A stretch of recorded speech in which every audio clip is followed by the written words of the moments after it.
intern here at Spain Park. He's in the Law Academy.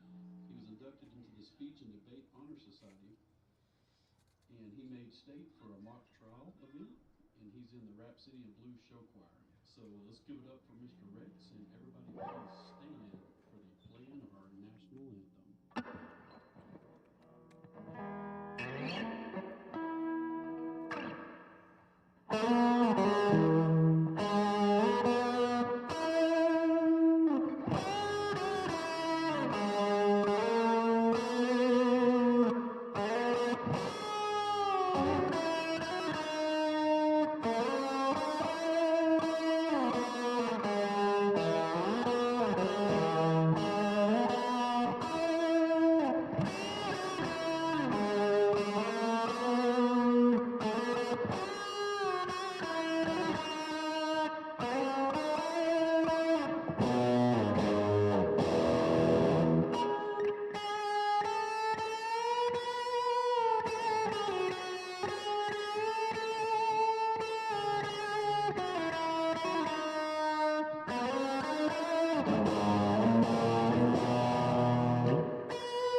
Stapleton, we got Rex Blackburn. Play ball. Rex, good job, buddy. Thank you, sir. Thank you.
Hey, Ricky, how are you today, buddy? George, I am great. Now that I'm sitting here with you watching Spain Park baseball games.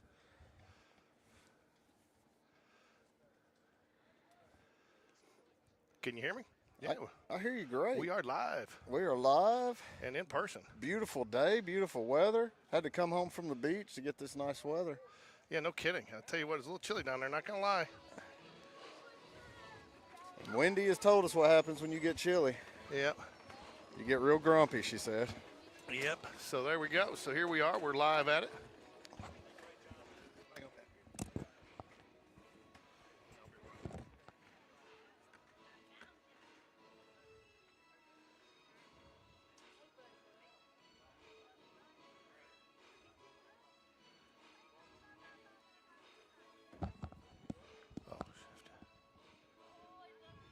All right, George, I'm back. Had to go give a little shout out, man. The guy doing the anthem with the guitar was fantastic. He was. Let's see if I can get my volume right. Well, I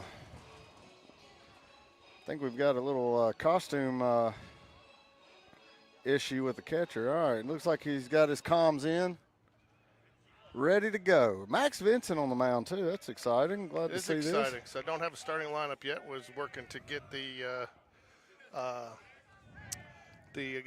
kid on. We got him on video. That was kind of cool to do.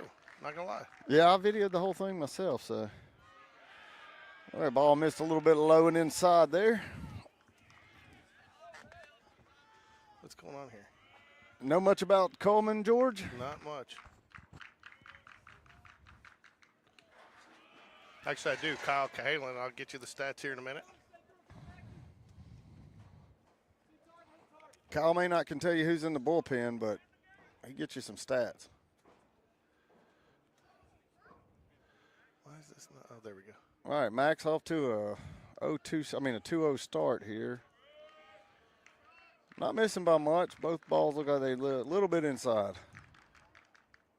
There's a pop-up out to right field. Should be an easy one. There we go. One away now.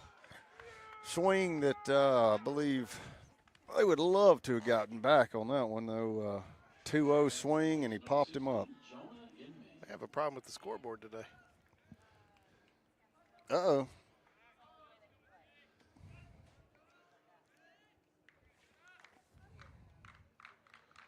There we go. Now we got to line up.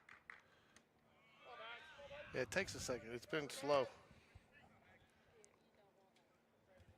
Number 16 for Cullman, Inman, is the batter. Back-to-back lefties to start it off. Ball misses just a little bit up. I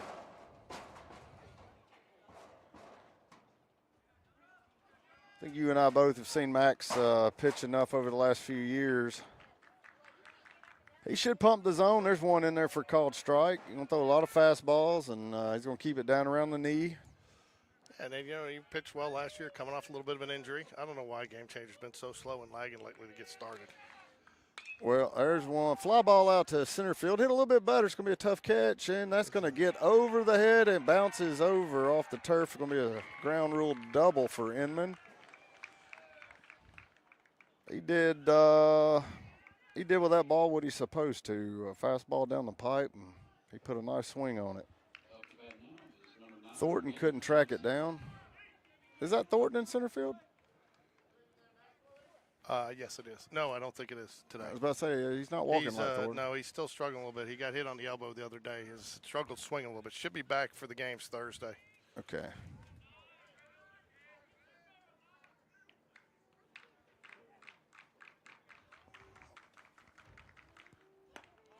Fastball misses up.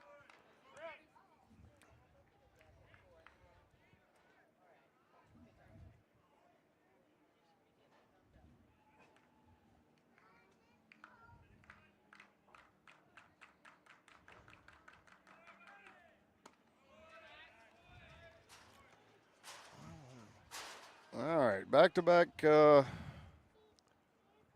I'm sorry, not back-to-back, but we've got another 2-0 count here. This is what Mac's going to have to get away from.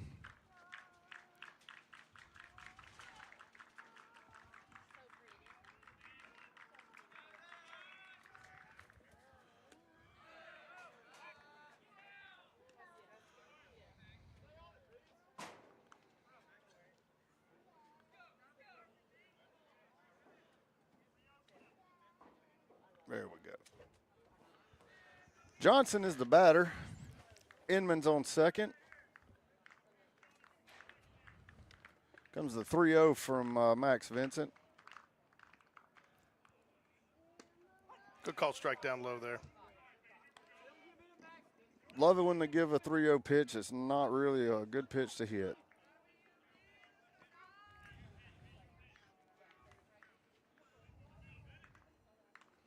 With first base open, I'd love to see an off-speed pitch here. Oh, got him to swing it one up above the belt. 3-2 full up now. What do we go with here, George? My guess is he's going to go with a fastball outside.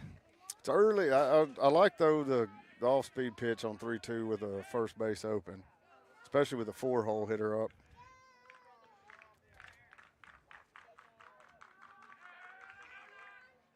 Swing. There it was, changeup. Got him.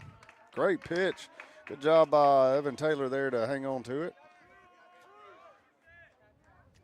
Up to bat now, number 21, Carson. On the foul tip. Got 2 away now. So give you a little bit of update on who they've got here. Where are they at in their lineup? Stancil. Stancil's the 4-hole. That was your 3-hitter, Johnson. Stancil is batting. He is homered so far this year, once in their first 3 games. There's a pop-up to second base. Sellers does not want to let us breathe easy while he catches those pop-ups. So there you go. All right, 3 away, though. Well, a guy who's homered in each of their first games so far this year, I'll take a pop-up out of him to second all day. I agree. No, he hadn't homered in each 3 games. He's homered in one of their first 3 games. Oh, homered. I thought you said each of their first 3 games. Good to see you. I was thinking about you the other day. Well, the Jaguars are going to come up now here in the bottom of the first inning. Going to have Slade Bounds leading it off, playing center field today. Reese Jones, the shortstop, and Joe Cross, the left fielder, be your first 3 with Evan Taylor batting in the 4-hole.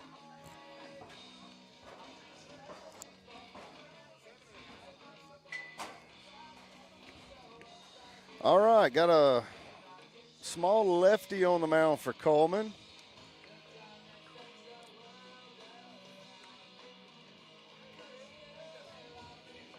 Don't have a name yet, but definitely looks like a junk baller. Might have a sneaky fastball, but so far all he's thrown is a bunch of curveballs. So two commits so far this year. So their commits are going to be, thank you to Kyle Statsman Kalen, Fisher, Day Ike, I guess is how you say it. He is going to Northwest Shoals Community College. And then you've got Bennett Johnson, right-handed pitcher, number 9, who is going to go to Montevallo. Bat now for our Jaguars is number 18, Slade Bounds. So far, Cullman 2-1 on the season here. They beat Madison Academy and Florence. They lost 3-5 to Trussville. First pitch misses down, so all right, looks like that was a serious overthrow, and if he does that a lot, I think we should be able to string together. There's a good pitch. This is outside. 2 balls, no strikes here.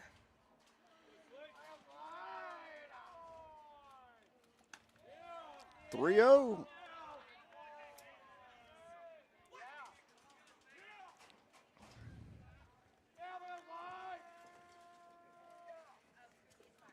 Ball 4 pitch walk. I'll take that. Yeah, won't you? What numbers pitching did you see? Number 3.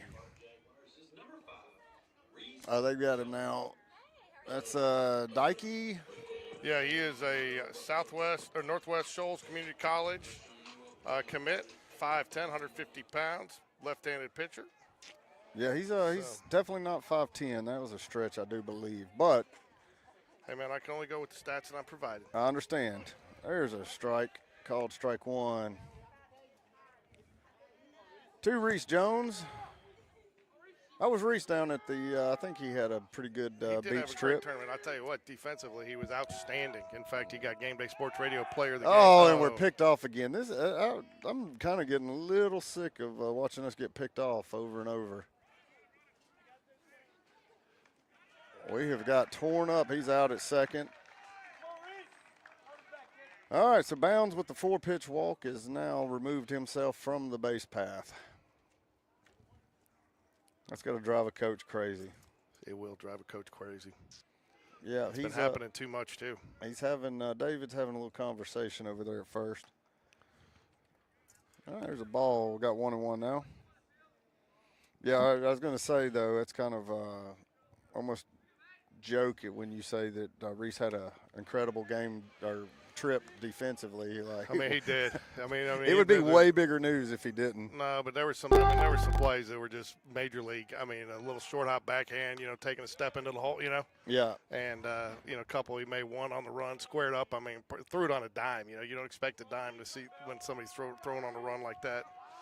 All right, 1-2. We're going to definitely get a curveball. I know yep, there it is. Called strike 3. Speaking of Reese, that's not something else you see very often either. Well, this is my issue with these guys, not getting out here and watching the guy warm up, because when he warmed up, all he threw was curveballs, and they all looked just like that one. And so on 1-2, instead of him sitting with his back foot on the back line, I'd love to have seen him adjust and get ready to hit that pitch. Joe Southern Cross is up. Joe Southern Cross. I tell you what, you want to talk about a guy that can give a clinic on bunting.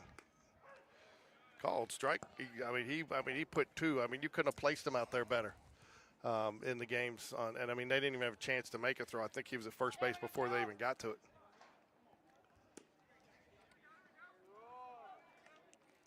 Well, so far, we'll have to get a pronunciation on his name. Yeah. In between innings, but so far it looks like his curveball he can throw for a strike at will, and his fastball is pretty hit or miss, mostly miss so far today. See, that curveball has been a strike every single time he's thrown it. 2 balls, 2 strikes. It's not what you. 2 balls, 2 strikes, nobody on, 2 away. Good take there, full up.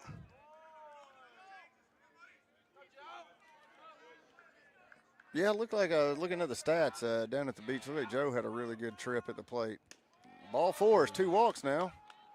Yeah, he didn't miss by much there, though. As the game goes on, you expect to see that pitch get up into the zone. Just a little bit, enough to be called strike there. Yeah, so far when you see him throw that fastball, it looks like he's overthrowing a little bit, and he really, really forces it down towards the bottom of the zone or under it. We've got Evan Timeout Taylor up to bat for the Jaguars.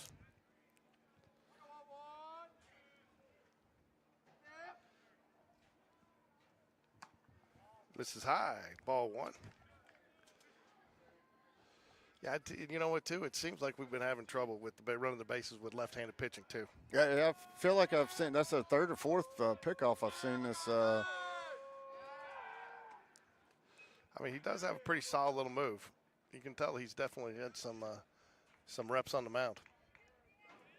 Oh, yeah, I'm sure he's pitched. He's probably their returning innings guy, but. Ooh. I must just have missed. He's not giving the low strike today. I don't know if that was low or if it was outside, but it was real close wherever it was. It was. But we'll take it. There's another one coming back. He's getting, I mean, that was way closer than it needs to be. I don't understand. Just make him go to the plate. He does a good job showing his move very similar to what he's doing going to the plate. You know what I'm saying? See, that's the thing, though. To me, his move going to the plate and move going to first are not even close. No, that one it wasn't. You're right. And that was you must be right, inside or outside, because that height on that one looked good from here. 3 balls, no strikes. Runner on first for the Jaguars, first inning. We should be able to run. The only problem is this guy's picked somebody off, and he almost got Joe crossed up a second ago, so it's going to be hard to get a jump. But the catcher did not look to have a very good arm. There's another walk. Just 3 of the first 5 batters have walked. You notice, too, he changed up his motion a little bit there, went with more of a slide step. Well, so a lot of times he goes with the slide step about half the time, but I believe if you watch him enough, you could probably know exactly what he's doing and throwing with all 3 of his motions. But they don't pay us for that, George. They just pay us to talk about it. That's right.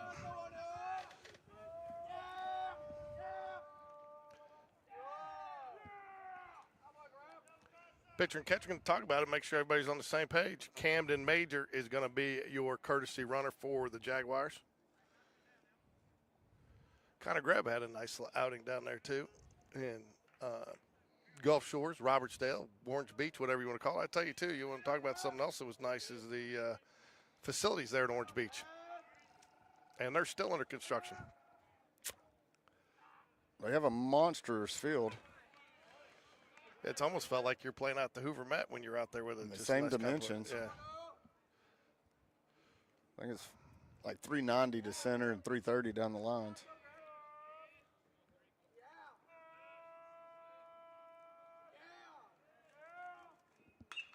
There's going to blooper. That's going to be a tough one. That might get down. Shortstop's making a check. Oh, what a play by the shortstop.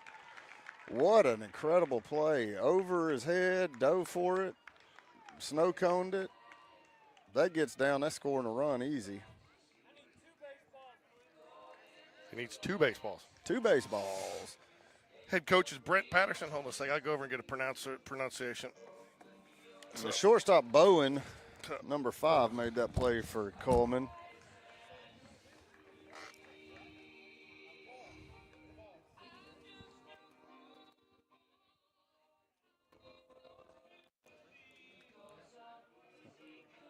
That'll take us to the top of the second inning. Score still 0-0.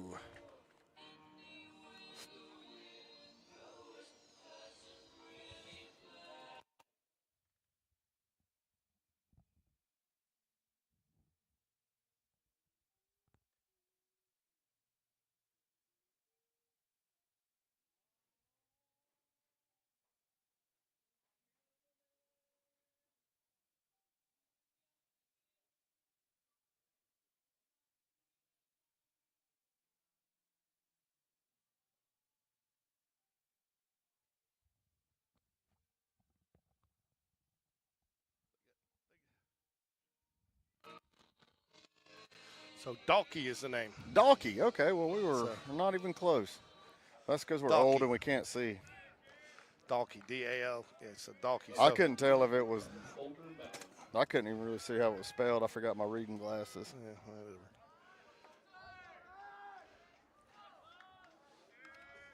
Top of second here, 0-0 score at the park. There's another pop-up. That's going to be straight center field. Slade bounds under it, 1 away on 1 pitch. Max Vincent looking good today, Ricky. Yeah, just keep it in the zone. That's Max's forte. Let them put it in play. They're going to get a few hits. But the only way he's going to catch himself in a jam is if he starts giving free trips to the base path. Freebies, they never work. They never work out. Never. You know, how many times have you seen it, George, like a little pop-up like that out to center field, but you walk a guy and give a freebie, put him on base, and then suddenly the sun gets in his eyes in center field, and he drops that one. Now you got first and third. It just always leads to bad situations. That was a good-looking pitch. Well, I'll tell you, it happened the other night. I don't know if that's a curveball that doesn't break a lot or if it's a changeup, but it's definitely off speed.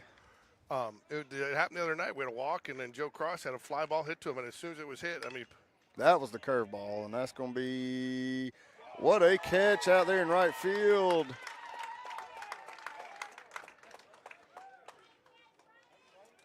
And who is that in right field for us? Bragg. Brody Bragg. He's definitely got some wheels. He's coming up. I think Brody's been playing a little JV ball.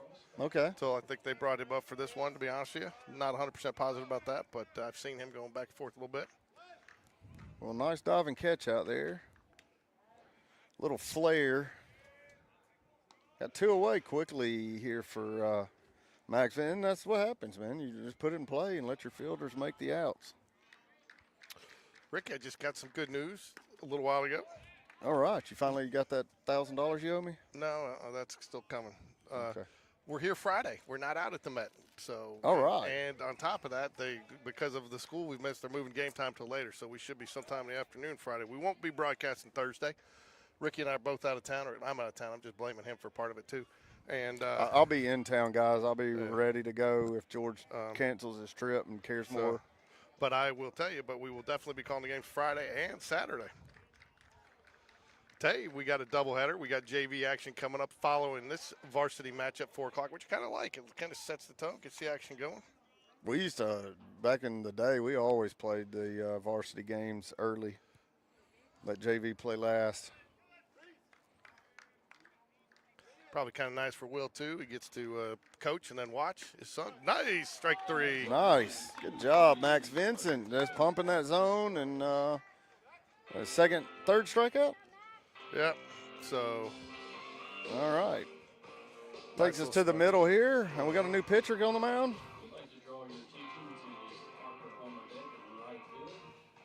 So Cullman ranked number 10. They moved up. Spain Park moved up to 6 in this week's Prep Baseball Reports Class 6A standings. Hartselle, who the Jags beat, is number 1. Chelsea, which I don't think many people think people are still having a hard time. Believing they got that many quality arms in one rotation in the high school. But they do. Helena, Mountain Brook, Oxford, Spain Park, Saraland, Pelham, Homewood, and Cullman round out your Prep Baseball Report Class 6A top 10 this week.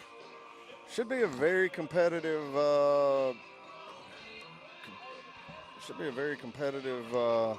league this year. I think last year we would have walked through this 6A league, and this year I think it's going to be a lot of competition. And so Stancil, the first baseman, and Heatherly, second baseman, are their 2 big bats. I mean, I'm sure they've got more, but those are the guys that have really seemed to find the long ball early in the season here. Tell you what, George, I talked to a friend of mine yesterday, and you have friends? Yeah, well, he probably just, I call him that because I give him money to say he's my friend. But anyway, he was telling me that the Hoover, Vestavia area has changed up again this year, and now Trussville's back in it, and Tuscaloosa County is out. Really? Yeah, so you got Hoover, Trussville, Vestavia, and Thompson. Oh, geez, they got to love that. Two of what they're typically the top 4 teams. Nice hit. That's going to be an E6 there, bounced off the gloves, but it was hit very hard. Tough one with that sun over there, too. Nash Davis, the freshman, getting the call to DH tonight. Eli Smallwood. Eli had a big at bat. Got our only run against American Christian. Got us from getting goose egg, but it was a nice bat. But he also kept in the tradition of the long line of Smallwoods getting hit by a pitch down there this weekend. I imagine he's going to get one. As a matter of fact, Evan Smallwood is playing right now, and in his first at bat, he got hit by a pitch. Did he really? I think Board said that's his 7th of the season so far. So what do you think Cullman's doing here? They went with do you think you see a lot of pitching, maybe a couple changes every inning here, just to get some guys some reps? Maybe, but if that was their top guy that came out early, he probably, after walking 3 or 4 guys, just did not feel it. Not feeling it, maybe. I'm not sure. But they've got somebody down the bullpen warming up, so my guess is the runner goes. Oh, thank goodness that throw. That was a very bad jump. Looked like he was running in quicksand, but the throw went out to center field. No balls, 2 strikes here to Eli Smallwood. The Jags do get the runner on. Yeah, that ball was, I think he was throwing it to the center fielder. I mean, it was, you couldn't even have jumped off the top of my ladder and caught that one. So. That throws anywhere near the base. I believe he's out over there, but now I got a runner at second, no outs. Good read there. Yep. And Eli's got a 1-2 count. Thought Coach Dunn did a nice job with his pitching staff this weekend. Talked to him a little bit about it, and some guys got rattled. You got an opportunity to see some guys overcome some adversity, and then you had a situation where, hold on a second. Hello? Good, how are you? All right, Smallwood back in the box now, 1-2. Nash Davis, the runner on second base for the Jags. That's what they told me it is. I'll have to call our. Curveball, about a 58-footer there. Nice stop by the catcher for Cullman. It's going to be a few minutes. I'm on a call. Okay.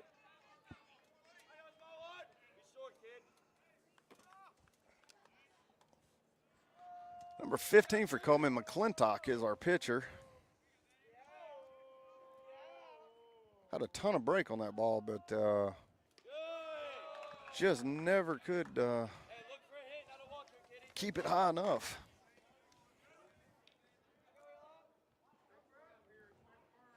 Good job, Eli. He's battled back from down 0-2 to full count now. If he gets that fastball in the zone, Eli's going to mash it. Oh, He was looking for it, got quick on it.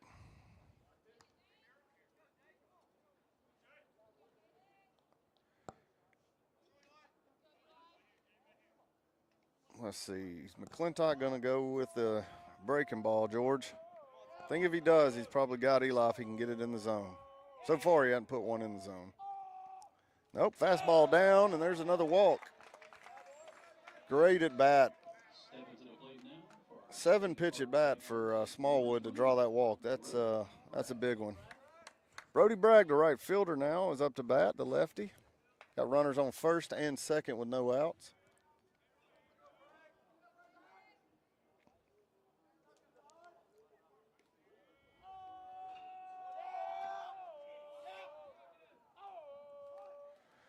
Tried to bunt him over, and Bragg popped that foul.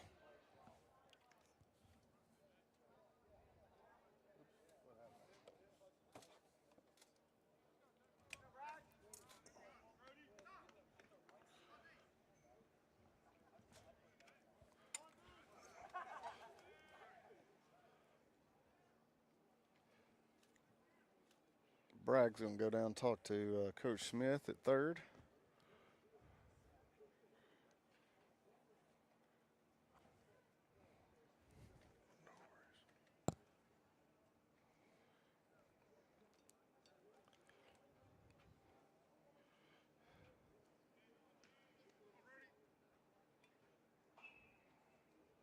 George Diana Tarasi, the WNBA's leading scorer in history, announced her retirement today after 20 seasons.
All right, now we're back at it. Got a 1-0 count after the foul bunt. Oh, 1 count, you mean? That's what I mean, 0-1. In this league, we call balls first and then strikes. Thanks, George. I appreciate that. Good Hey, there's a base hit to right field. Runner's going to be held at third. Good job there. Slid that one through. Bases loaded for the Jaguars here. No outs. No outs. How did we get one out on the board? Sorry. I didn't think we had one out. Well, that's because the guy who keeps the scoreboard for GameDay Sports Radio is not very good at his job. Yeah, I'm just, it's my fault. I tell you what, Jack Sellers had an 18-pitch at bat down there that really turned the tide of the game against Hartzell. 18 pitch at bat? Man, seriously. Seriously, 18 pitches? Yes, he fouled off like 11 pitches. At one point, I think he fouled off 7 in a row. Good and, grief. swing and a miss. That off-speed pitch caught him there. So, but yeah, no, he did, and it really got there. It had been a good little pitching match up until that point, and then you could tell that pitcher the zone just kept on shrinking. I think he finally walked, and then after that, the pitcher kind of lost, and they had to make a pitching change. We got, I think, 4 runs that inning, but it really started with Jack Sellers. No balls, 2 strikes here to Jack Sellers. Bases loaded, 1 out, no outs here in the bottom of the second. Tell you what, I don't know who coaches this catcher for Cullman, but they've done a good job coaching his framing. He frames old school, which will get you a lot more strikes called than there's a new school, catch it a foot away and move your glove all over the place. Yeah. Ground ball. They're going to come home. And he got him at home. Good play by third base on the ground ball. Got the force at home. But with 1 away, we still have the bases loaded on the fielder's choice. And we're back to the top of the lineup. Slade Bounds. Do have a young lineup.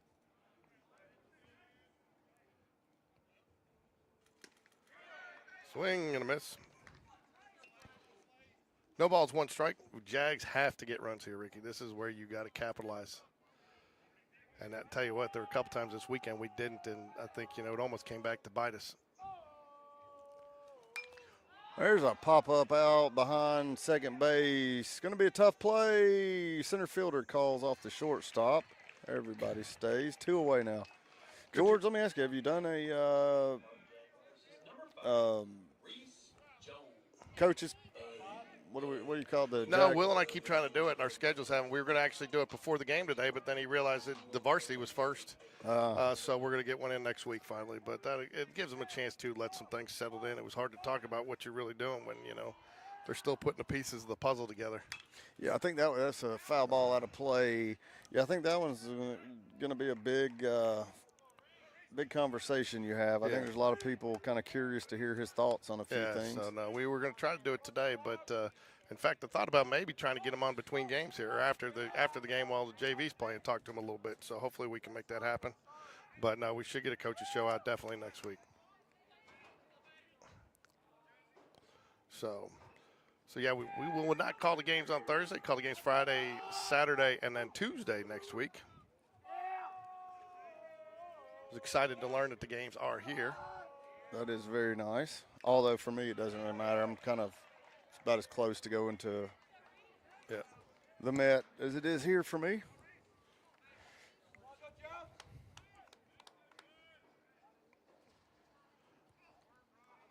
Do you feel like at this point right now in the season, Will is just kind of bought into the building his team for the future? No, I don't think he's there. I don't think he's there at all. And I think they're still trying a lot of things. I think that was evidenced by this weekend. He saw some guys, play. I think there's some, I think some guys need, a couple guys had some opportunities, and talking to even a couple of their parents, they didn't feel like they maybe made that jump they needed to make to separate themselves. I think there's a couple positions where they don't really feel like people have separated themselves. So a couple guys I'd probably like to see maybe get a few more at-bats and reps to see what they can do. But I think it's probably about a 50-50 mix right now. I think probably the only two I think you can say are Ooh, so far 2 really poor at-bats for Reese today. Yeah, not very like him. But and bases loaded, nobody out, and the Jags get none. So I think if you got to manufacture a run there with this team somehow, some way. But no, I think the only 2 people you can say are probably pretty solid are McQueenie and Reese Jones. Yeah. I think they like Evan Taylor behind the plate, and I've seen some really good things out of him. Yeah, I haven't seen enough out of Evan Taylor at all. Just called senior night where he wasn't behind the plate. But from everything I've heard, everybody seems to agree that Evan's the guy to be behind the plate. So he is, and you were talking about framing it well. He framed some very nice pitches this weekend. Some catchers try to frame them all. I thought he did a good job. I think second base is still a wide open competition. Who's there? I think Joe Cross, just with his, I think Joe Cross is pretty solid in left field. Andrew, will see, when he comes back. That's one of the reasons a lot of people didn't know, but it was kind of odd. He bunted all day Saturday, and we got him in, and he just couldn't swing. His elbow was hurting, so they basically just bunted him every at bat. Yeah. There's one time we had bases loaded early in the game, I think, in the first game, and Will went ahead and sent a pinch hitter up for him in the first inning.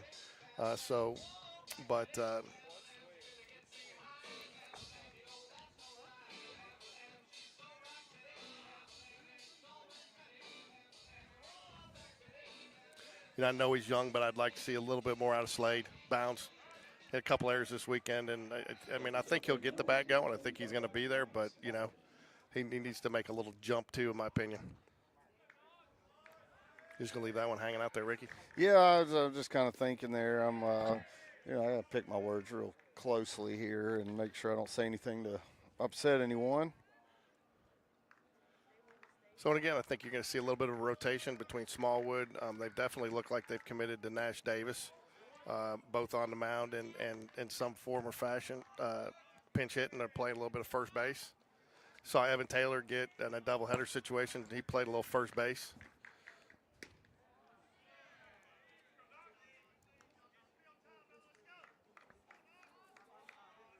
Yeah, I think we're starting to see that we've got some guys that are going to throw strikes. Other than McQueenie, I don't know if right now we have anybody who we feel confident can sit people down on a consistent basis. Although Max is doing a good job mixing it up here.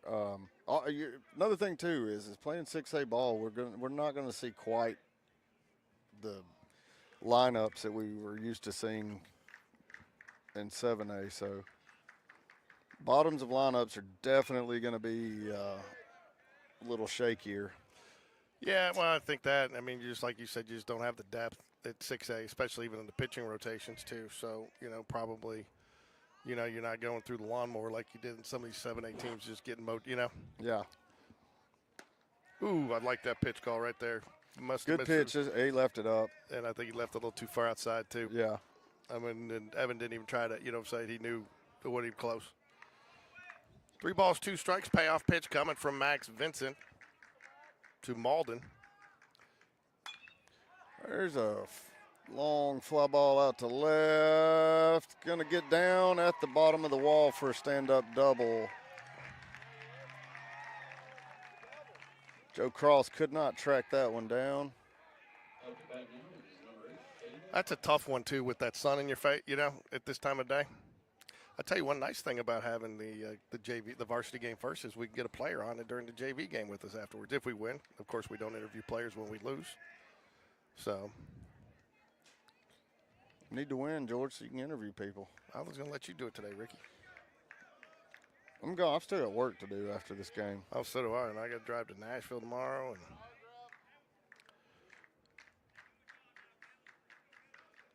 I didn't think that was a bad pitch by Matt. He just got all of it. It is a little bit of probably a half hot dog Steve Holly wind blowing out to left field. Don't you think that's about a half hot dog wind? I'd say that's about a quarter half hot dog. Half Steve Holly, half hot dog wind out there. On the Steve Holly. Holy cow. There's a bunt. That's a good one, too. Hello? Hello? Hello? Cameron? Hello? Okay. Fair. Throw it. Up to bat now, number 7. Did you then pay, did you? Hey, first and third.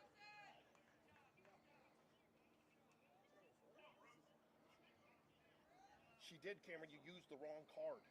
I just sent you the new card again for the 3rd time in a month.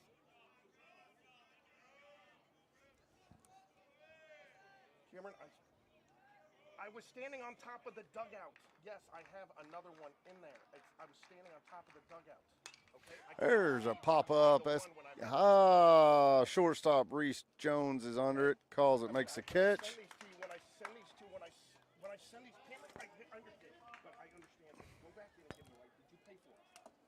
Up to bat now, number 16, Jonah Inman. That's it. That's the one. But here's the deal, Cameron. I go back and look at your text. I sent the card out to all of you 3 weeks ago when this came up and said, save this card. This is the one to use from now on. Did any of you guys save it? No. And then what you end up doing is calling me and you say you need it. No, but Cameron, I've got 2 of them in there. I've got 2 of them in there. I am sorry that I didn't delete the other one. Okay, when I send it to you and I say use this card, it becomes your responsibility to save the damn card. With the runners on first and third, Coach Dunn's going to come out, talk it over with the infield. And we'll be right back. It's not our vision plan. It's not our vision plan. It is our dental plan. It is not our vision plan. Okay, Cameron, I'm not going to argue with you about it. I'm sick and tired of dealing with you on the insurance. It's always a hassle with you. We'd like to thank one of our game day sponsors, the Vance Ball. Because you're a pain in the ass when it comes. Sponsoring Spain Parks Baseball. Thank you so much to the Vance Ball Firm in Cullman.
All right, now we are back. Got one away.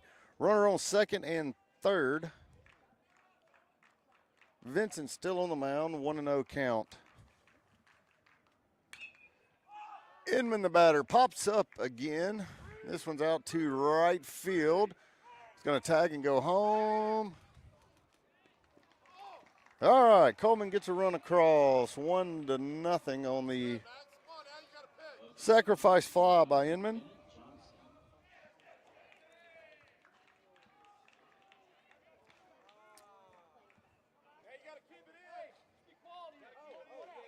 Bragg did a good job in right field, got the ball in to second base and held the runner from moving to third.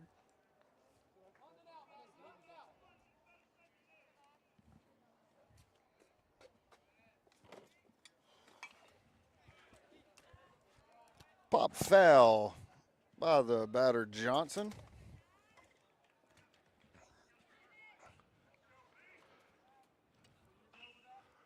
What do we got? Got a runner at second. They just scored on the sacrifice fly to right field by Inman. 1 out, 2 outs, 2 outs. 2 outs now. Sorry about that. That's all right. You know, you send my kids the insurance cards. As soon as we get them and say, save them, right? I text them to them, save them. Every time they go to the doctor, hey, I need the insurance card. So they just send it to them, then they pull up the wrong one. I mean, this is a daily occurrence with my kids getting medical care.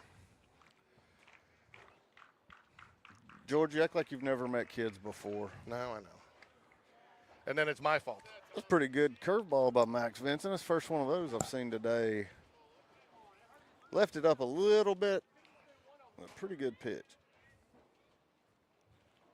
Now, we had a little mishap a second ago, George, while you were on the phone. They laid down a bunt, only made it about 3 feet from the plate, but it sat right on the line, and Evan was hoping it was going to go foul, and then he picked it up. He still had a good shot at him, getting him at first. You definitely would have had him, with a solid throw, and he just held it. I think he got nervous about overthrowing it, or it was going to be too close or whatever. Yeah, I saw that as I was walking off to scold my daughter.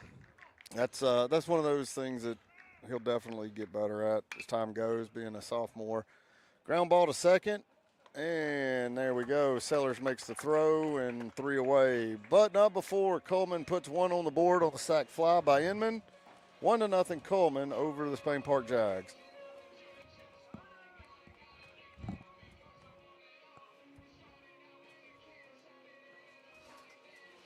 What's it? Okay. I'll be right.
I have a new pitcher for Cullman now here to start the third inning, bottom of the third.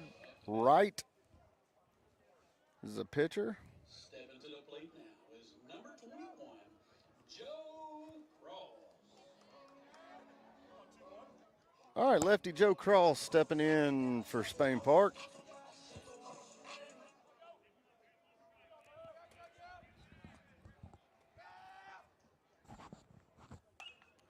There's a weak ground ball to shortstop. Makes a play, got one away. Stepping to the plate now for our Spain Park Jaguars is number 11, Evan Taylor.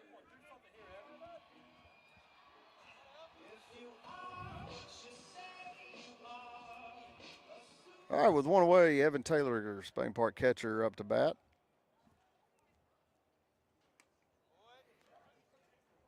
Pitch misses outside, 1-0.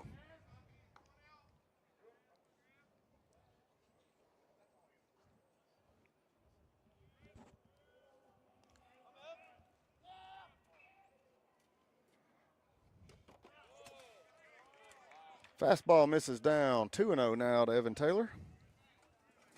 Eli Smallwood on deck. Oh, I'm sorry, it's not Smallwood on deck, is it?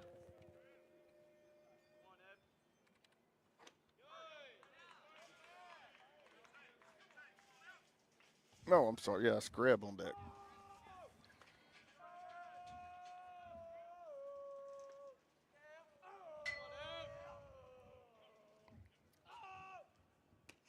Two and one. This is, I guess, outside. Looks like a pretty good pitch, but didn't get the call. 3-1 now.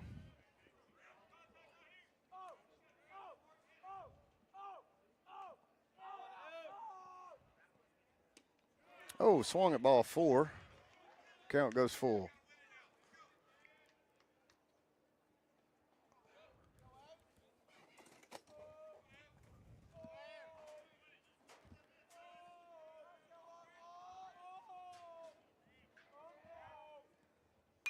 And the 3-2's fouled out of play.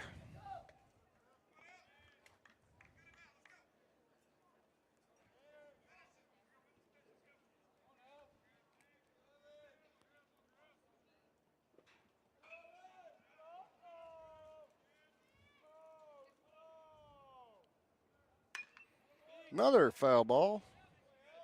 It's going to work the pitch count a little bit. But like you said, George, we got a new pitcher each of the first 3 innings so far from Cullman. So keep that up. I don't think pitch count's going to ever be an issue today.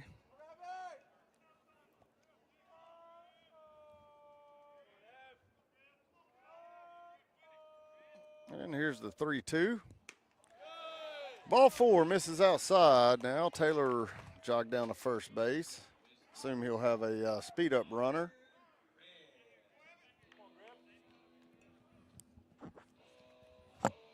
Connor Greb, the third baseman, is up to bat. One away with a runner on first. And the pitch run is number 17, Camden Major. Camden Major is the speed-up runner for Taylor.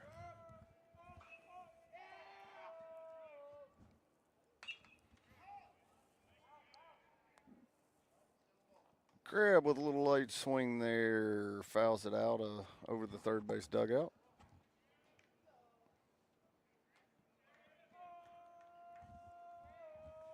Oh, 1.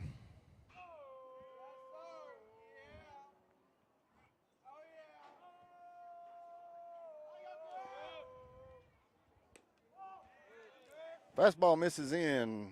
1-1 now.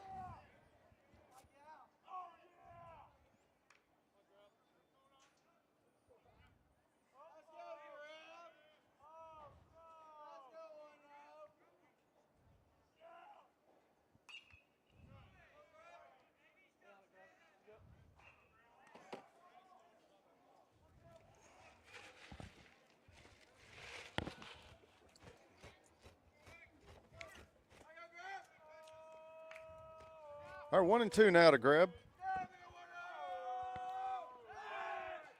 Throw over to first base. This move's not quite as daunting as the last guy's. No, he looks a bit. This pitcher looks like the last guy too, a little bit, doesn't he?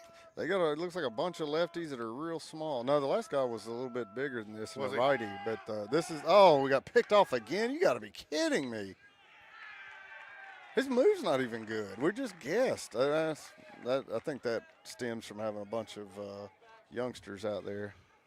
That, and you think he was going there? Maybe caught him leaning. Oh, he was definitely going. Because he didn't even. So. He took off on first move. I like what he did there, though. He got the jump and then just kept on going. So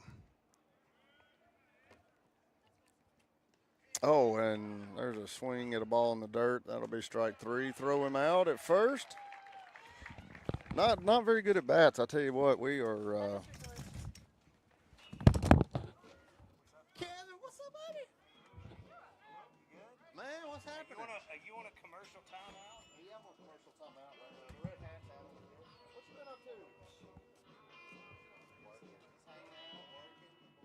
Yeah. You got to go to the cheerleading national championship. Yeah. This weekend. You gonna drop you on Jordan Taylor out there at Red Rocks? I put the hotels in there. They announced it yesterday. They got to get tickets on Friday. So I can pay up for it. Look at websites or whatever. But yeah, we're going again. Same. Well, Kyle posted his tickets or whatever yesterday or something about it on a group They go on sale Friday. Okay, go on sale Friday. Yeah. Well, he said that was stage 1 of his summer of Kyle. So. Tier 1. Year of Kev. Summer of Kev. It's now Life of Kev. Life of Kev? Yeah. We moved on for the year. After that, I decided it was too good. I think he's extended his time period a little too far. Well, I think I'm ready to start. You gonna go out there? I think I will. Are you? Yeah, I think so. Hit us Whose up. dad are you? I'm gonna fly.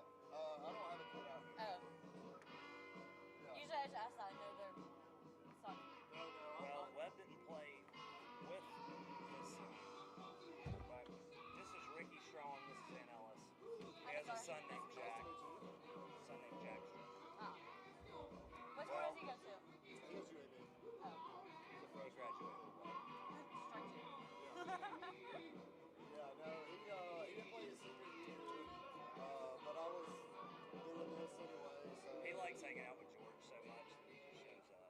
George just flipped out on one of his kids using the wrong insurance So card. bat now, number 21, Carson. I heard, or he was on the phone when we were over there. He He liked his it shirt. there. What does his shirt say? Have you read his shirt? George? Yes. What is it? I don't know. Something strange.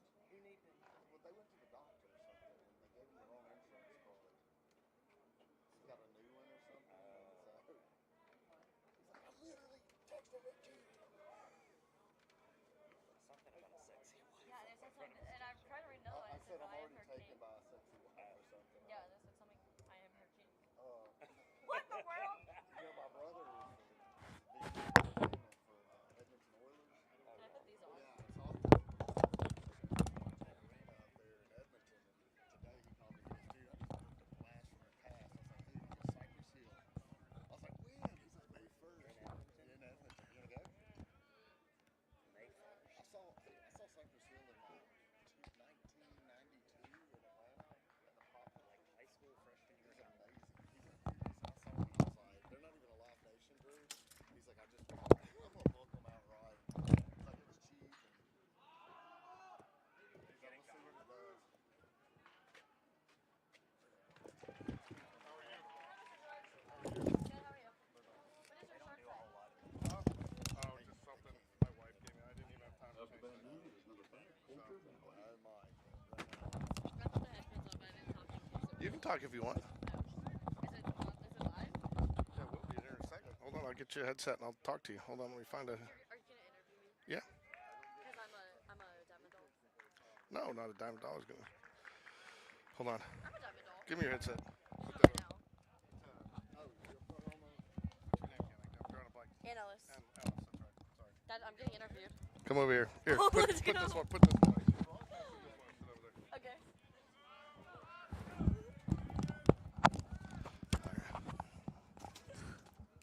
There we go. Sorry. So I'm with Ann Ellis Harper. What? You're junior, right?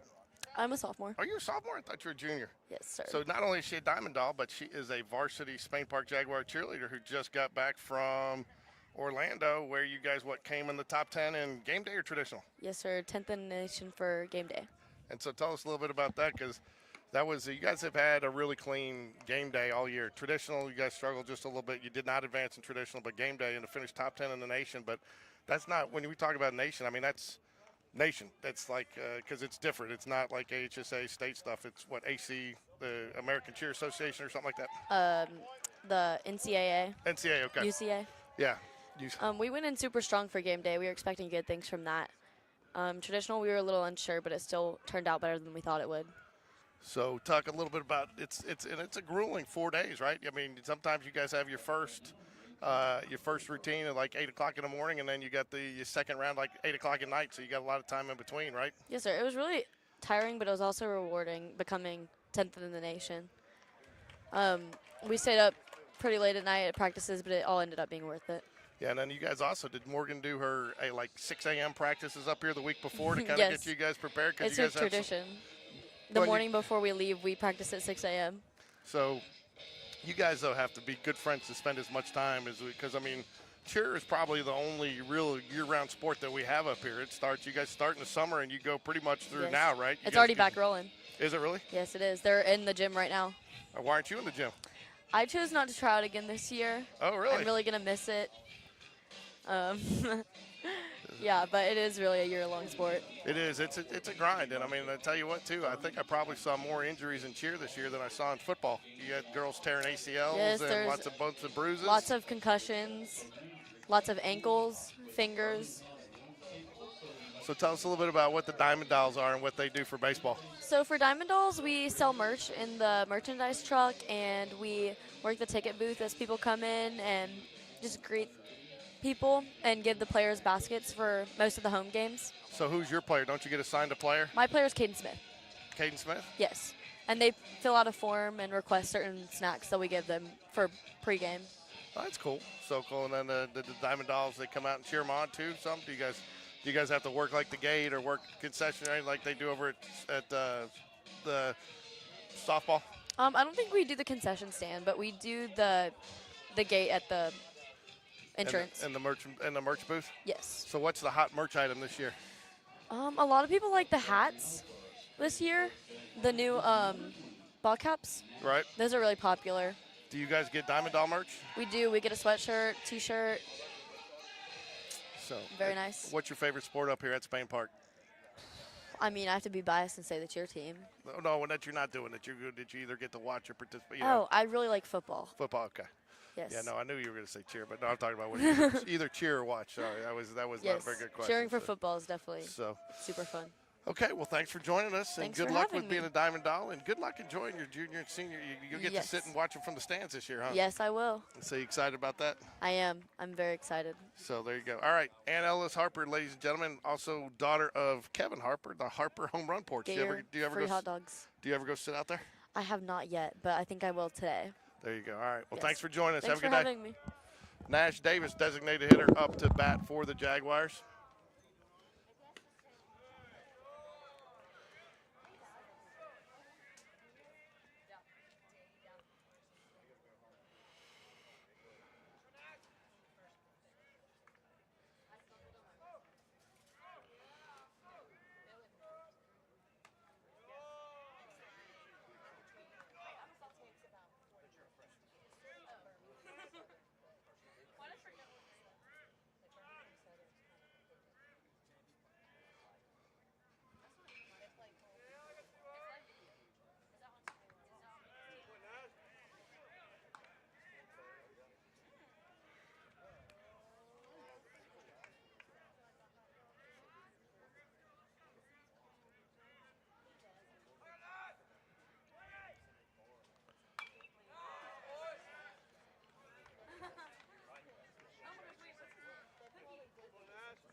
No balls, 2 strikes here. Designated hitter Nash Davis.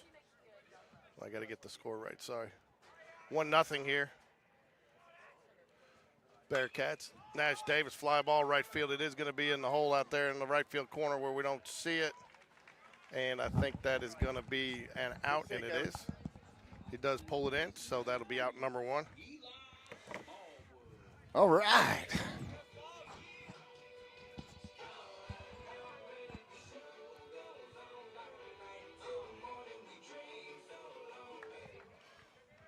Smallwood up the bat, got 1 away. Only 1 hit on the day for the Jags. That's a trend that we gotta start getting this trend overturned here.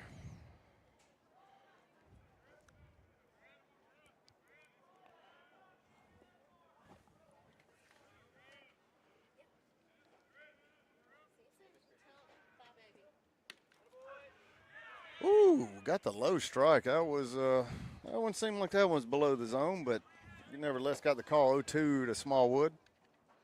Oops.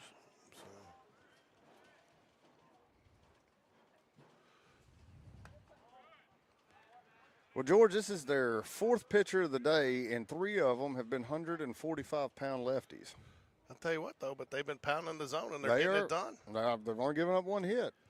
So, and, I'll tell you what, too, left-handed pitching. I mean, we have That was a good hit by Smallwood. Just stuck the bat out and poked it through the 5-6 gap over there. Good 0-2 swing right there. There's an outside fastball that. I'm sorry, I think that was an off-speed pitch, but regardless, it was outside, and he just got the bat on it and poked it through. All right, well, 1 away. You got Smallwood on first, and now we have Bragg up to bat. Bragg got a nice cut. That reminded me of a Weedra swing right there. Hold on. Hey.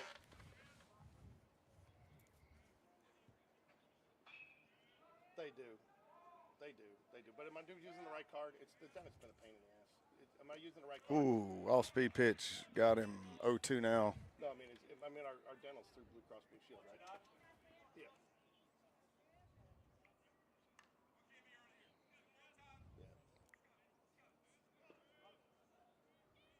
Yeah, they do take Blue Cross Blue Shield. I mean, the vision. Come on, Brad, win it.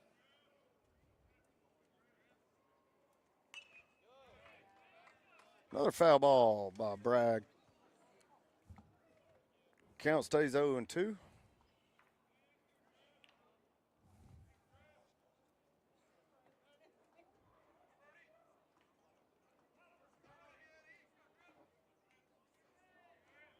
just using that thing the paper. I'm using the attachment you sent me. You sent me both attachments.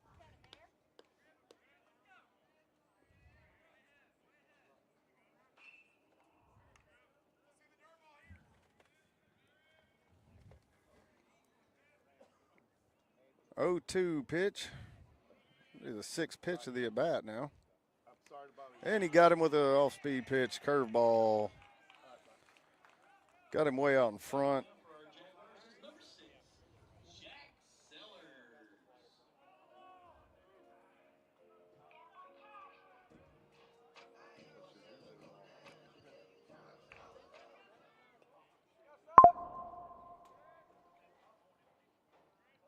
All right, Jack Sellers up, 2 away, and Smallwood the runner at first base for the Jags.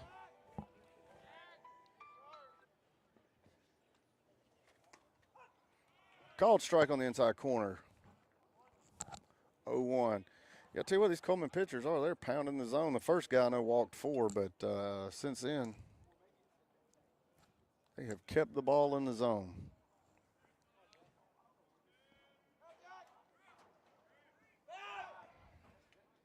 Oh.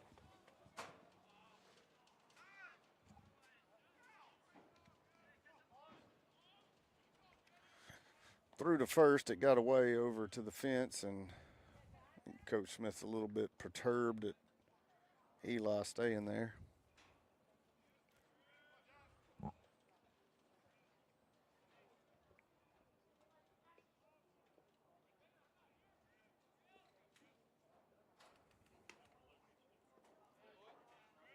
Good looking pitch, misses outside. Now got 1-1.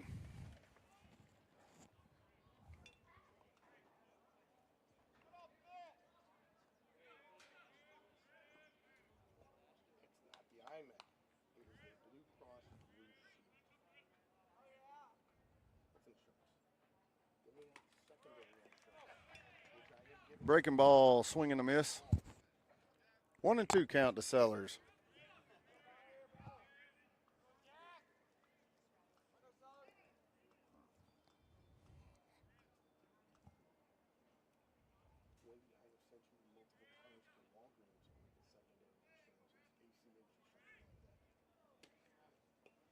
Ball misses a couple feet outside. 2-2 now.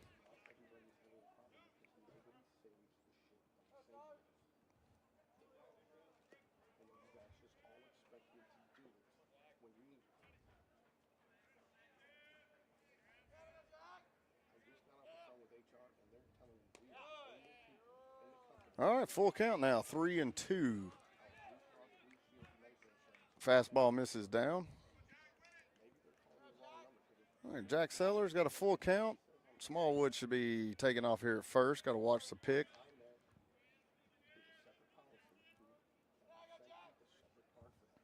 And there's a foul ball out of play.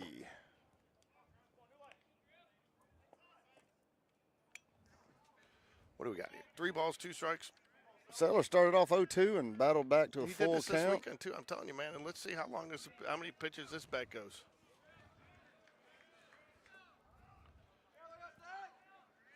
Sellers, a senior. All right. Ball 4. believe That's a so. good at bat right there. I tell you what. Now we're back to the top of the lineup. Got Slade Bounds, number 18, leading it off for the Jags. Got 2 away, runners on first and second. Reese Jones will be on deck.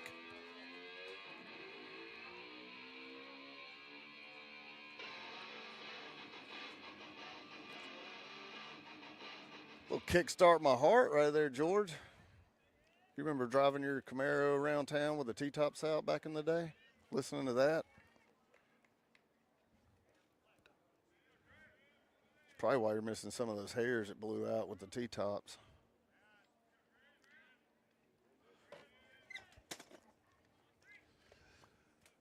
Two outs here. Jags try to need to tie this up here. Going to run out of outs here pretty soon. These Cullman pitchers have been pretty efficient today, Ricky. They have been looking. Look at. He's got 12 lefties. It looks like down in the bullpen. They've got another lefty warming up.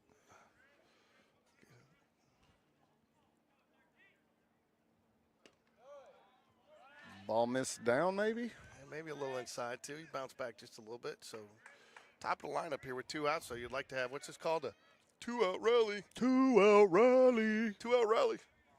I missed my opportunity earlier to do runners on the corners. It'll happen again. You know, I got your ringtone as head, shoulders, knees, and toes, and sometimes sometimes I actually send it as the alarm tone, so I wake up to head, shoulder, and Wendy hates it, but sometimes I do it just to, sometimes I get you just to call me just to piss her off. I'm going to call you about 10 times a night. All right, the Cullman coach has called a timeout. He's going to go out and talk to his infield, it looks like. I think he'd like to hang on to that run they've got on the board and not give us one. Yeah. You know, Connor Kenny just ran out and delivered some balls to home plate, but he pitched well this weekend, came in and did a nice job. Yeah, Connor, I thought he did a good job last week on senior night. You know who else looked good was Bryce Campbell. Yeah, I saw Bryce. I know Bryce had a good outing on senior night last week, and then I saw his stat line from the beach when he pitched, and pleasantly surprised. I think Bryce is pumping strikes, and I was going I to think say, as confidence builds with Bryce, I think he'll just get better and better. you know, we do have an international audience from time to time. We've had people. Hold on a second.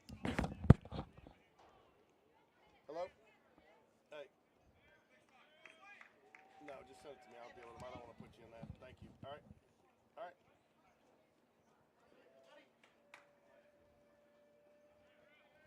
All right. All right, here's the 3-0 pitch. Well, but the lady said she called Blue Cross Blue Shield, and they told them I didn't even have medical insurance. I was like, she's not calling the right. There's a strike right down the middle. 3-1 now to Bounds. Thank you.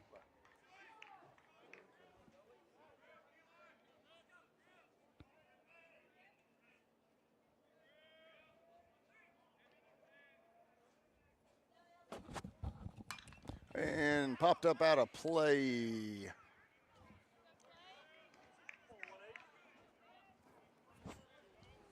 I don't have Guardian.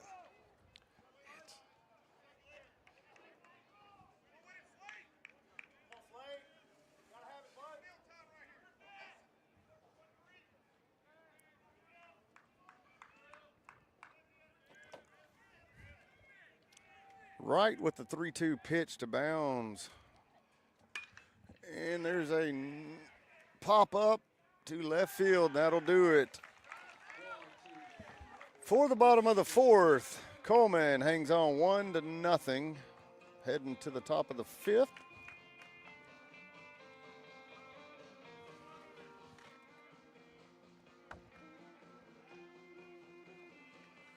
We'll get a burger. You want something? Yeah, give me one, will you? And a Coke Zero. In the top of the 15th, I'd like to thank our Strong Box Self-Store for GameDay sponsorship. This Green Block Baseball program. Strong Box Self-Store. There is not a separate dental card. It is the same as our medical insurance. I just got off the phone with HR. He's sending it all to me again, but it is the exact same card. He is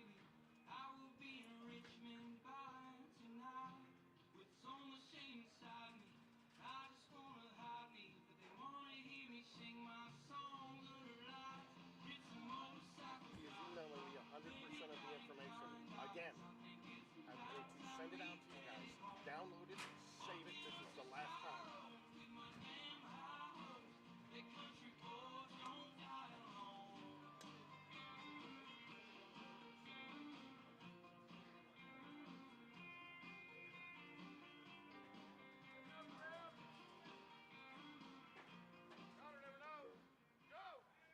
Up to bat now is number 32, Cross Fowler.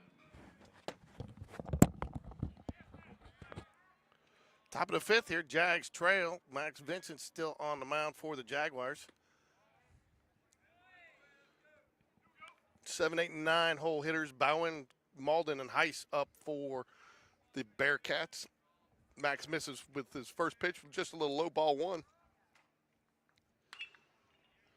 It's going to be a fly ball out to right field, and that will be out number one. Not Joe Cross, sorry, that was Brody Bragg makes the routine fly ball out there. Jags, I think if they have had some opportunities. Up to bat now is number 25, Knox Mulligan.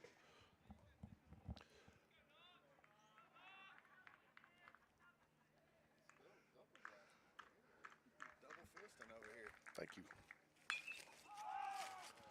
Another fly ball out to center field. It's going to be reeled in by Slade Bounds for out number 2. Max has looked very good, very efficient on the mound today.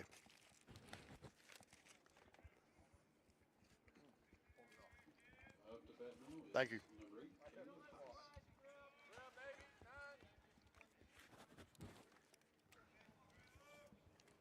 Heiss. 2 outs here real quickly, Ricky. Yeah, I'll tell you what. Max is learning right now today what happens if you just pump the strike zone. 50 pitches so far.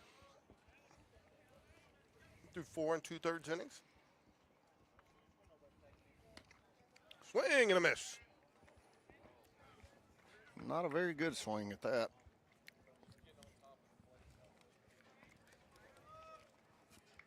Yeah, 52 pitches, 33 strikes. Swing and a miss. Strike 2. No walks. That's the bigger issue right there. He has no walks, only 3 hits, 3 strikeouts.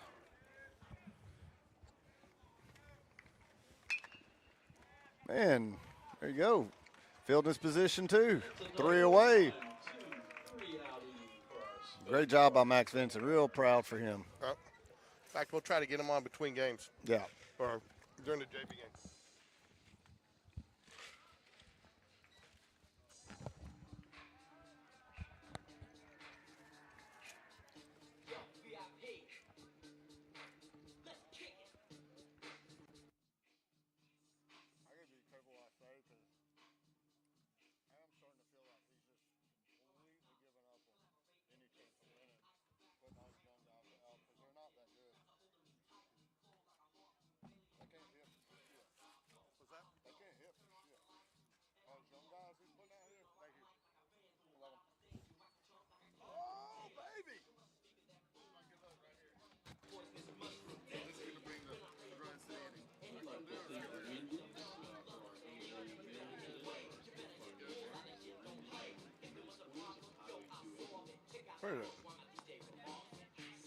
Welcome back to Jaguar Stadium.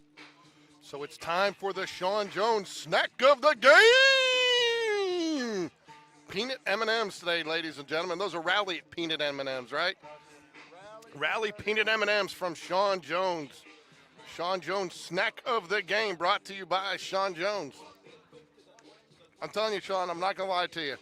You've given us some good snacks over the years, but that Canucka sausage hot dog was fire. I had to almost go back for 2 of those. I mean, I think so far that's going to be, that's definitely a top 3 on my list of snacks of the game. So if you got some peanut M&Ms at home, folks, get them out for the rally.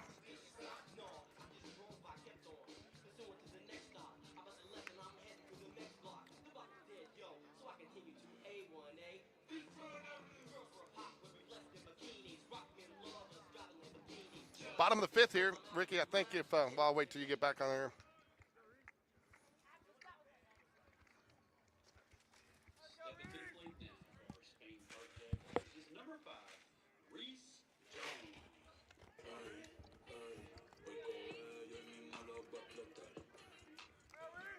I'm not sure who you brought all this ketchup for, but we'll use it at some point.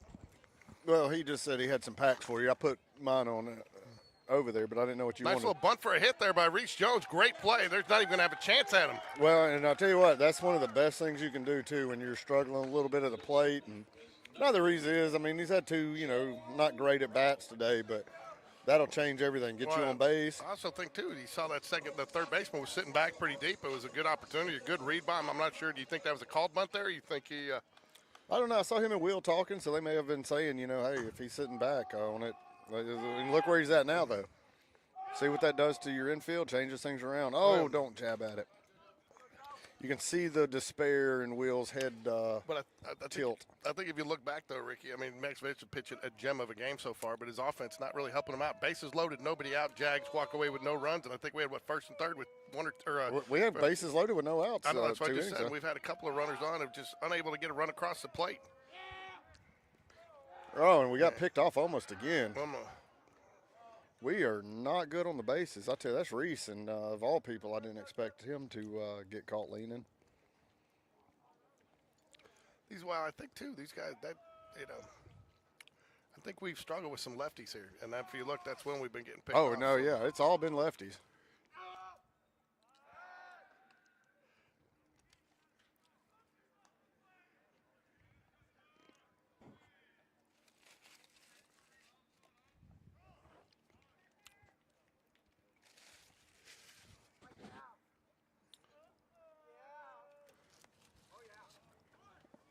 Pulls the bunt back.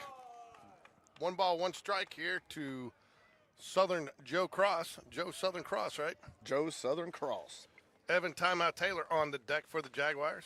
Timeout, why? Because you don't run on him. He'll put you in timeout, right, Ricky? That's right. Maybe Joe Southern crossed a bear. Yeah. Man, I came up with some good ones this week. Trevor Mint Julich. I do like Trevor Mint Julich. Reese Rise Up Jones, because I kept on calling him Rise. So, what else we have? Ooh. On side. Good pitch, caught a ball, it looked like. Joe Southern, what else do I have? I still 2 like, and 1 now. I still like my Lightning McQueenie. That's almost just an obvious one. Yeah. And he is throwing lightning right now. Good call strike right there. It's good. I think that's a good take there. I was surprised that we wasn't squaring around on that one still.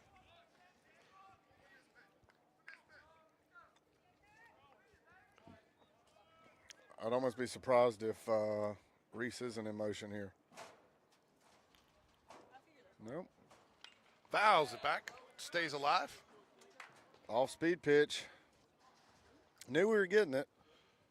So what? One of the things we're missing is anybody in the bullpen. I haven't seen Alan Parkett running around, have you? I have not. Where is Alan? Move the count to full up. I tell you what, 3-2 now. offensively, though, I will tell you one thing that I have been more impressed with this team. Obviously, we're not getting some balls in play when we need to in scoring position, but we have drawn walks from a lot of 0-2 counts. We have battled back with a lot of batters on this group. There's a base hit. Nice hit by Joe Cross. Tell you what, Joe Cross is turning out to be a pretty good player.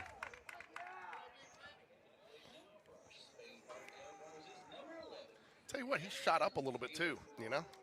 Yeah, no, he's a tall dude. I mean, everybody's tall next to David, but.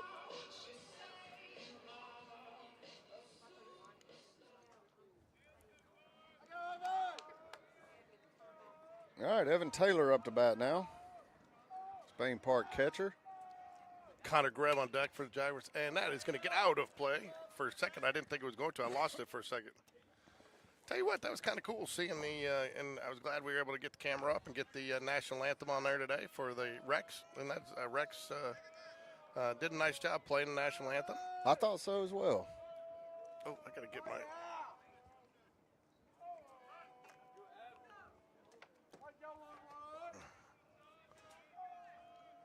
Runners on first and second for the Jags, no outs.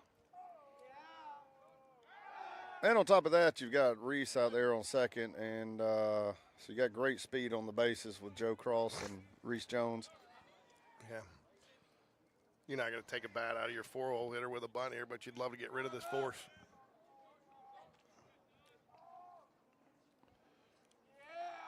Might be a little bit of an area where Will and I disagree on is I would almost. Good read there. Good read there by Reese. I feel like none of the young guys really look very comfortable at the plate so far this year. I think a good way to do that to help them get comfortable is get them on base or let them do something positive that should be easy to do. I know every coach feels like sacrifice bunting is easy to do, but Reese there goes Reese. Oh, and ball gets by the catcher who got distracted maybe by the runners in motion. So there we go. Now we got two ducks on the pond, as they say. Runners at second and third. Pass ball there, Ricky. Pass ball. They hit it, bounced off his glove. It wasn't in the dirt. I think he looked up and saw the runners going. And tell you what, got to give a shout out to my man Jay Bradford up there, DJ Jazzy J, for the keyboard, the little wireless keyboard he gave me. It's really helped me do the stuff. There's a good hit. There you go. That should score two. That's going to score one. All right, nice hit by Evan Taylor. Hard ball up the middle. And Ricky, you know what we have? Runners on the corners. Head, shoulders, knees and toes. Knees and toes. Runners on the corners. No outs, runners on the corners. Run it, said. And the game is tied up at 1-1. And the Jags just got their fifth base hit of the game after struggling through the first 4 innings. Only managing 2. So you got Camden Major picked off last time, but I still think you probably see him go here. Let's go. I want to yell back so bad every time I see him. These moves are not tricky, but for some reason our base runners feel that they are. Well, you can even get you don't even have to, if he's going, you don't have to worry about getting a great jump here because even if you get caught, you're going to get the run in, so. Think he sends him second pitch? I would hope so. Nash, Crash Davis on deck for the Jaguars. You like that, Crash Davis? I like that. Get us a little Bull Durham. Yeah, little Bull Durham reference. In basketball, we called him QB. In basketball, one of the nickname for the Oak Mountain player was QB1, so for Nash it was QB2 because he was the backup in basketball. But I saw that in our group chat the other day. So, yeah, QB2. But so I like Nash Crash Davis better for baseball. I mean, if you watch his leg kick so far, it is very, very different whether he's coming to first or. And you know how we have that one player every year that always stands, like no matter where we are, whatever game, he stands in front of you, blocks you. We don't tell him to move because it's about them, but it doesn't matter where we're at. Nash is always blocking the view. Foul, tipped it back. It's probably my favorite thing about catchers. Catchers like to get way over there. Yeah. They feel comfortable back there behind the other catcher. Yeah. They can see the pitches a little better. Clay Spencer used to do that a bunch. Clay was the king of it. Clay got back on the SP logo. Yeah. He had to get told a few times you can't stand directly behind the umpire. Called strike, little while off-speed you're on pitch deck. there. What was that, Ricky? A little slider there, maybe? Yeah, a little slider or something. He maybe a curveball. I think most of these high school pitchers have either a slider or a curveball or some kind of a mixture, slurve of the two.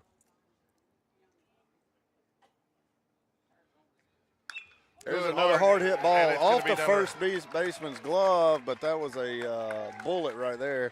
Play's going to be at third. He cuts it. He gets down, and he's there. Ball Good got backup. by him. Good backup. It allows the runner to go to second on the throw. Tell you what, too, you got to, I mean, obviously as a pitcher, you don't like giving that hit up and letting those runs get across, but he still did a good job getting over all the way to the wall for the backup. So many times I see the pitcher just run 20 feet behind the base backing up, and ball gets by them as well. That was a solid shot. Tip your hat to the batter there. If it's a little slower, a little lower, that's a line out. Maybe you get a double play there. So, but great at bat there by Connor Greb. Yeah, Connor Greb, and so that's all I had to do was say that some of these young guys are struggling at the plate and not looking real good, and we got 2 or 3 hits in a row. Sean Jones, peanut M&Ms, baby. The snack of the game, peanut M&Ms, created that rally. You can always count on Sean Jones to get something going. All right, Nash Davis coming up to the plate with Eli Smallwood on deck. And we're going to get a pitching change. Speaking of getting something going, and I was unfortunate I got caught up and I did not have time to cut out the clip, but why don't you tell everybody about Spain Park's success on the diamond yesterday down on the plains? Oh, yeah. So we had Cole Edwards, former top player here at Spain Park a couple of years ago, and finally got some playing time down at Auburn against Wright State. Wright State. Not even sure where's Wright State, George.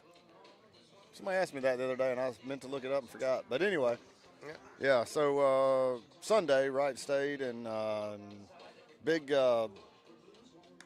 freshman that we saw a lot the last couple of years, Bub Terrell from Thompson. Came up, hit a home run, 112 off the bat, and then right behind him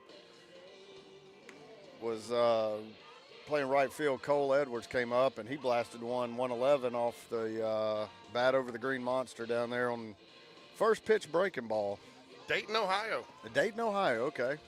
Dayton, Ohio. Yeah, well, I knew that they said that they were going to play Southern Union this week, I think, or something like that. It said that they do a lot of those northern schools will just come spend like an entire month. Yeah, they do. A friend of mine, his son played up there, not at Wright State, but played at a smaller school in Ohio, and because of the weather, they really can't get their seasons going up there, so they will. They'll come and they'll travel down here, and I guess they make it a little bit easier now with some distance from remote learning. You can still be taking your classes. I tell you what, it works out great for all these southern schools, to get, because you get all your opening, first few weeks or first month of the season, you get all home series. Most of your Tuesday, Wednesday games are in-state teams, UAB, UAH, Samford, UNA, things like that. But then on the weekends, generally get a northern school that's still buried in snow. So Jaguars, though, finally get on the board, put 2 up so far. Nobody down here, bottom of the 5th. Nash, Crash, Davis, freshman designated hitter, will step up to the plate. Tell you what, I'm going to get some flack for this probably, but I said Bragg earlier had a swing that looked a little bit like Weidra, but now he's standing over here in front of me. He looks a lot like Weidra himself. He does, too. When I looked over there, I saw the same thing. But he's got a very familiar stance and swing as well, being a lefty. He looks like he's got super quick hands like Weidra did. I think Weidra is down at South Alabama redshirting this year. Yeah, he's still good, man. He had 2 shoulder surgeries this summer. That's tough to come back from. Yeah. Oh, there's a hard hit ball by Nash Davis. That's gonna get down. That's in that left center gap, and that'll be a stand-up double and an RBI for Crash Davis. I think we'll drop the Nash and just call him Crash. Yeah, I'll tell you what, not 1 RBI, that's 2 RBIs. 2 RBIs, yeah, there you go. Clearing bases, clearing double. I don't count if I have to bring in multiple fingers. And that's why they like him. And in fact, that's his second stand-up double in this last 3 days. He had one Friday night at Orange Beach. 4-1 Jags, 7 hits so far on the game. Smallwood had a base hit earlier. Turns around the bunt, pulls it back, takes ball 1. I like how Eli stays out there and then pulls it back just barely. You know what I'm saying? Just enough. Some of these guys really pull it back, and you can't tell if they're really bunting or not. I like him staying out there, staying on it just a little bit longer.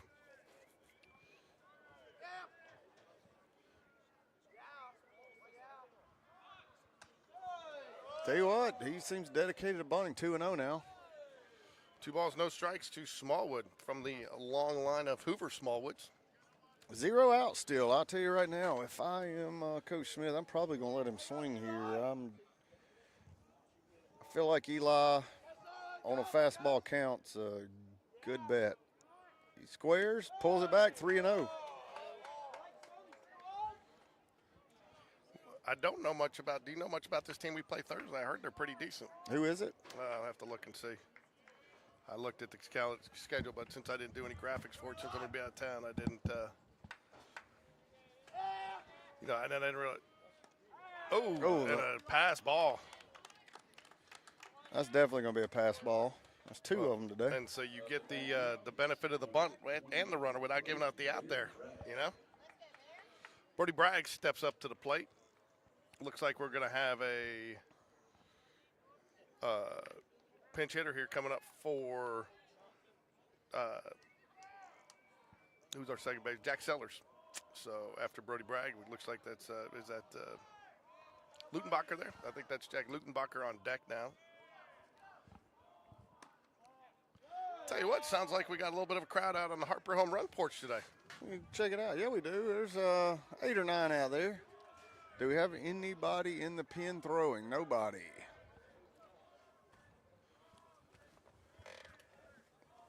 I mean, Max is. Yeah, no, Max is coasting right now, and he's only at, 50 pitches, 52? Pitches. Yeah, 52 pitches. Yeah, no, he's in good shape. I just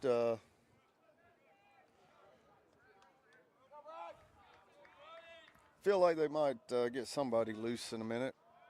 Tell you what, Dunn does not like to. When his starter is going long, he does not like to warm anybody up, I think, just to keep his starter from feeling like he's on the verge of getting yanked. Speaking of warming up, there looks to be some action heading down into the Cullman bullpen again. Another lefty. I swear, this team might have more lefties than any team I've ever seen. Called strike, 3-0 pitch. Brings count to 3-1. Jags runners on the corners. And we do have runners on the corners. Head, shoulders, knees, and toes. Knees and toes. I'll tell you what, our Steve Holly hot dog wind meter is down to a 0. The flags are laying down. Smallwood goes. He's going to have to head back on the pop-up out to shortstop. Oh, and that falls. The left fielder and the shortstop had confusion, and Smallwood's going to get run up. What do you do on that? There's nothing you can do. That's a routine fly ball. Fielder's choice. No, you don't get fielder's choice. I guess that goes fielder's choice, although It goes to the fielder's choice. I try to figure out a way to make that an error because it's definitely an error. Oh, sorry. It's a fielder's choice, and then I guess you get the RBI, and which you wouldn't have gotten there, but it doesn't count as a sack. So Jack Lutenbacher. So long snapper for the Spain Park Football Jaguars, had a nice season. He's got big shoes to fill, George. He does, yeah. Who? Lutenbacher? Yeah. Yeah, and then, he did 2 sets. Evan Bishop and then Sean Corey. I think I know that guy. Sean Corey? Sean Corey was a long snapper, had a good year. He ain't bad. Yeah. So. Good-looking kid, too. Yeah, he is. Doesn't look anything like his dad. Looks just like his mama. Yeah. I'm just Called kidding. strike, 1 ball, 1 strike. He honestly looks a lot like a UPS guy I used to have. We didn't have UPS, FedEx. Reese Rise Up Jones in the hole. Slade bounce on deck for the Jaguars. Ball just missed the man. He has not been given that strike right at the knees today, has he, Ricky? He is not.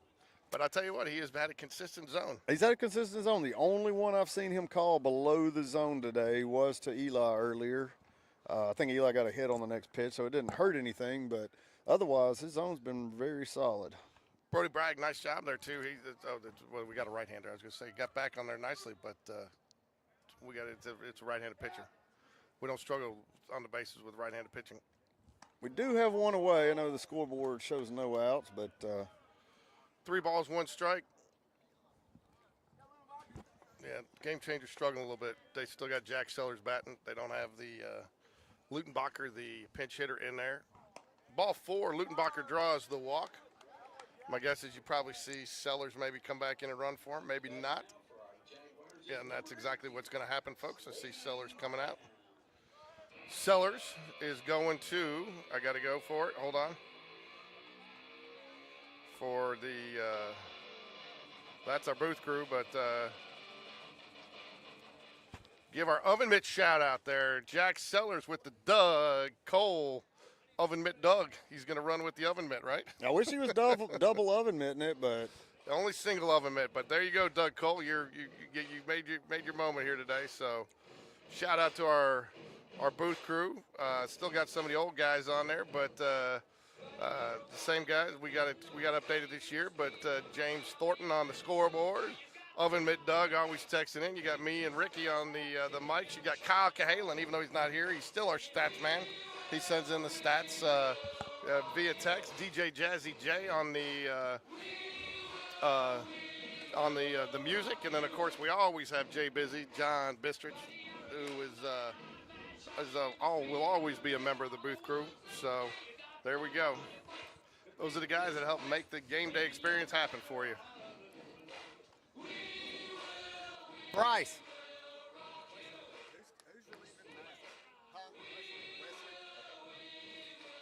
Is he number 20? 28, okay. All right. Got a new pitcher coming in for Cullman, and I think Max may be done for the day.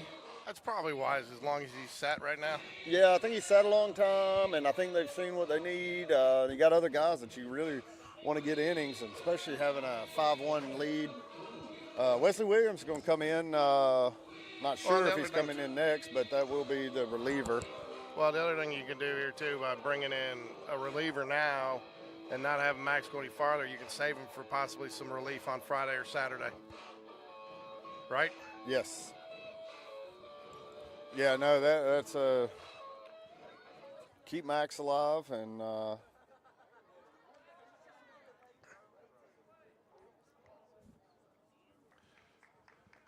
right, now we're back to the top of the lineup. Got Slade Bounds up to bat. Stancil on the mound for the Bearcats.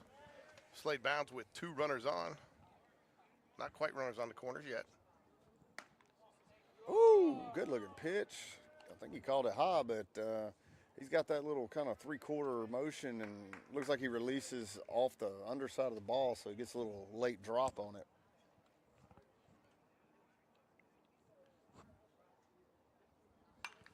Fouls, and it's going to stay in play. Catcher Straight up tough catch for the catcher. Tosses the match, and he made makes it. the catch. Good job there by the catcher. That's always the one that comes right back down where you're sitting.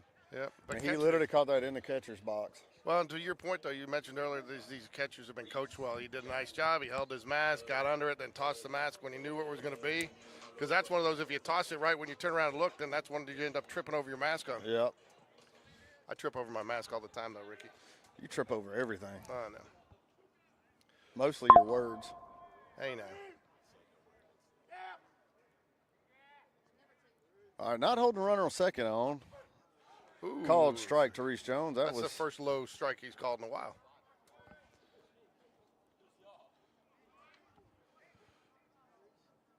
(5-1) Jags turned it on here after the Sean Jones peanut M&M's rally snack of the game. I agree with that. I don't think Reese has looked 100% comfortable up there today. Do you? No, he hasn't. And but this is a good spot. He had a nice bunt for base hit last at bat.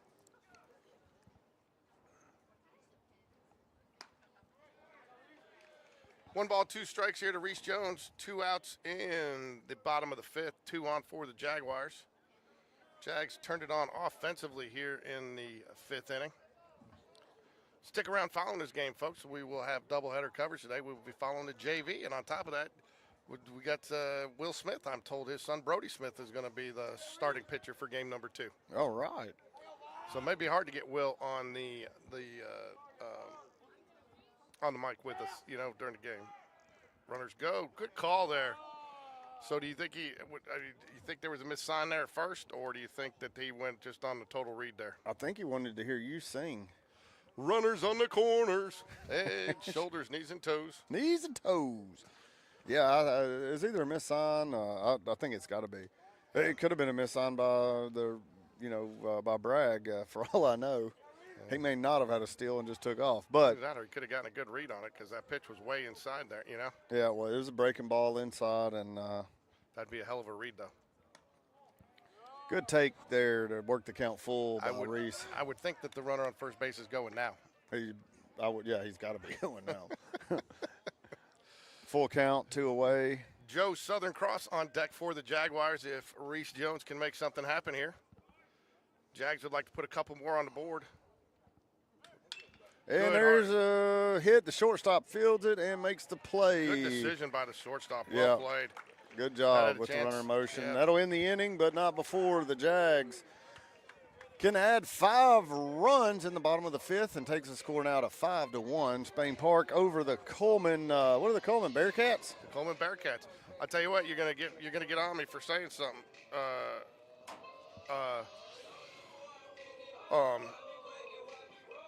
So I'm getting yelled at for taking the Wi-Fi from the house. The Wi-Fi at the house is better, so they're all asking me did I leave the hotspot. All right, we got Wesley Williams now on the mound for Spain Park. I'm gonna go get some. You need anything? No, I don't need anything. I'm gonna grab a jacket.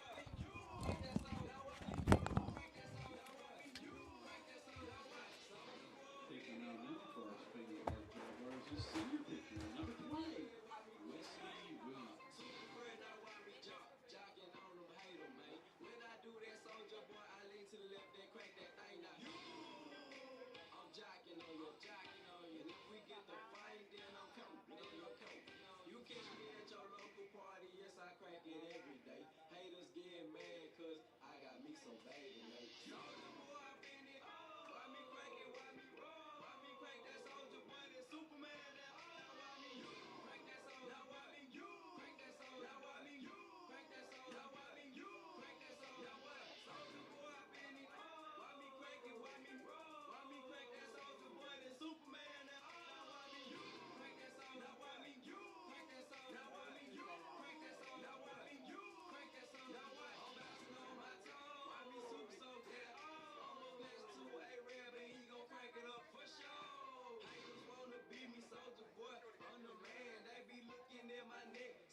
All right, bottom of the 6th, or top of the 6th inning here. Sorry, folks, trying to.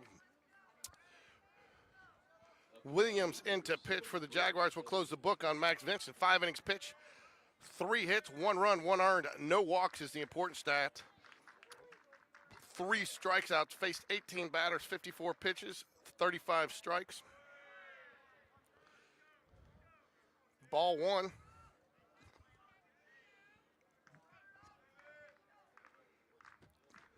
Jared Phillips going to be on the broadcast with us for the JV game coming up next.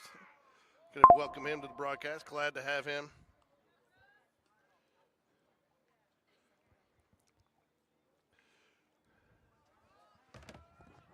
I thought you were going to get a jacket. And then I ran into Max, and he started talking. Max who? Vincent. Did you tell him that we're going to interview him? Oh, no, but I will in a minute. Where is he? He's in the dugout now. He was coming back from the bullpen. I got you. All right, Wesley. 3 balls, no strikes. There Called you strike. go. Got the highest strike call there. Yeah, so Max was telling me, he said, he was just struggling a little bit early to get ahead in the count. But I told him, I said, you did a good job. I think you pumped a lot of strikes. Didn't feel like you lived behind. Good job by Wesley battling back. Especially when you throw 54 pitches over 5 innings. And, Yeah, that's fantastic. And, that's an average of, 10 pitches an inning. Yeah, 10 and a half pitches an inning. And then let's see, what do you have? Faced 18 batters, 1 run, 1 earned. 54 pitches, 35 strikes. That's a great percentage right there. Fly ball left field. Joe Cross settles Hey, under. that's a good at bat, right? Good job by Wesley. He started off 3-0, comes back, gets the count full, and then gets the fly ball out to left field, gets an out.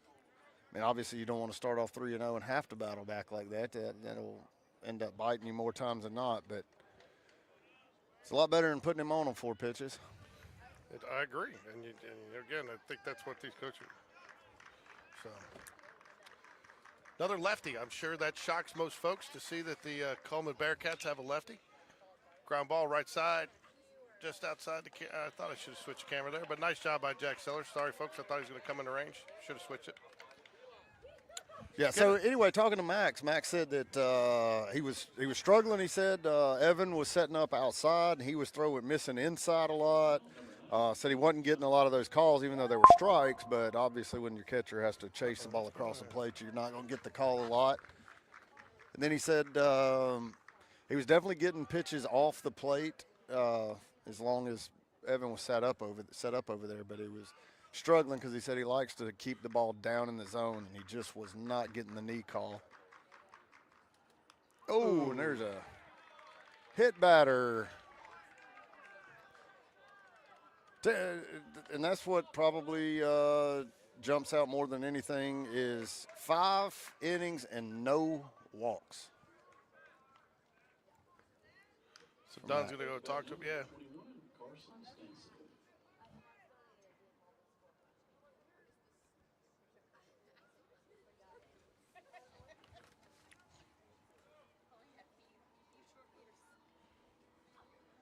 We do have a little action in the bullpen. Not sure who it is, but I'll see if I can't get a number for us.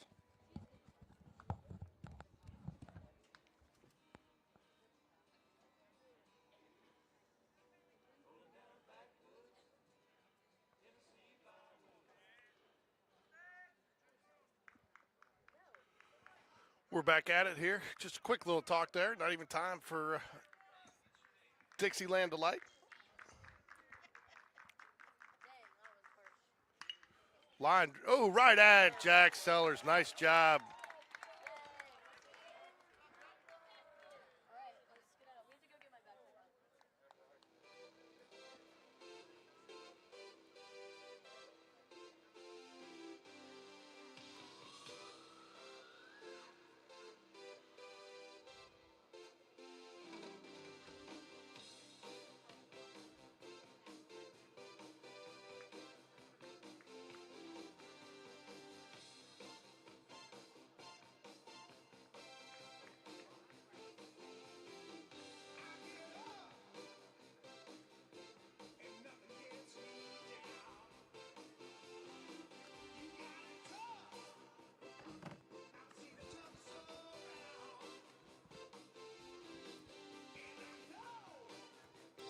All right. Well, it's Andrew Thornton throwing in the bullpen, but I think he's just warming up. He's going to come in center field.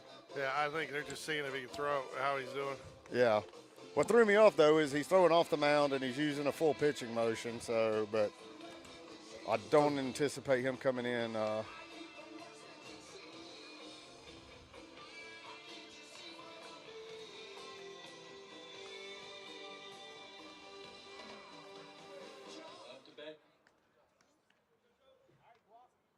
Stepping to the plate now is number 21, Joe Cross.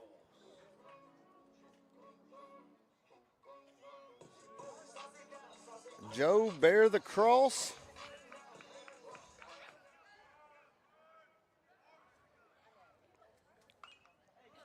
Good cut, fouled it off. A little lefty on lefty violence here.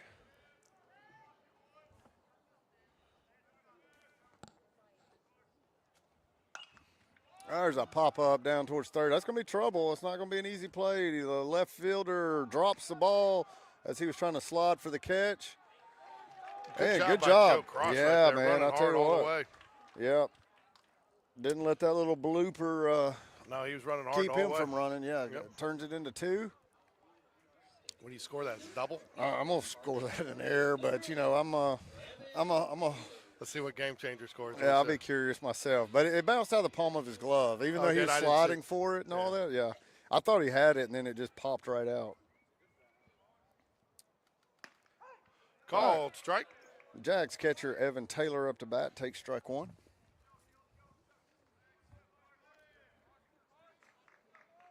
I think he had a nice single up the middle in his last at bat. I tell you another reason to do JV now after varsity is, JV's got and freshmen have 2-hour time limits on them now, so they don't keep them out here so long. So, once you get this done, that that game's probably going to start about 6:30, so you're out of here by 8:30. Don't want JV parents to get mad at me, but sometimes those JV games can turn into some walk fests and things like that. So that 2-hour time limit is pretty mandatory. Nobody's going to get mad at you for speaking the truth on that one. Sometimes they turn into really good games, but stays alive with a foul ball off the backstop. Counts 1 and 2 now to Taylor.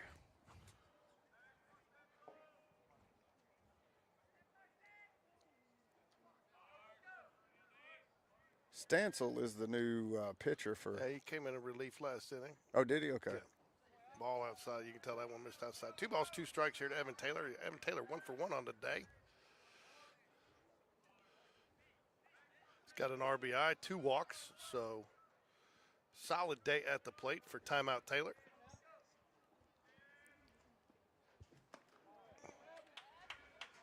Brings the count to full.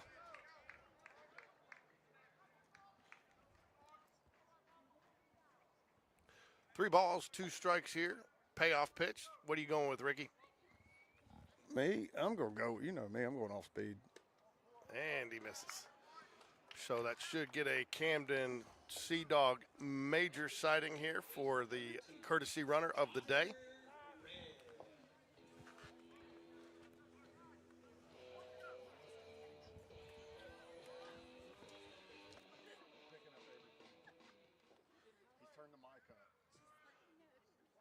Connor Greb will step to the plate for the Jaguars. Connor Greb 1 for 3 on the day. He does have 1 strikeout, but he scored once and gotten an RBI. Will decides he wants to try to get a few more runs here. We're trying to bunt him over. Bunt goes foul. No balls and a strike, Ricky. No balls and a strike. So no outs. I know you're not going to complain about that trying to bunt even in this situation. Oh, I like the bunt. He's gonna do it again. Oh, and I tell you too, as a coach, if you call a bunt on one pitch and then they foul it off or make a attempt that's not so hot, you're almost certainly gonna call it again just out of anger. At that point, you're like, okay, you couldn't do it right, then we're gonna call it until you do.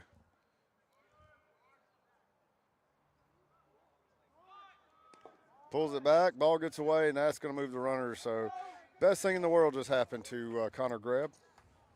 Yeah, and I tell you, it's a good read there by Joe Cross on second base. I mean, it gets away just enough, and that was a straight read right there. Yeah, I'm gonna give Joe a lot of props as being a fantastic base runner. Well, and the other thing, too, is nice is, Camden Major there, too, picked up on it as well. Did a good job reading the runner ahead of him and went ahead and took it there, too. A couple times today we've seen the runner get stranded there at first base in that situation. Ball misses up 3-1 now, the count to Greb. This is what we were talking about a little bit earlier. The difference between 7A and 6A is you start to get a little thin in your pitching in situations like this. They've gone through a lot of pitchers today.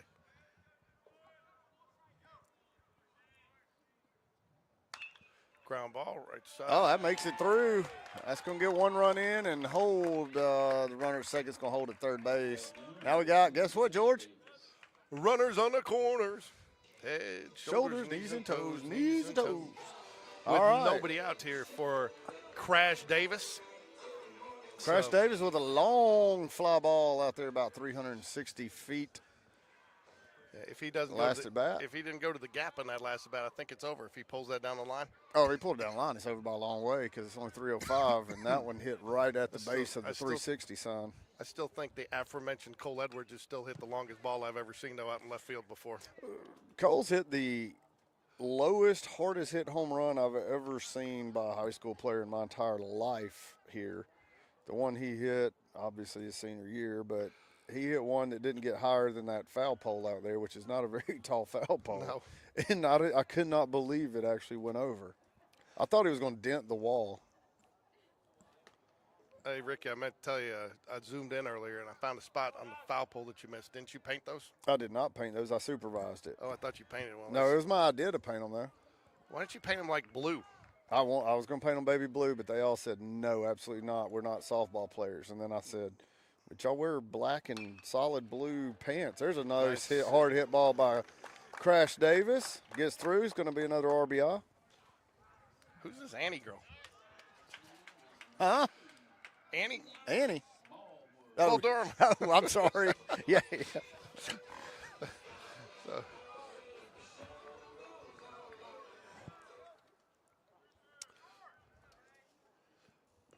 Catch going to go out. I don't see anybody in the pen, so this is strictly, yeah, don't you know? She picks one player per season, man. Shocked that we've turned this into 9 hits as slow as it started. Lucas Thornton hates the bunt call. He says, let him swing away. So.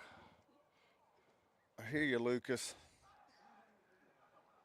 Lucas don't have that old man energy yet.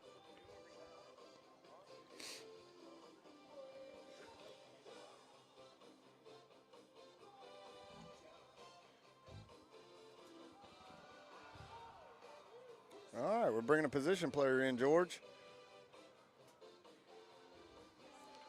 That's probably why you didn't see. That's probably why you didn't see anybody in the bullpen. So Eli Smallwood, 1 for 1 on the day, batting 1,000, 2 walks. Has not scored, doesn't have an RBI, but has been a big part of the offense. Brody Bragg 1 for 3. Jags started off a little slow, but ended up putting 9 hits. It's also got 9 walks today. That's the number that you don't like to see, and that's pretty much been the difference in the ballgame, Ricky. Oh, by far. So, Jags have struck out 3 times. With the, Jag pitching has only given up 3 hits, though, and 1 run earned and no walks. So that's, again, I think that's the one thing. And I tell you, I talked to my son Sean a little bit about it. He called me. He was watching a Game Changer. He said, how's Coach Dunn doing? I go, what do you mean? He goes, 23 walks over 3 games in the first 3 games. You know, that's not good. He goes, he said, but don't worry, Coach Dunn will get it fixed. I said, I know he will. And then, you know, Jags have really cut down the number of walks the last couple of games, which means, you know, because I said it, we're going to walk the bases loaded to start the 7th. George, if you do that, I'm getting up and leaving. Hey, Jack, how's your arm, man? How's your arm? Can you pitch? No, I'm about to pitch for a little bit. Yeah, you play the field?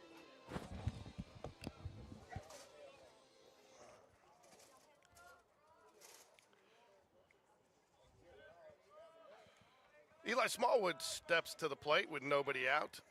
Brody Bragg, who's had a nice day, subbing in for Andrew Thornton.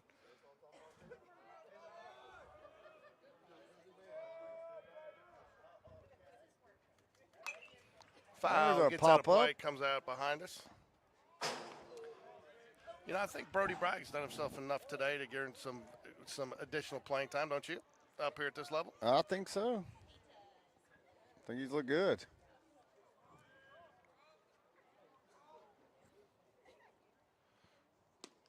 Good take. Eli's had a really good eye at the plate today, whether it's been trying to bunt or trying to put the ball in play. He's drawn a couple of walks, and just a nice day all around for Eli. Yeah, you can tell over the last 4 or 5 games, his approach at the plate has got drastically better.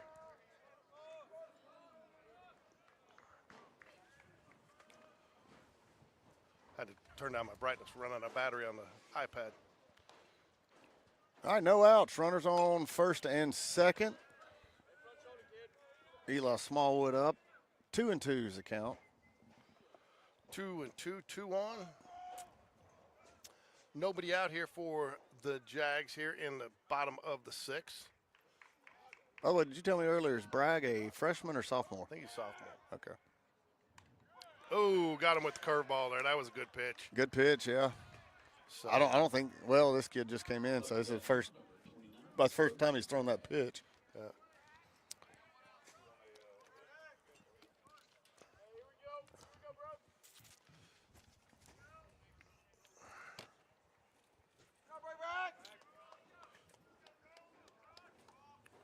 Seven-1 Jaguars here.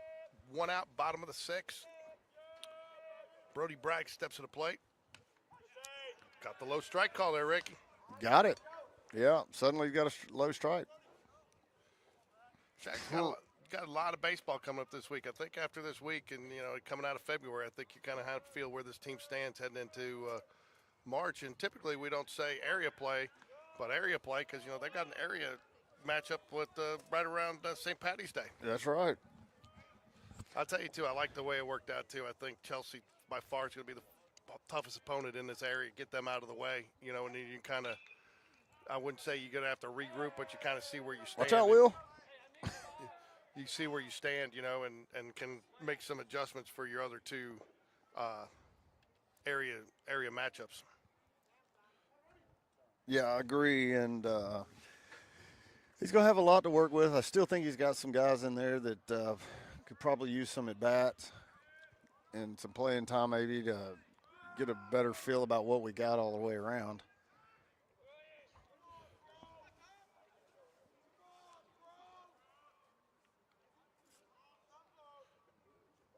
Swing and a miss, strike 3.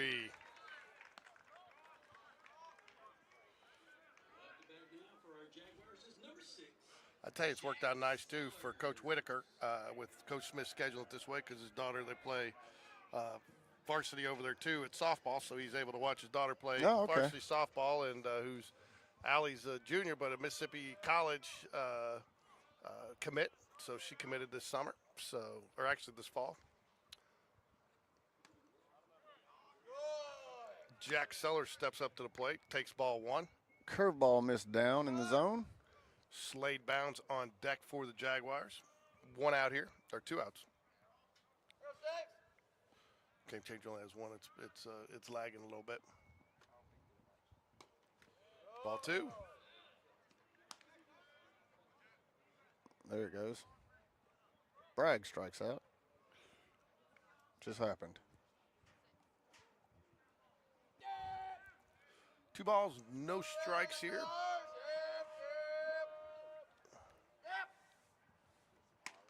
Called strike on the outside corner. Tell you what, you never, ever like to leave a runner at second base, and I would hope these guys. What kind of speed's Greb got? No. He could beat me. Oh, well. I don't take much. Called strike 2, 2 balls, 2 strikes. I'll tell you what, though, Jack Sellers proved this weekend he's a tough out, 18 pitch at bat, fouled off 11 pitches. Actually, Matt, that was 17 pitch at bat. It must have been. Yeah, 17 pitch at bat, sorry.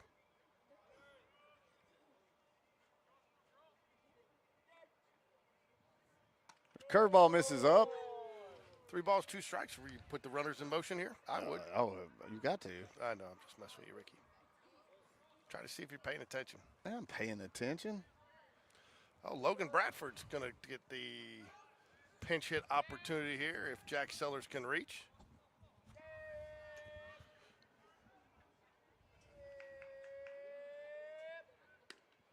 Oh, gets him on the low, strike 3 call. Good pitch, though, Jack and with Sellers. 2 strikes, you got to hit that one. I'm not sure if they're watching today. Hadn't seen any chat from them, but shout out to the Sellers clan out in Baton Rouge, Louisiana, who's been watching. They've been chatting in some, so hopefully they're joining us tonight. All right, I see Andrew Thornton is got a glove. I think he's going into pitch. He was warming up down there, and everybody was like, oh, no, he's just probably going into center. But I was like, he's literally going through a full motion and trying to throw curveballs. And well, there's probably a chance they want to see what he can do. He hasn't played the field today. Might be his elbow's not on his throwing hand. Is this going to be our JR? I don't know. We'll see. He pitched for me when he was 9. Hey, Lucas, text me in. Give us a little preview on Andrew's pitching.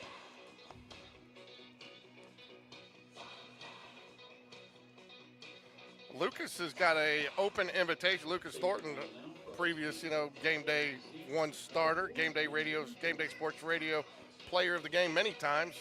But he has got an open invitation. I think he's going to be a guest broadcaster one game when he comes back this year. So, yeah, that's what Thornton's going to bring that the other guys, most of them that we've seen, he's got a little bit of velo.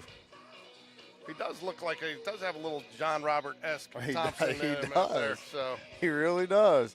I tell you what, he just needs the blue Look glove. at that curveball. That's a Yeah. good-looking curveball, too. He just needs the blue glove, huh? Yeah, if we get him a blue glove, we got us a JR doppelganger. Yeah. Right now, I'll tell you what, his off-speed pitch looks pretty good. He's thrown it twice in a row, and it's looked nice.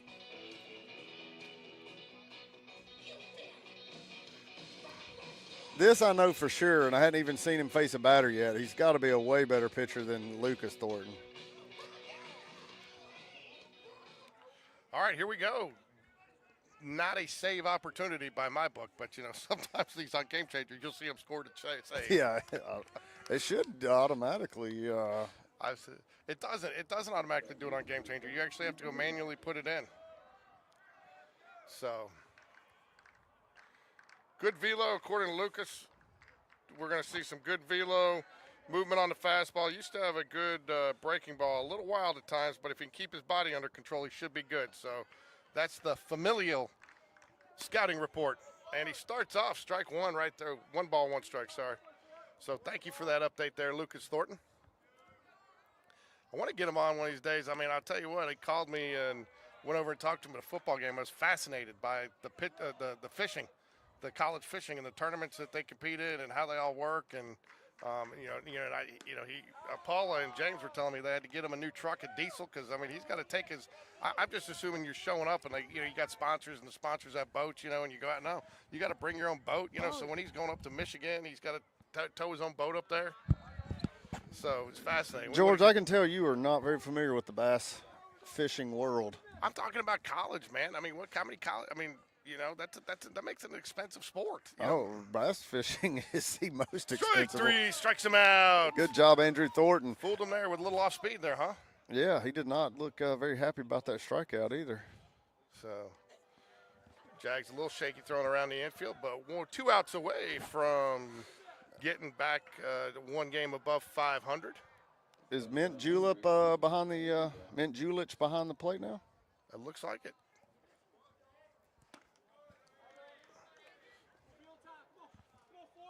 I tell you what, whoever's doing the Game Changer this year for in the dugout has done a poor job. We're gonna have to give them some remedial training. Well, all you gotta do is bring that up to Don. He'll get on it. There's a strike, 1-1. Don who? Done. Oh, Don. No, I already talked to him about it. Okay. Because I said something to him one day, and he's like, "Yeah." There's a fly ball. That's deep. That might be out of here. It is. Solo home run. There was a pop-up, but just because it was just inside that left foul pole, it's hard to tell from out here, George, but where that ball went over, it almost comes in straight in. Well, I thought it was going to be foul, but you definitely saw it go behind the foul pole there. Oh, yeah, it was 10 feet to the right of the foul pole, maybe 7, but. That's what you look for to see if it goes behind the foul pole, right? Mm-hmm. That ball had no hook on it like you normally do when they're down the left field line by a righty. So it was high, though. I mean, it was really just a pop-up, and normally that's a pretty routine out, but this field does have a little character down there with that. See Josh Fonba out here taking pictures of his fellow students and players. If you guys we hired Josh to do Fonba flicks for the girls basketball team. It was some of the best money we ever spent, folks. It's economical, and so if you want to get some sports pics of your kids if out here, you would need to reach out to Josh Fonba. He does a phenomenal job, and all our basketball parents loved it. So. And if you want a beautiful yard, you call Birmingham Landscape Design. Oh, yeah. George. Well, we're for all you out there looking for the promos, there's our all starting Friday's game. When this whole system updated, I had to rebuild everything. Oh. When OBS put out a new update and it brought it in a bunch of new features, but I had to re-download plugins. I had to re-download, reset them. Oh, he's got it. He's got a chance for it. Nice job. Out number 2, 2 outs here, top of the 7th. And 2 outs. Bearcats down to their last out here.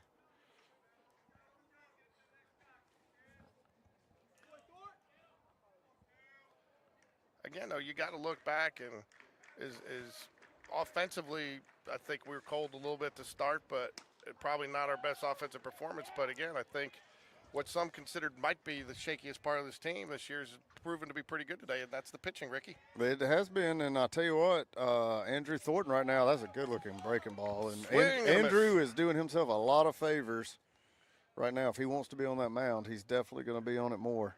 Well, I'll tell you what I've been impressed with is the way he's mixing in his pitches here. He's got these batters are guessing. They don't know what he's coming with, and he missed with a nice little off-speed pitch down the low, got him to chase there. There it was again. That's the curveball, and he got the tip of the bat on it. And there's going to be the third out of the game. And the Spain Park Jaguars are going to beat the Cullman Bearcats 7-2. Stick around, folks. We'll be back in about 20 minutes for game 2 of our action today. Jaguars versus Bearcats. It'll be JV. Brody Smith will be on the mound for the Jaguars. So we're going to try to get a interview during the JV game with Max Vincent, our Game Day Sports Radio player of the game today. Don't you agree? I agree. I think Max did a phenomenal job today. And on top of that, he did a phenomenal job because that's that game when the bats aren't going. You can find yourself in a 5-0 reverse, and it's tough to get back in it. So he did a good job keeping his team in there. So when the bats weren't there. That's a great point, too, because, as a pitcher, all of a sudden your bats aren't there early on. You can sometimes start falling apart. But that's one thing about Max. If knowing Max, he goes out there and he's so hyper focused on what he's doing. I don't think he pays a whole lot of attention to anything else. Yeah. So, anyways, Rick. So we'll be back out here Friday. Don't know time yet. It's all determined. But I also was told that they've told the tournament because of the amount of school we've missed so far that they cannot. That we will not be playing an early game. So I believe we're going to play after 3 p.m. on Friday here at Spain Park, regardless of what happens on Thursday. But it is a true tournament, so your game times are determined based on win or loss. So anyways, all right, we're going to take a break here for a moment, folks. We'll be back for JV action here in about 20 minutes. Go Jags.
Testing, testing, testing, testing. 1, 2, 3, 4, testing.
So I was talking to Ward, and I said, let me ask you this. I said, when you saw Thornton on the mound and throw that first pitch, did that not make you think of J.R. Thompson? He goes, I've been saying it for 5 years, but I forget that he plays with Eli in the summer and stuff. He's like, so I've seen him on the mound a million times, and I've always said that he was.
All right, it's time for game 2 of our doubleheader action today here at the Park, Spain Park.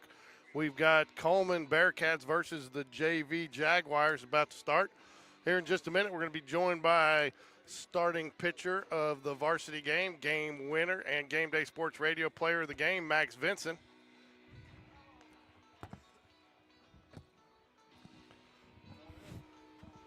You hear us, Max? Yes, sir. So, joined by Max Vincent. Max, second start on, you really can't count the first one to start. Senior night, right? Everybody Yes, kind of gets one night, so yeah, it still counts as a start, and it was a special night for you. But tonight was, you impressed us. Did you impress yourself a little bit? I mean, you had to go deep into your pocket of pitches, and your offense didn't help you out. You really kept them in the game for a while. Yes, sir. It was a rough start. I mean, I wasn't getting ahead in counts at the beginning, but I figured my way out through it throughout the game, and it kept my team in it.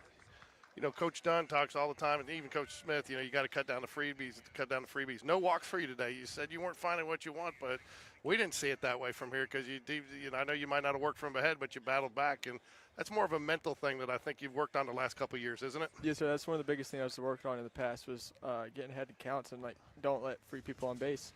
It's a big thing for me, and I feel like I finally started to figure out that a little bit, but still got a lot more work to do. Max, I'm going to say this, like George was talking about, that early in the game the bats weren't coming around. Do you ever think about that? Do you ever think, sir. I don't have – because as George was talking about it, he said, that's tough to pitch when your bats are just dead and everything, and especially when you get 3-4 innings into it and everything. And I told him, I said, the little bit I know Max, I was like, I think Max goes out on that mound and he has no idea what's going on anywhere else on the field. He's just concentrating on throwing his pitches, and that's it. Yes, sir. And is that how you feel?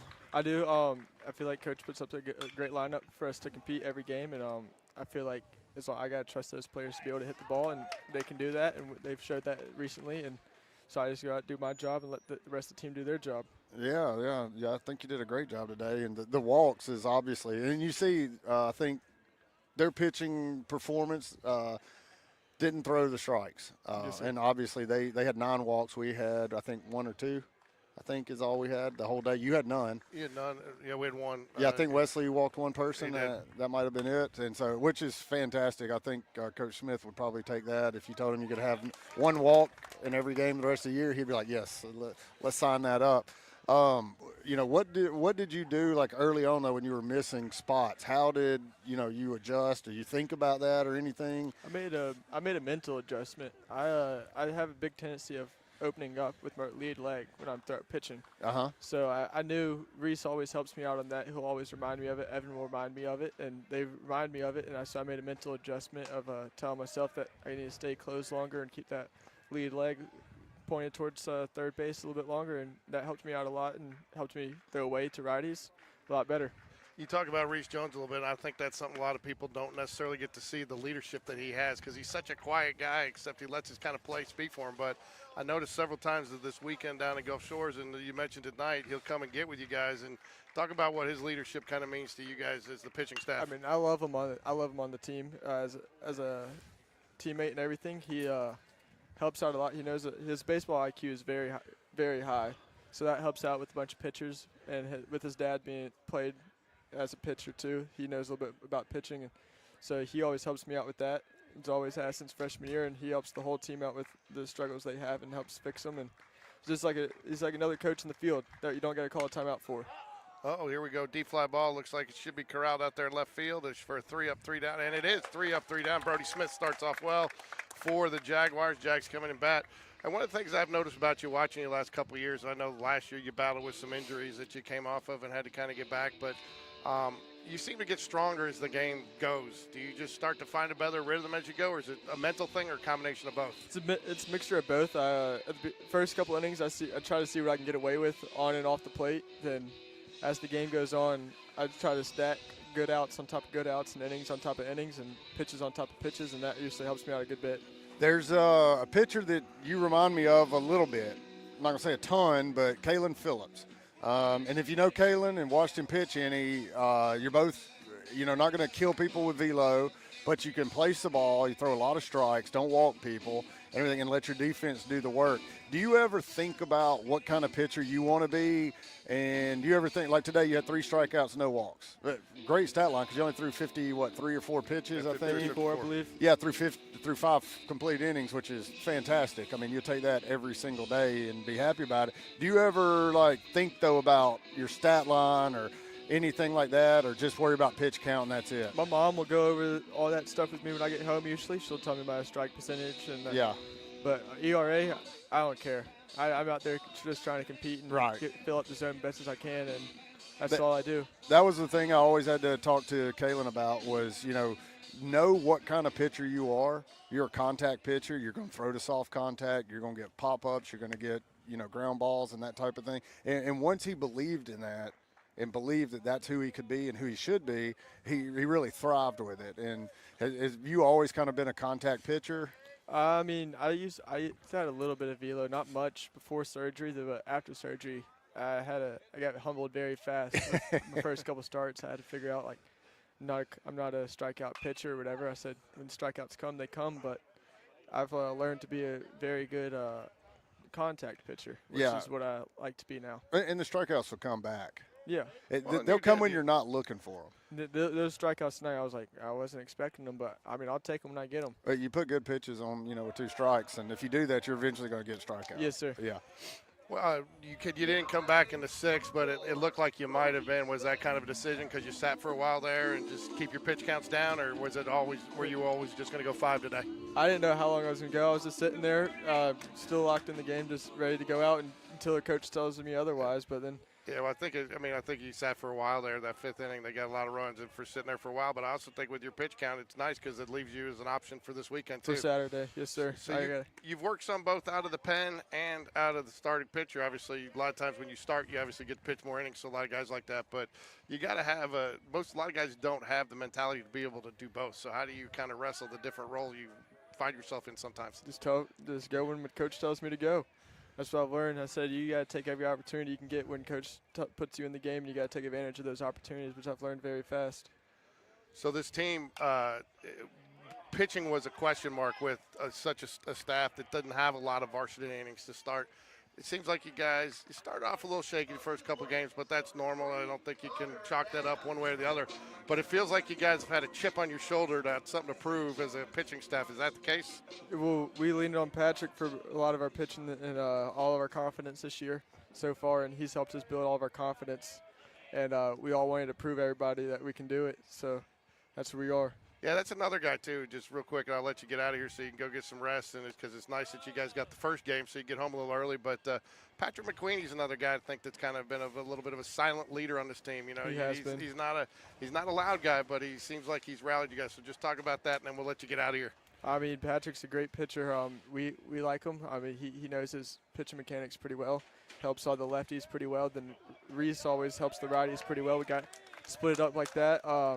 So, yeah, I mean, Patrick's a great team leader. We all love him, and he's great when he's on the mound. All right, I'm going to ask you a serious question here, and I want a serious answer. Who's got a more punchable face, Connor Kenny or George Corey? You could say it's me. You could say it's me. So, punchable face. Well, Connor must be standing back here. Yeah, he is. George Corey. So I was like, yeah, George. That's all right. That's all right. Hey, last question. You pitched a little bit. It's rare to see a catcher, Evan Taylor, coming up as a sophomore, but doing a nice job behind the plate. He was with you guys on JV last year, correct? Yes, sir. So do you think that's kind of helped this pitching staff come along, having your catcher come with you from JV up to the varsity this year? Yes, sir. We all got to get comfortable with him last year. And George, here's Will if you want to get Will on now. His son's pitching. I told him we'll do it later. Him learning how to throw to him last year helped me a lot. I mean, I got a lot of trust in him. He's a good wall behind the plate and has a good arm, too, to throw somebody out.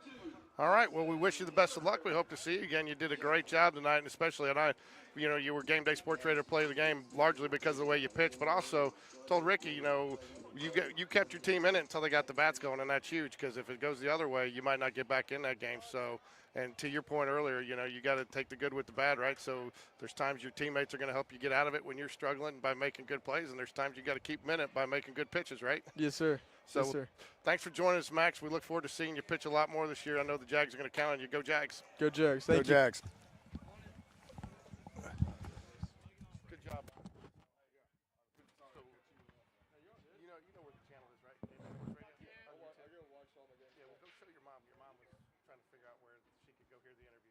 And I told her, but it's weird because you got to still go to live, even though it's not live anymore. But yeah, show her. I'll make sure to show her. And you're at your interview's at about 2:50, 2 hours and 50 minutes. Is that when it started? So if you just want to scroll through, it's about 2 hours and 50 minutes. That's about where you started, okay? Sounds good. Thanks, man. You did good. Thanks for coming and talking to us. Where is he? Jared! Yeah.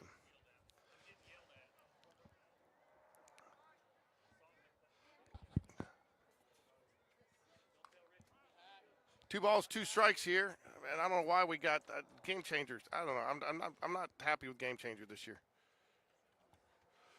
You've been acting up too. Yes, everybody says.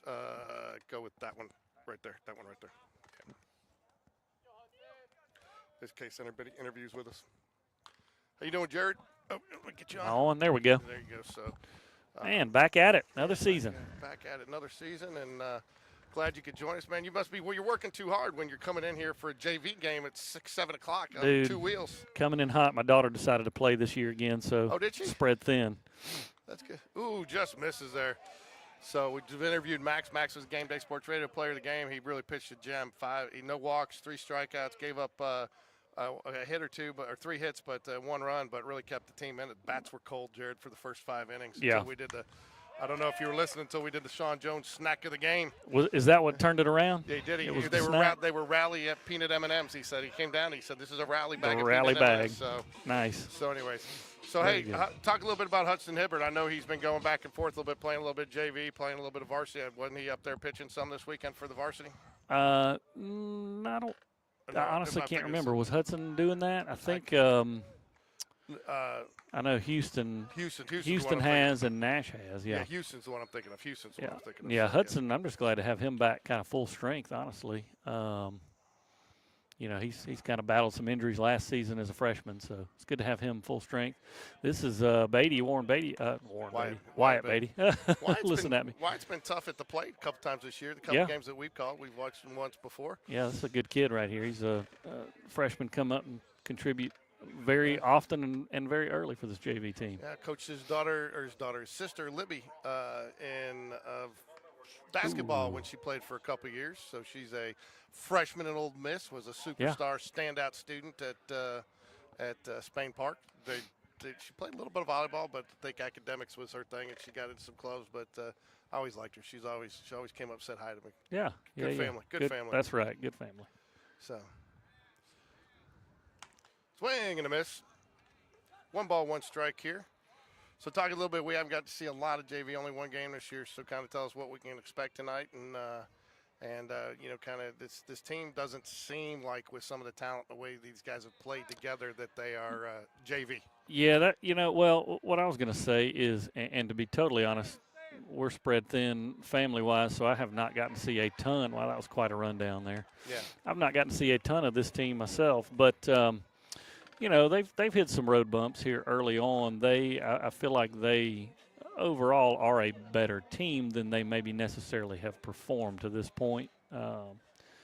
They've dropped a couple of games that really they normally wouldn't drop, and I think I don't know if some of that is just kind of knocking the rust off, getting back into it. But I would say this is a pretty talent-rich team when they really put it all together. So excited to see what they do the rest of the season. And a few of these guys are like you mentioned before, playing a little bit of time with varsity. Some are playing I think full-time varsity. So it's a good squad for sure. So. And to give us a quick update on Spain Park alum Kalen Phillips up at Holy Cross, right? Holy Family. Holy Family. So their season has officially started. They started this past weekend. He is currently kind of on rehab assignment. He's been having some tendonitis in his bicep. So he has not thrown live in game yet, but they've got him on currently slotted for rehab assignment with their JV squad in a game Monday, this coming Monday, and then hopefully pull him up to the full bullpen shortly thereafter. I'll give you a call. I'll talk to you about Friday. Okay. I'll let you know when I find out, okay? Sounds good. See you. So now if you play JV, I guess you can still redshirt?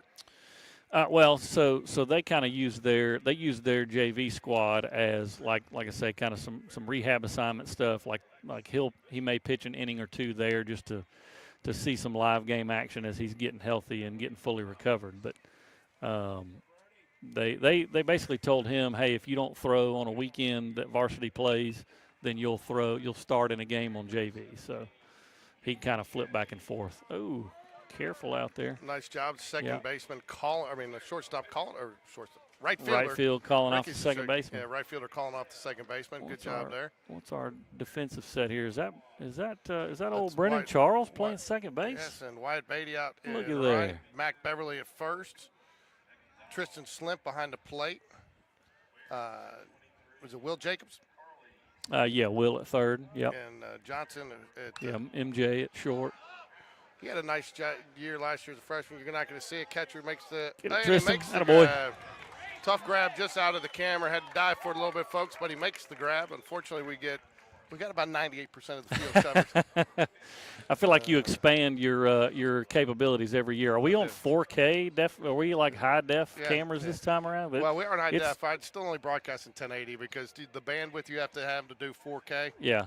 That's when you start getting the buffering and stuff. Well, I pulled up a varsity game on our big screen the other night, and it was crisp and sharp looking. It looked nice. It's good. So, I mean, trust me, there's definitely been an investment in some equipment here. But I tell you, I was smart. I got some of it used. And I will tell you, too, one outfit out of New York that I got the second camera from, when they found out we were doing it for the school, they cut us a discount. Oh, nice. Good for them. I told them we were teaching some students how to do this and stuff. So good for them. Trust me, I'll work any angle I can. That's right. Whatever it takes. 2 balls, 1 strike. Brody Smith, Coach Smith's son, is your pitcher. I tell you what, though, I still joke around with them all. I'm not sure who the best athlete in the family is, Brody, L, or Miller. I would. Oh, that's a tough one. I'd probably give the edge to L. Yeah, L's a solid little basketball player and a cheerleader. Man, that's not easy. So. Yeah, and she could be a good softball player too. She just decided to kind of go a different direction there, but. Yeah, I would say she's probably the most athletic one, and I love them all. I mean, I love Brody. I got Miller on my little rec league team this year. So that's good. Is that a package deal? Is that what you do? You work the coaches stick together? It was more of a, hey, Will, do you mind if I make you my assistant coach so that I get Miller on my team? That's always good. And on top of that, too, I was saying more for the scheduling, for when you make sure that's right. He's not scheduling a game when his son's got a game. So that's right. So I did tell Will, and I think it's great the way he's done it this year, having some of the JV varsity piggyback each other because it does, for me, it stinks to come out and set up for just one game. If you're going to set up, you might as well set up for two. Set up for a couple, But also, too, I told him, I said, I kind of felt cheated a little bit this year. Some of these guys are coming up, and I've heard the names for years, but I haven't seen them play because I've been covering. And with them all coming, there's so many new faces. We're losing 40 guys over the last 2 years. Yeah, no kidding. So many new faces up here. So that was a big senior class last year. So runner goes. Nice. Not quite. Oh man, it was close though. I'll tell you what, close. Man, and I don't mind that throw right there. Yeah. The hop. I mean, you should have seen in the first game, Cullman. I mean, even if the guy was on my ladder and jumped, he wasn't going to get it. It was that high over his head. So, give your shortstop a chance to at least get the out there. That's right. That's right. 1 ball, 1 strike here, top of the second. And just so you folks know, JV, I'm told, has a 2-hour time limit now. Is that something they just implemented this year? Maybe. I want to say they had a time limit last year. Maybe it wasn't 2 hours. Maybe it was a little more. But, I don't know. That could be a new thing. So, Jags lead 1-0. Got a run off no hits there. I think they drew a leadoff walk, bunted them over, and advanced on a wild pitch and then scored on a fielder's choice. Yep, that's correct. That's what you call manufacturing runs, right? It was a swinging bunt, by the way. It was a swinging bunt. So 3 balls, 1 strike.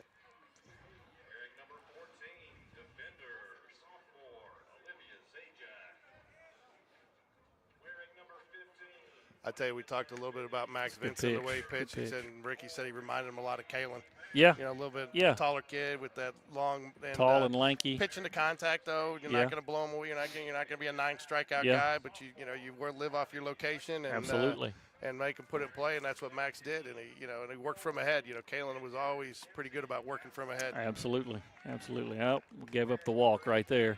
2 out walks, you hate to see Yeah, those. you don't like that, but you're looking at runner on first and second, get you a force out, So closest base. yeah, so I tell you, that's the thing too. Max did a nice job with the last game was we had bases loaded, get no runs.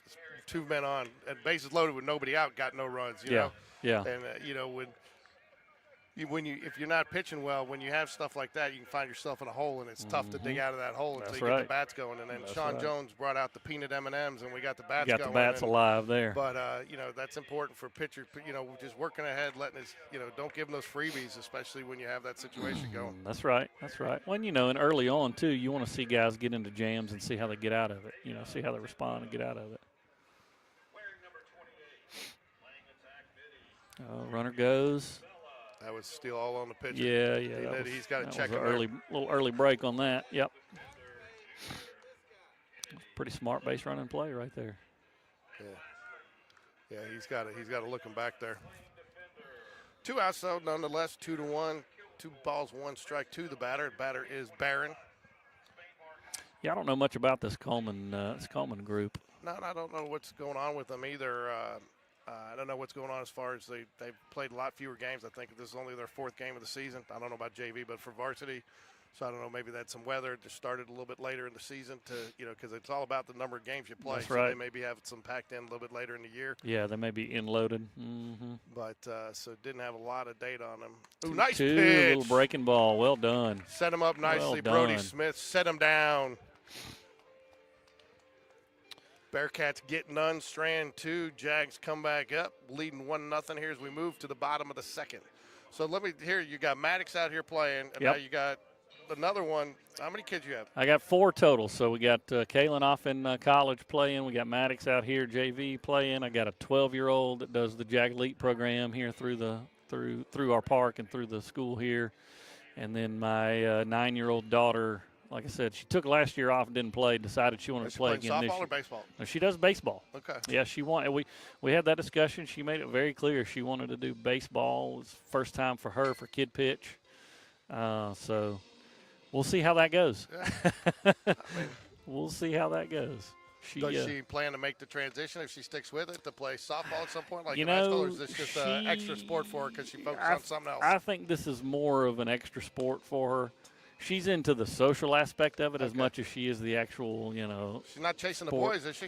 She's not chasing the boys. I think it's more of a, she grew up with 3 older brothers, so, it's all about showing that she can do what they can do and try to even do it better. So, but she enjoys it, and she has fun with it. She's got a real positive outlook on it. So, One thing Ricky and I talked about last time too is, and you can probably comment here too, is this size-wise, this doesn't look like your typical JV team.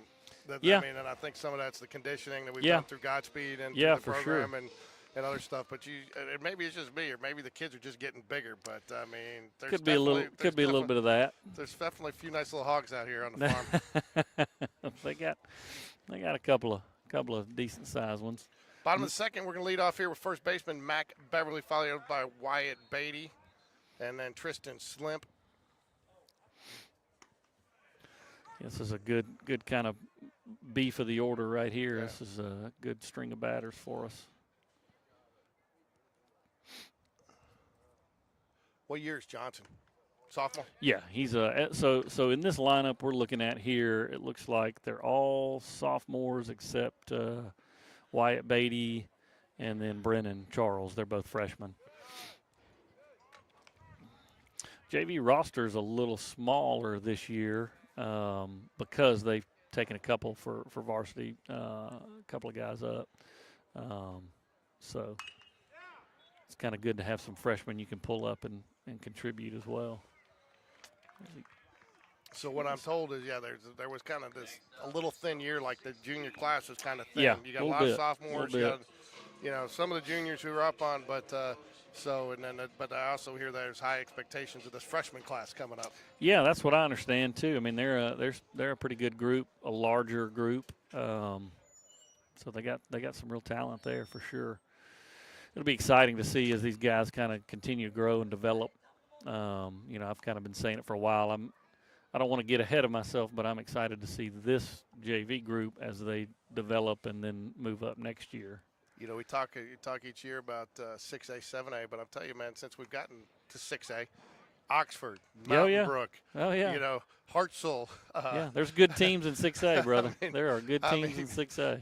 Chelsea, Spain Park. It doesn't let up. I mean, you go to the top 10. I mean, any one of those guys in the top 10, you can see going deep into the playoffs in any given year. That's right. That's right. But I also just heard something today, too, that was interesting, just that they've changed the area a little bit. Now you've got an area of Hoover, Vestavia, Trussville, and Thompson. Okay. Wow, that's a competitive area right there. And he is going to reach on a little error. You going to call that an error? I don't know. Maybe not. He was on a run there trying to see. So that was going to be a hard play either way. Yeah, I don't know. I'm hard, but I don't know. I might have given him a hit on that. Let's see how they score it. They do score it as a single. They do score it as a single. All right. So I'm pretty hard, but on that one, he was running. Yeah, no, you're right. Reese Jones is making that play, but I don't know about many others right now. That's a good point. But yeah, I mean, so you figure you got two of the top that are usually in there out of don't even make it out of area. Yeah. Wow, that's I didn't realize that was the new area for them. That's what I've been told. That's strong right there. Yeah, it's a tough bunch. Well, that's what Will always says, and I think the same is going to be true at 6A. Is if you can get out of Birmingham, you got a chance. Yeah, that's right. That's right. You said it was Hoover, Vestavia, Thompson, and Trussville? I'm going to check it here in a minute. I mean, I want to say that's probably 3 of the last 4 state champion teams, isn't it? That's what I'm saying. Foul back. Oh, and he misses catcher misses it. That's a tough one. Live to fight another day there, Tristan. So I'll tell you what, too, on that one you can tell, not knocking any catcher, but you can tell, like, when Tristan committed, he caught it. Oh, yeah. When you're not committed like that, like feeling the fence. And, and to the credit catcher's defense, there's third baseman's got to be over there helping him. That's you got right. Room. You got to talk. You got to third talk baseman to just standing there spectating.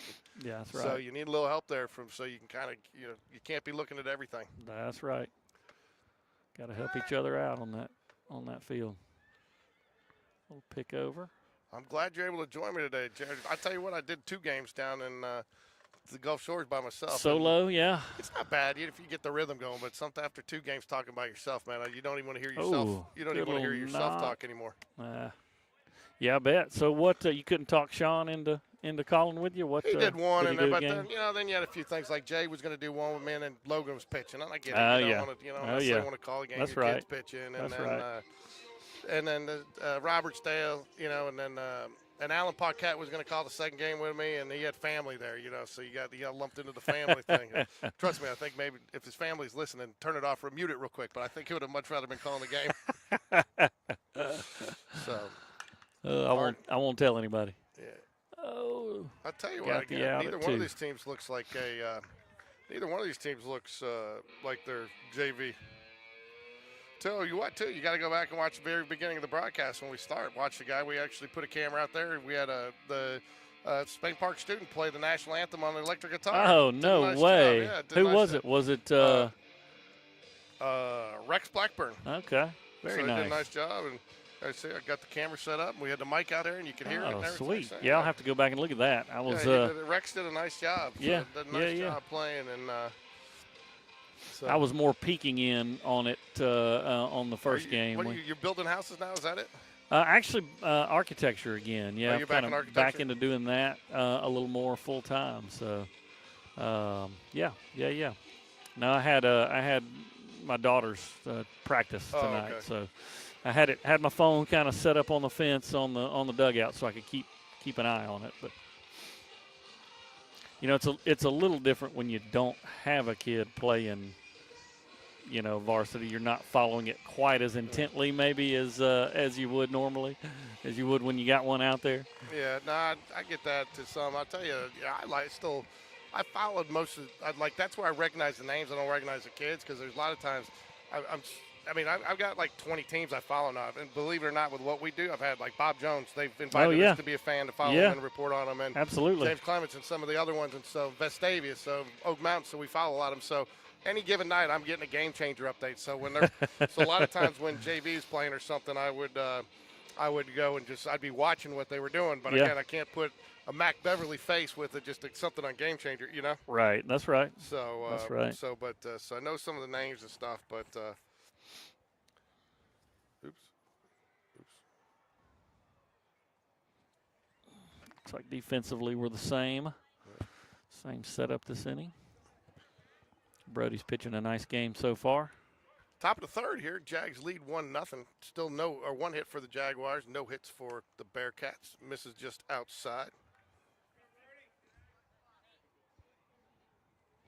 Jerry, you're talking about college games. I'm going to go up, and I got 2 tournaments that we're going to call up in Chicago this year for some guys I work with. One of them's got a high school travel baller, and the other one, my boss, is 12U, and still going to go call their games. Nice. JT's going to go with me because he's in broadcast, and so we're going to use it to get his portfolio going. And okay. We're going to go up do one of their tournaments on a Cub Series weekend. Ooh, nice play there, third base. Play, Will. Oh, man, almost got it right there. I tell you, he did such a nice job feeling that. I don't know that he realized he had a little bit more time. More time to make that. Yeah, right. But you're not going to fault him on that play. That's a nice play, and good job by the first baseman there too, Mac Beverly. Get over there, just couldn't squeeze it. So it's a tough throw to make, tough catch to make on that. It's going to go down as an error, but I think 2 nice plays there by both of them. Yeah. And again, good footwork there by Mac Beverly too to cross the bag and get the stretch out with the left leg on there. A lot of guys try to stretch from their position across their body, and that's not the way to do it. Fly ball. Who's going to come get it? Looks like MJ's got it. Oh, no. He took his eye off of it. Well, we had that happen. And Eli we'll take Smallwood, that out. I don't know if it was a hit and run or he was just going, but Eli ran all the way to second, got there, I had to run all the way back because of the pop fly. A pop fly, he gets all the way back, and he dropped it, and he got out on the field. Oh. So there's nothing he could do. That'll hurt you right there. So that'll go down as, I don't even think that goes down as an error. I think it just goes down as a fielder's choice. Fielder's choice, yeah. So fortunate there for. I mean, if you're going to miss one, that's one to miss right there. Still get the out. Just misses a little outside. Yeah, just outside. He's living right around that outside edge. So I hear we're back here. Well, you're not. I don't know where JV is this weekend, but Varsity's back here Friday for the tournament. So that's nice. Yeah, I think JV's got doubleheader here Thursday night, and then a doubleheader Saturday morning here. Okay. So we don't have to go very far. Ooh, comebacker right to him. He gathers himself, gets the lead out at second. Good awareness there, too, to settle down and make that throw. Took that right in the gut. Catcher's going to go check on him. I'm a little surprised that I guess, I know we can, but I'm just a little surprised they don't use the comms in JV to get them prepared for it on the pitch. Yeah. I think some of that's just coach preference, but also, you'd think they would. It speeds it up, but, it is. You'd almost think you'd want it more because I know sometimes you can have a mound visit without the coach having to come give the mound visit because he can talk to the catcher. Talk to the catcher and have the catcher go out. Yeah. 2 outs here, bottom of the second, 1 runner on. Ground ball foul down the third base line. Coleman's definitely swinging this time through. So Brody looks very comfortable, very settled in on the mound. His misses just hadn't been bad, just been a little outside today. Mm-hmm. Yeah, I think overall he's thrown pretty well. Pick over. Keep the runner honest over there. Yeah, I got smart this weekend. I came out here Sunday and ran all my cables and got it all. Oh, man. So I just got You're like professional now. Well, I did it, but it just, going to be a base hit. A base hit, yep. Going to be into the gap. Left center. And they throw to the wrong base. Oh, we might still get him. Got him. Ball was waiting on him at the bag. That'll work. So, Jags fortunate there. Throws to the wrong base, but they get the runner. 2 outs on a, I guess you could say 2 outs on a mistake each time, but that's all right. But it's, instead of having first and third runners on the corners there, Jags get out of the inning. But again, to the Jags' credit, a couple of nice throws there to make it happen. Yeah. You get the good throw in, even though it's the wrong base, and then you get the cut. So, good job by the Jags to get out of that inning. And, I guess that's the thing is they didn't compound any errors. That's right. They didn't let one turn into 2. Yeah, so And that's what you want to see happen. That's right.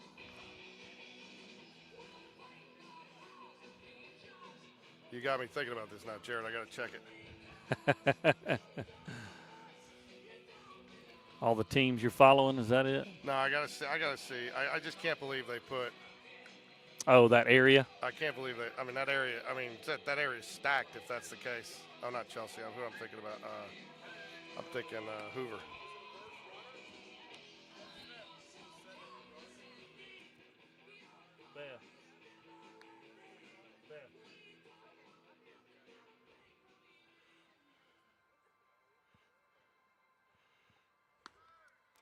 Trying to get my wife's attention to see if she's going to video our son at bat or if I'm supposed to.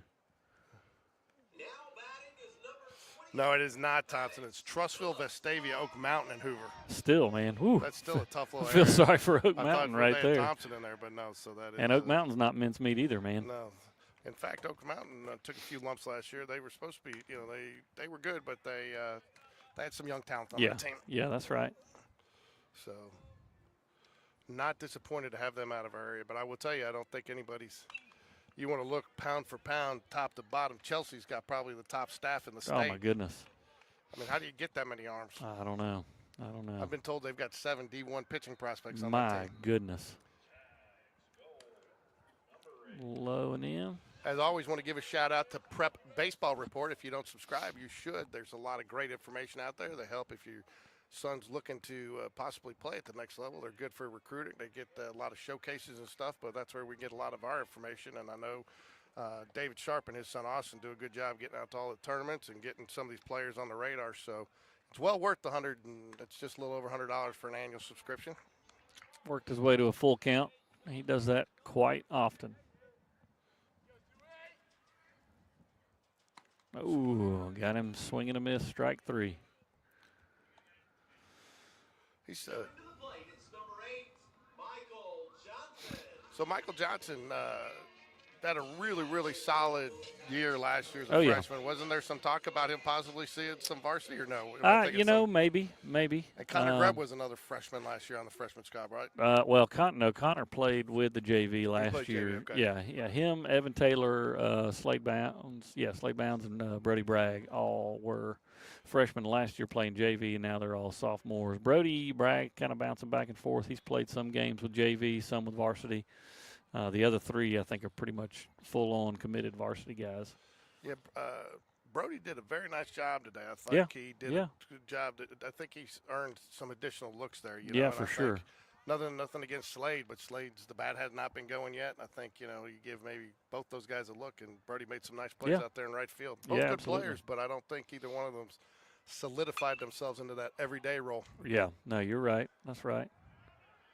That one is skied foul in the visiting bullpen and bounced over the wall, looks like. Got to be careful what you say. Some of these parents take it personal, Well, we love them all. We love all these kids. Yeah. Just try to be objective. That's right. Which I can be now that I don't have any players playing, right? Yeah, that's right. I'll tell you what, Jared, you got a little bit more time, but it was tough a couple weeks ago when Jordan last passed. I mean, that was my last athlete. Oh, man, yeah. So after 5 of them going through everything, what's next? There was always something that was next. Oh, it's a good lick. Is it? Yeah, it got over his head. Very good.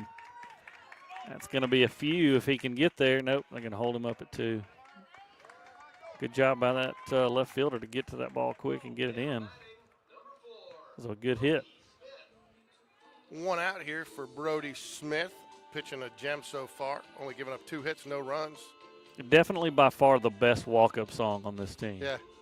I tell you, too, that's one thing that's impressed me, and I don't know if the kids are picking them or I don't know. But, I mean, I've heard even in the varsity for a while. I mean, I will tell you, though, I've had to ban a few songs from the press box. AC/DC's got us blocked. And yeah, I remember you telling me about that last season. There were some issues there. Something else. I tell you, there's some of these new hip-hop rappers that have come out that they've all got disputes going with YouTube. And so, I mean, you play anything, you're off. You got to be careful. Yeah, you got to be careful. So it takes about 6 hours to delete the song out. And then, I'm not sitting there for 6 hours. You go click a button, but that automatically does it, But nonetheless. So what do you got to do? You just got to go scrub that one song from the broadcast? YouTube picks it out. So then lays down a nice bunt. Way to move the runner. YouTube picks it up, and then it'll tell you where you have a copyright. Okay. Some of them, we don't monetize off this, so if we were, it'll tell you so and so you're sharing the revenue with that artist, or that artist is claiming the revenue or whatever. So that's how they do it. But no, there's a button that you put on there, and you can trim out the song. You can just mute it out, or you just cut out that section. I just cut out that section because it's the fastest. But you just clip it. But you can only do one. Ooh. Connor with a hard ground ball to second, though, right at him. And you Can't score that run. No, and so you just click it, and it just goes automatically, and then when it's over, it tells you it's showing that if it's most of the time. Now we do get blocked in Russia, but I don't think we've got a wide viewing audience in Russia because they don't have licenses with a lot of the. So as we head to the top of the fourth here, man, it's a quick moving game, very efficient. Both pitchers, Brody Smith so far.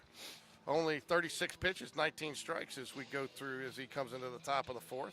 36 pitches to 12 batters, though. I mean, that's pretty efficient.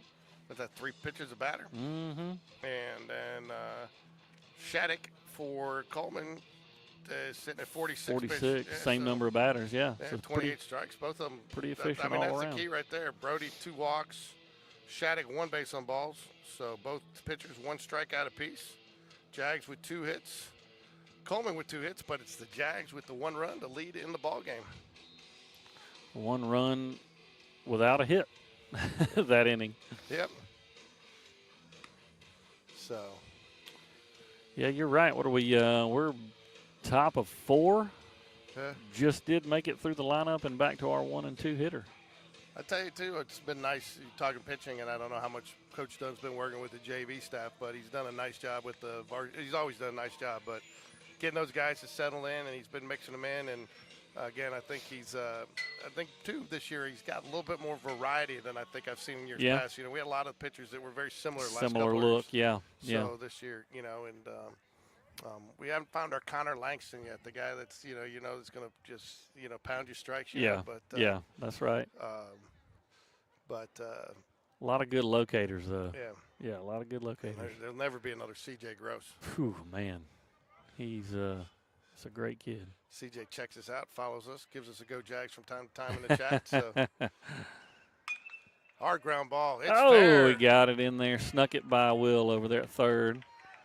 Maddox is going to chase it down. He's going to be safe at second. Yeah, that's nothing you can do there. That was just a hard hit ball. Yep. It's a tough play to make. Yep.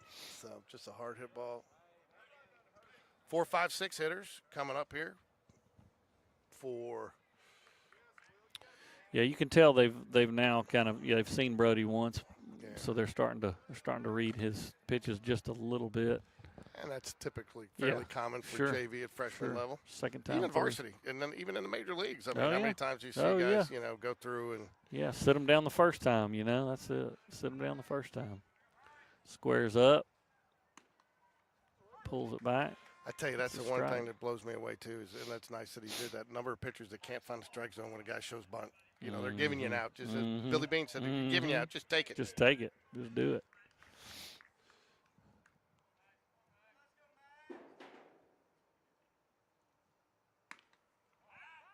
Nice. I don't mind that throw right there at all. No, I don't either. It was nice. And I tell you, Tristan Slip, I mean, I saw him play a little bit last year as a freshman. He's really developed. He's really brought his game along. He's our go-to catcher with this group. Obviously having Evan play with Varsity. Evan is just kind of a step above the rest, I think. But Tristan, man, he's solid. He's rock solid. Yeah, we started calling him my nickname, Timeout Taylor. You don't steal on him because he's going to send you to timeout.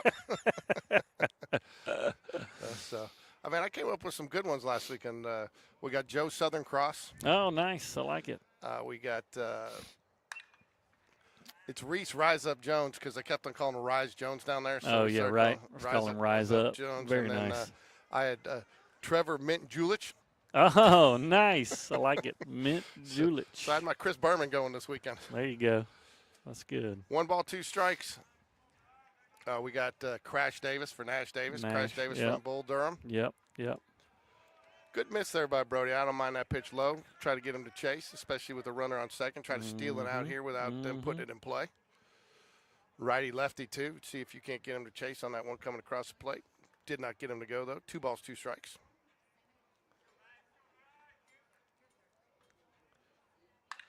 Got a hold of that one. Should be. Nope, it's going to be over his head. Oh, nice catch. That's caught. And the runner was not tagging. Great out there defensively by the Jaguars. That's Wyatt out there, Wyatt Beatty.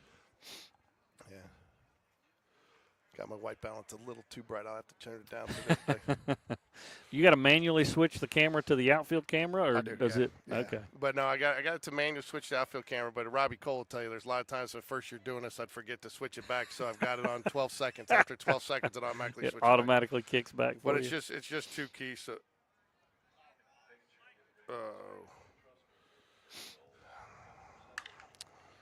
Man, gets tough off ball got away from MJ right there. He had to backhand it, and runner coming across might have, maybe it blocked his vision a little bit. I don't know, but that one got away from him.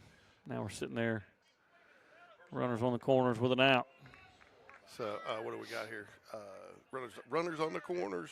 Cricket, I like to say. That's right. Head, shoulders, knees, and toes.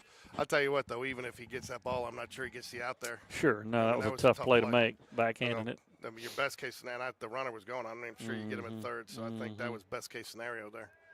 Keeping it in the infield, it gets the outfield, he scores a run. If you get one up the middle infield here, you can turn a double play and be done with it. Good job for Tristan to get over and stop that ball.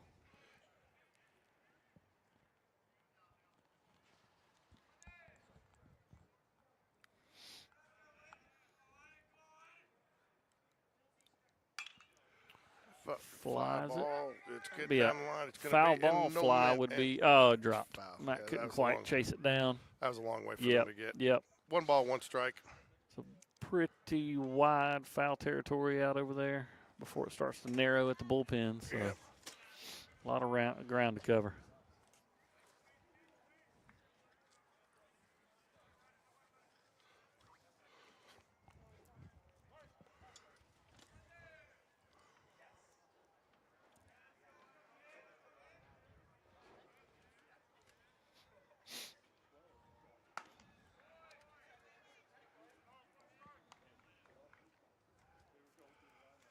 See if Brody can't work back right here a little bit.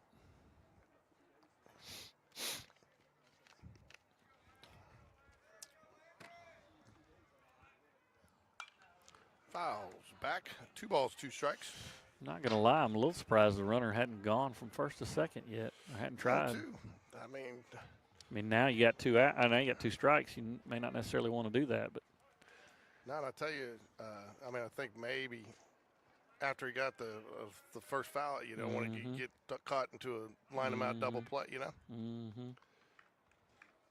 Who's at first base? Is that Mac? Mac Beverly. He doesn't look like Mac, but I'm used to seeing Mac with a helmet on when he comes across here. That's right.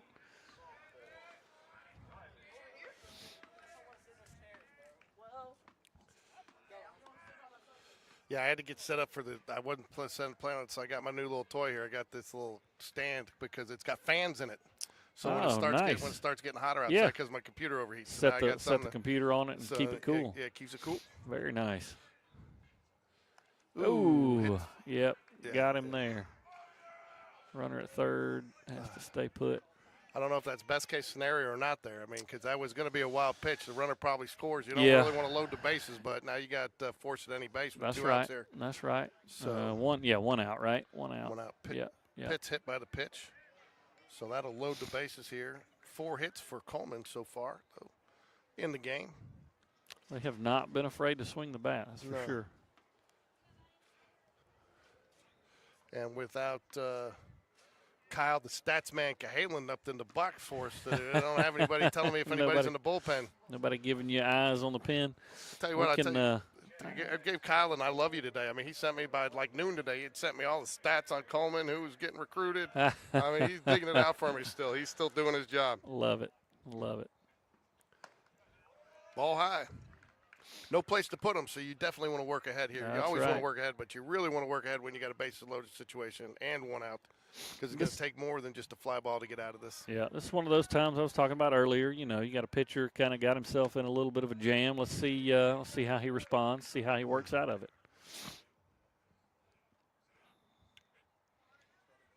If I know Brody, he'll find a positive way out of this. So where's Brody when he's not pitching? Is he settled? He's in a middle second? infielder. Yeah, he's second base for us.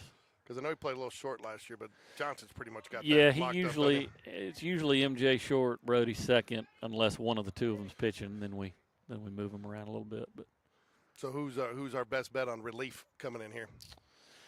oh, that's a good question. I'm trying to remember who. Yeah, you know, you got like a Kaysen Weidman who could come in. He's a little bit of a sidearm guy. Give him a little bit different look.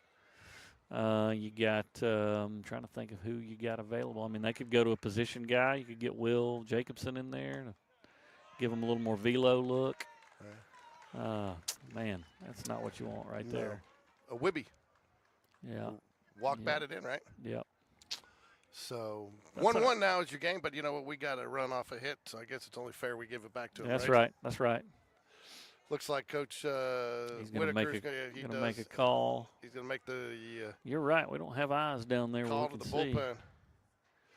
I will tell you, Jared, and I know, and I'd never knock another Parks field, but it was so nice when we were down. You know, the places we were this weekend had the turf that we have, like going up the pass there. Yeah. The darker brown, have the true brown out there that just makes this field look Yeah. real. You know what I'm saying? Oh, yeah. Yeah, I mean, you almost don't even know it's turf. You know. Yeah, you get to, you know, we get a little spoiled here, and sometimes it's good to go see other parks to remind yourself of how nice it is out here at our park. For sure. They've done an excellent job out here with everything. So good to see the kind of bullpens painted out too. Oh, he's going to leave him in, it looks like. Yeah, okay. Let him keep, you know, that's what I'm saying. Let him kind of work through some adversity here, and, you know. So nothing, you kind of nothing hurt right now. It's 1-1 game. You know, you don't want to let him get too far out on a limb here, but it's okay to let him work through it a little bit. Still early in the season, you know.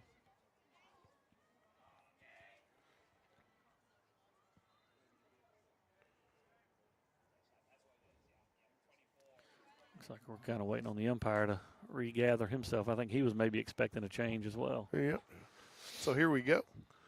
Top of fourth, bases loaded, 1 out, tie game. Jags in a little bit of a pinch here. Fouls it back, whatever Coach Whitaker said. Got him dialed in. Yeah, gets him swinging. So put that one up a little bit in the zone.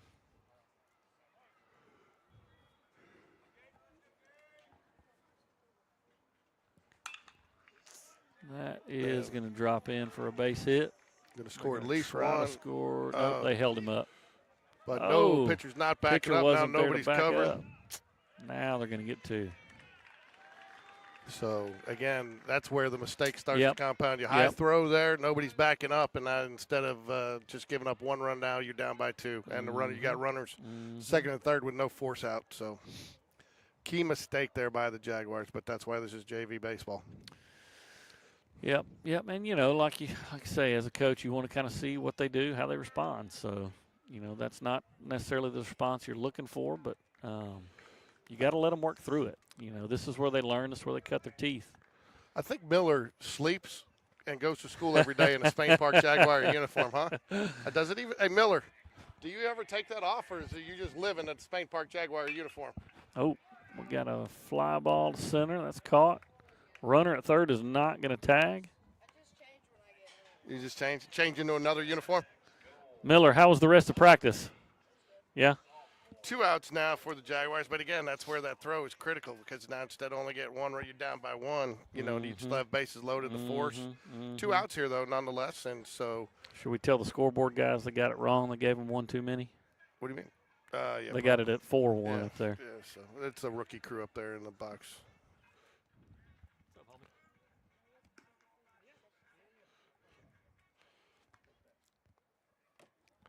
What do we have there? Is that a ball or strike?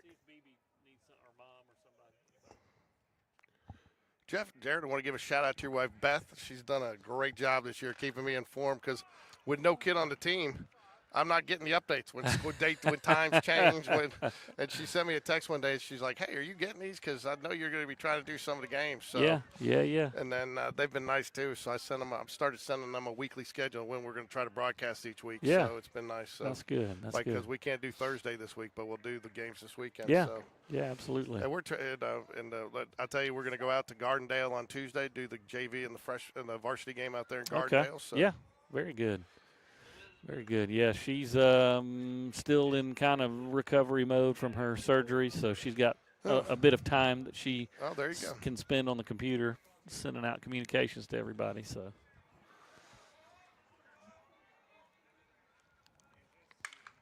We got all that that's one. A shot out to left. Maddox has it for out number 3. Thank goodness we get out of that one. I'll be right back. Yes, sir.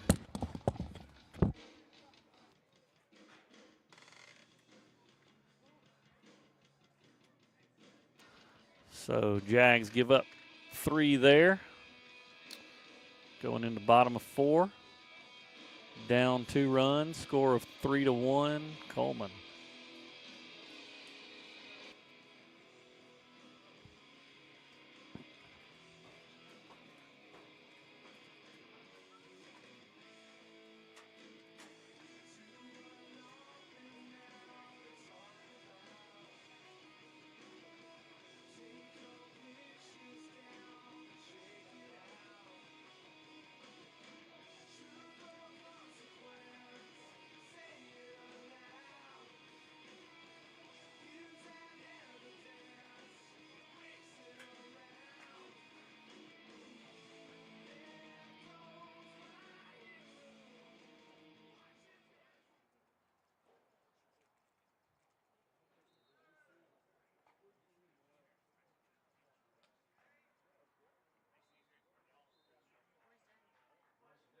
Next up, it's number 2, Hudson Hibbert. Yep.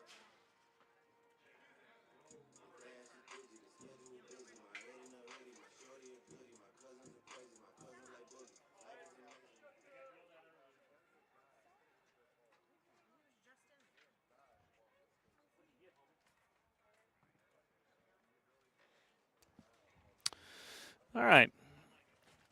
Jags back at the plate. And I don't know how to use George's fancy computer. He stepped away, so graphics are going to have to wait till he gets back. Here he comes.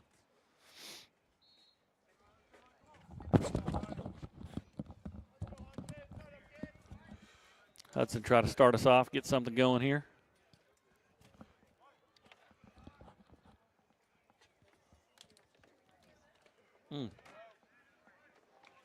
Got him to check swing at that one. I will tell you, Jared, it's nice to have some little warmer weather than we had down there this weekend. Man, I heard the Thursday night game was maybe the coldest ever, huh? Yeah, I didn't go. Partially because of that, and partially because we had some personnel changes at work that we had to address, and so I got stuck there working and helping with the transition on some things, and it was. But I'll tell you what, all I did was simulcast the play-by-play on Game Changer. Yeah. We had 130 people watch. Oh, wow. I guess because people don't have Game Changer, so I had the lady talking on there, so the lady was doing the play-by-play. Oh, wow, yeah, the automated robot voice or whatever, yeah. But, so. Hudson has worked it back to a 2-2 count here. So Jags would like to get at least one of these back, cut the lead back in half here. I'd like to get them all back if we can, but definitely chip away at it here. I tell you, that's one of the things I was talking about earlier on the varsity that I've noticed this year. That's a lot of work backs from 0-2s to walks or 3-2 counts, and then Jack Sellers still had probably one of the most amazing bats I saw down there. 17 pitches, fouled off 11. Oh my goodness! At one point, he fouled off 7 straight pitches. In fact, and it was one of the things that actually turned the tide of the game. It was a fairly close game at that point, and then he kind of got into pitcher's head after that. I think he ended up walking him. He got on, and the pitcher just said, Jones just starts squeezing on you when that happens. Yeah, that's right. And he started aiming and forcing it. So maybe turning into one of those similar at-bats here. Hudson has fouled off, I think, 3 or 4 of these so far.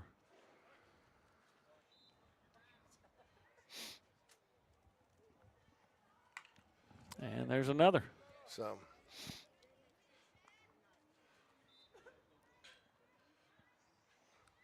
Three balls, 2 strikes, nobody out here. Jags would love to get the leadoff man on for Mac Beverly, who's on deck. You got to love it. There we go. I tell you what, too, and that was my That'll number work. 2 growing up, but you got to love a player that's not afraid to wear number 13. Says he's got a lot of confidence. That's right. Number 13, right. Mac Beverly's going to step up to the plate here, folks. The leadoff runner on. You know, sometimes here, down by 1, manufacturer run, but Mac's got some power. So I was just going to say, Mac is a guy that can get a timely hit for you when you need it, for sure. So I'm not sure you pull the bat out of his hands here. No, I don't think there's a wrong answer here, so. but I think and they don't, you know. Yeah, I think you let him just swing away at what he likes here. You know, if I was going to do something here, it'd be more of the hit and run, or try to let him maybe steal one and try to steal and maybe get him in scoring position. I'll tell you what, I don't know if you guys have experienced this with we have on Varsity, but left-handed pitching's been killing us. We've had like 8 pickoff. We've been picked off like 8 times. It's tough. It's tough. I mean, I think we got picked off 3 times today. Yeah. It's a different look for sure, and you know, depending on what the coaches are telling them. Oh, we got it in on a strike right there. Okay. I tell you, too, it's been nice. I think flipping these games, I don't know if it's deliberate or not, but it lets Coach Whitaker go see Allie play softball because they got a 4:30 That's game. right. And so that's right. I think Coach Smith is going to get fouled. He's got room, and he makes the catch. Makes the grab, yep. That ball kind of held up. But Coach Smith, get him credit. He's done a nice job working around some of these schedules. Oh, yeah. So these coaches yeah, see their kids are participating. That's right. He gets that, you know, family first when you can get to those games. He tries to work that out. Another guy with a big bat that you like to see up in this situation, Wyatt Beatty. Wyatt's been a tough out this year. He's been a nice bat to add to this lineup for sure. Made some nice plays out there in right field for the Jaguars. Mm-hmm. And he got all of that one. I think it's over. Is he going to get enough? Oh, man, he got under it and caught it. Yep. Dude, I'll tell you what, that ball was stroked. It was a good hit. It's hard to find anything wrong with that other than he hit it right at the center fielder. You know? Yeah, I mean, center fielder got a good break on it. He got a good jump on the ball. It was kind of over his glove side shoulder, so he was able to track it down. But, man, if he goes just a little more left field there, that's a stand-up double for sure.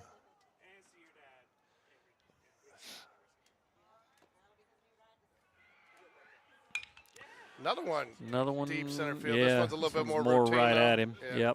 Yep. Just camp out under it, and that will do it for the Jaguars here in the bottom of the 4th. We head to the top of the 5th. Jags getting unstrand 1. Yep. Putting bat to ball that inning, but hitting it pretty much right to him. I want to thank everybody for joining us tonight. Make sure you get out there and like and subscribe so you turn on your notifications so you know when we're covering Jaguar baseball. Got a lot of baseball left in us. I think, too, we talked to Coach. I think schedule works out well, too, where we can do some of the Metro tournament here.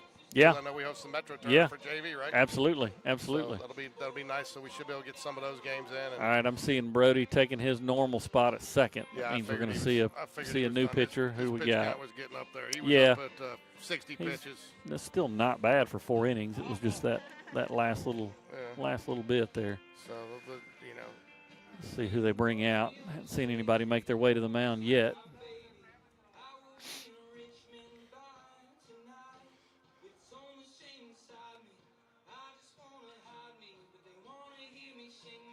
And it looks like it's Kaysen. Yeah, Kaysen Weidman.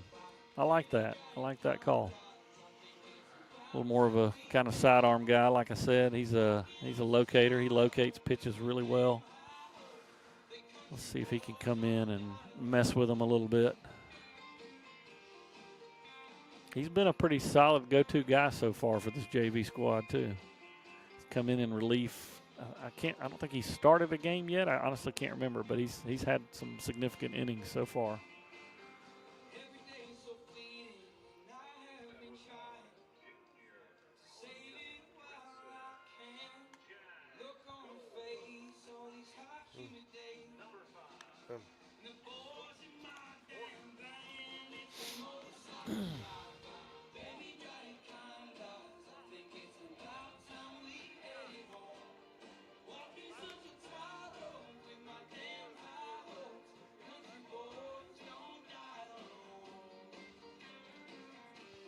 So who's pitching here? Weidman? Kason Weidman, yep. He's got a little unique little motion Yep, there. he's got that sidearm Is it action. sidearm? Oh, yeah. Is that just the way he pitches, or was there a injury that resulted that he learned? I don't know. He was not with us kind of coming up through the ranks until the either freshman season or maybe that kind of 8th grade bunch. But as far as I've ever known him, he's been a sidearm guy. He's got good control, good command, though.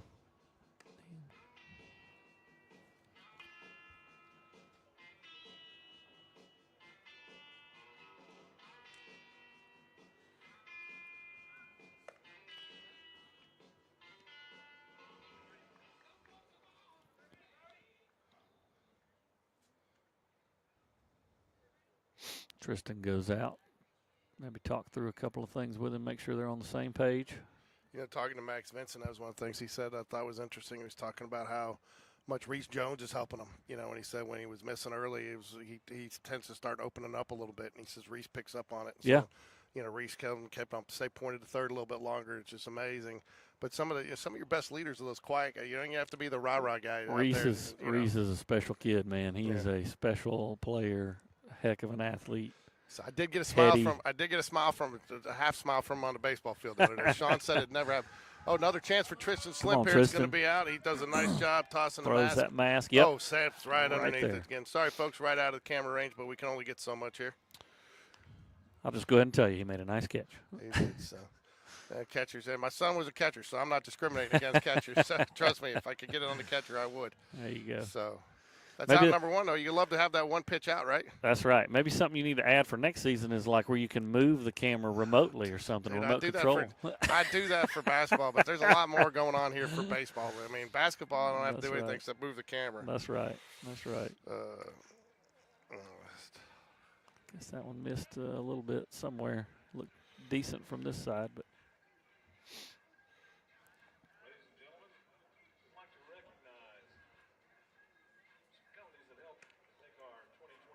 Almost the same spot, so Ump's consistent on that.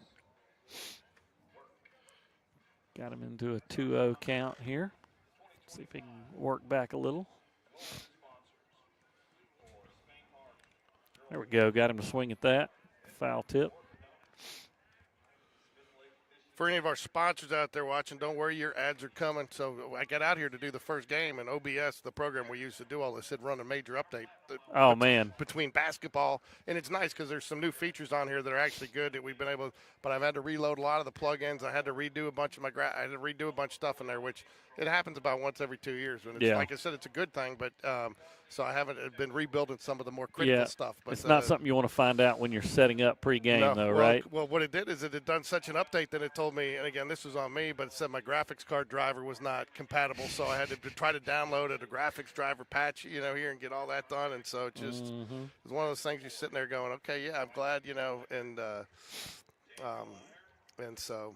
Technology's great, but sometimes it'll.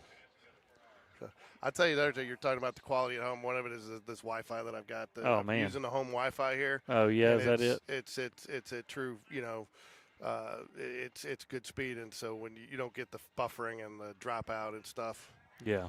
Oh, 3-1 here. One out here, though. Jags would love to get back in the dugout quick. That's right. Time limit does. Time is going to become a factor here. Yeah. You still got time. I think we got 45 minutes. So, I mean, this game was pretty efficient to start.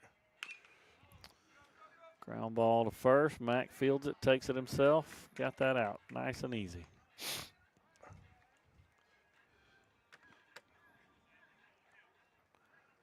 Got to get those routine ones right there. That was good.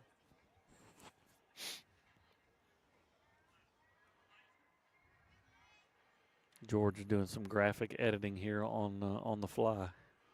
Well, that's why it, again, it changes the orders of some things. I mean, like I said, there's some good new features on here, but it's been a little bit of a process, and like I got to figure out how to get the highlight thing back on there where I can pull my highlights easily and stuff like that. You know? So 2 outs here though. 1 ball, no strikes. I tell you, it's. If you could throw strikes if you could throw strikes here as with that sidearm motion, it can really mess some Oh, kids yeah. up because you're not used to seeing it in timing. Yeah, You know. yeah. Way to Yeah, go, Will. Bat Boy had practice tonight. You filling in for Miller? Foul ball out. Heads up to the fans in the stands. I got 2-1, but what is it? Yeah, I got 2-1's correct. Mm-hmm. 2 balls, 1 strike. 3-1 Jaguars lead here, or lead, trail, top of 6. I wish we were leading. Yeah, we were leading, but got to get the bats going. Just have Yep. not seen the offense. Yep. And that's been kind of a thing that they have battled a little bit this season that is a little bit uncharacteristic of them, is to kind of have those struggles at the plate. I mean, everybody kind of has their slumps, but as a team, I would say they've not hit as consistently as they have in the past. Yeah, but and again, you don't want to see that happen, but if it's going to happen, this is the time of year. Yeah, do it now, right. Do it early. Yeah, you go look at some of those teams. Like, remember when the Rockies made the playoffs that year? I mean, they were, 14 back or something like that in July? That's right. So you just so Jared, what are you guys this year at the park? Are you the Mets again? No, actually, we are. Swing and a miss, strike there 3. We go. Got him on the swing. What are you guys? We are the Brewers this year. I The like Brew that. Crew, man. I like that. That's a good one. Yeah. All right, so we go to the bottom of the 5th. No runs that inning. That's good. Kaysen coming in relief, doing a nice job. Working our way down the order here. Looks like it's going to be Will Jacobson up to bat with Maddox Phillips on deck when we come back.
Up to the plate, it's number 17, Will Jacobson.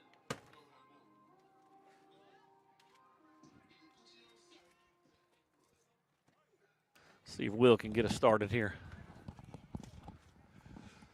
3-1 lead, though, all you need is trailing 3-1. All you need is to string a couple base hits together, and That's you're right right. back in this thing. That's right. Ball 1. I will say too, this team hits and scores in bunches. So sometimes they can really break it open in one inning. I tell you too, though, you talk about them not getting the hits they need right now, but as a coach, I probably wouldn't be as concerned about that because I've seen quality at bats still. Yeah. Sure. They're getting deeps in counts. They're not swinging at bad pitches. That's right. They're just not putting it where they need to. So, That's that's the critical component. If you're getting bat outs, swinging 3 straight pitches, so these guys are working deep in counts. So they're seeing what they need to. They just need to start executing. That's right. Yeah, you're very rarely, if ever, going to see a batter on this team go down on a 1-pitch out. Yeah. Very rarely. And that's important, too, because a lot of people don't value that. But you get the other team deeper into their pitching, and especially that's one of the things we talked about a little bit. That's probably the biggest difference you see between a 7-8 and a 6-8. It's just the numbers of students. I don't know about that. I think that's a bad call right there. In fact, I'd already scored the ball, giving them the base. I got to now go correct. You got to go adjust it now. I got to go adjust it. It's just the depth, right? So you get he'll take that though. Down. That will work. Is he going to get 2 out of it?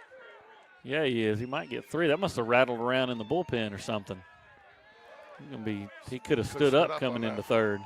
And that's what you need right there, folks. There you go. There you go. I guess he's not too disappointed that was a strike, huh? That's right. So nice little leadoff triple there for Will Jacobson. The number 9 hill hitter. Next up is going to be Maddox Phillips.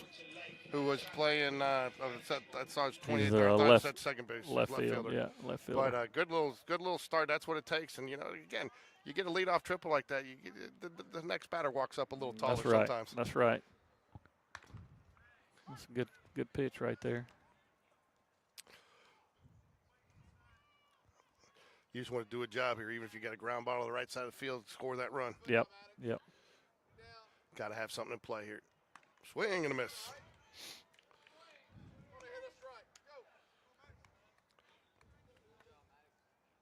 Quick 0-2 here. Fouls it back. Fouls that one off.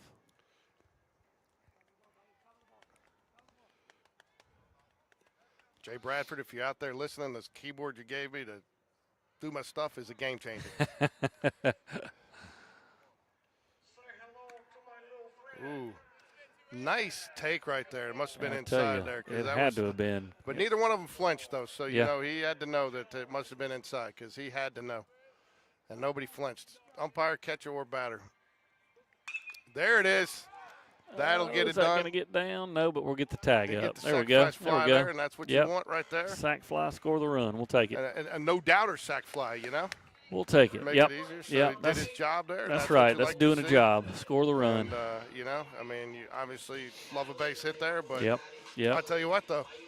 We had bases loaded today, and once this weekend, bases loaded and couldn't even get that to get Couldn't the run score in. the run, So, you know, yeah, you'll take yeah. that run and cut that lead. And a one-run, Absolutely. it may not sound like much, but a one-run game, late in the game, is way different than a two-run being down by two. That's right. Now you're working back top of the lineup. See if we can't string a few together here. So, didn't Tommy Morrison play last year too? Basketball player. But he did. Yeah, he played with us. He has opted to go strictly basketball. So you know we're missing him as well. That's another kind of different dynamic for this group. Is a couple of guys dropping off, a couple of pitchers that dropped off after last year. So, but Tommy's he's a heck of a basketball player too. So. Tell you what, I'll get interested to see where it's got a lot of new faces turning over there too. Got a pretty decent sized senior class. Yeah. Oh, yeah. good hard ball, fair ball. That's fair. There we go. That's going to be a double. Good. We'll take that. We will take it. See, there you go. Now we got a little something going here. Well, hitting is contagious, man. It is. It really is. Especially, I'm telling you, with this team, it comes in bunches. It comes in bunches. Again, something like we talked about. I mean, they didn't have bad at bats. Yeah. I mean, they were quality at bats, and they're getting deep into pitches, and that's one of the things that I talked to the coaches about and talked to Max. A lot of people are looking at ER. They're looking at first pitch strikes, strike percentage. Same thing. They're not necessarily looking at your batting average. You're looking at quality at bats. How many pitches you saw? How many pitches do you see after two strikes? That's Those are the stats they're looking at. Oh, off the power pole. Almost came back and got us, George. Yeah, that's fine. I'm just waiting for the day one of my cameras gets clipped. Gets popped. So far, so good, though, right? Yeah. The worst I had, I'll tell you what, one year at that Vestavia where I had to put it behind the dugout, it wasn't flat, and I was pulling one of the cables, and the camera came down. I mean, I'm lucky the camera survived. The whole thing fell. So. Brody's got a 1-1 count.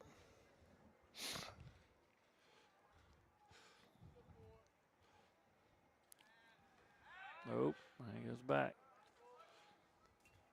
I tell you, at the varsity level, the last couple games, and even this weekend, I've seen it just feels like some of these pitchers are really focused on that pickoff move to second base. They've elevated the quality of it. It can be, it's still tough to pick them off back there, but it can be effective if you catch them off guard. And honestly, I mean, it's just keeping them in check and seeing if they're, testing to see if they're trying to steal or not.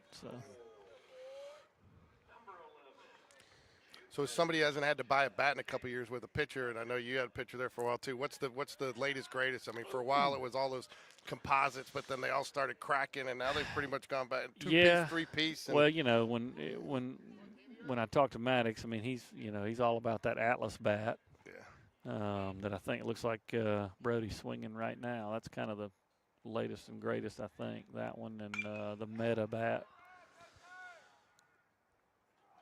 A couple of guys getting good. Tag up there, but good contact. Good contact.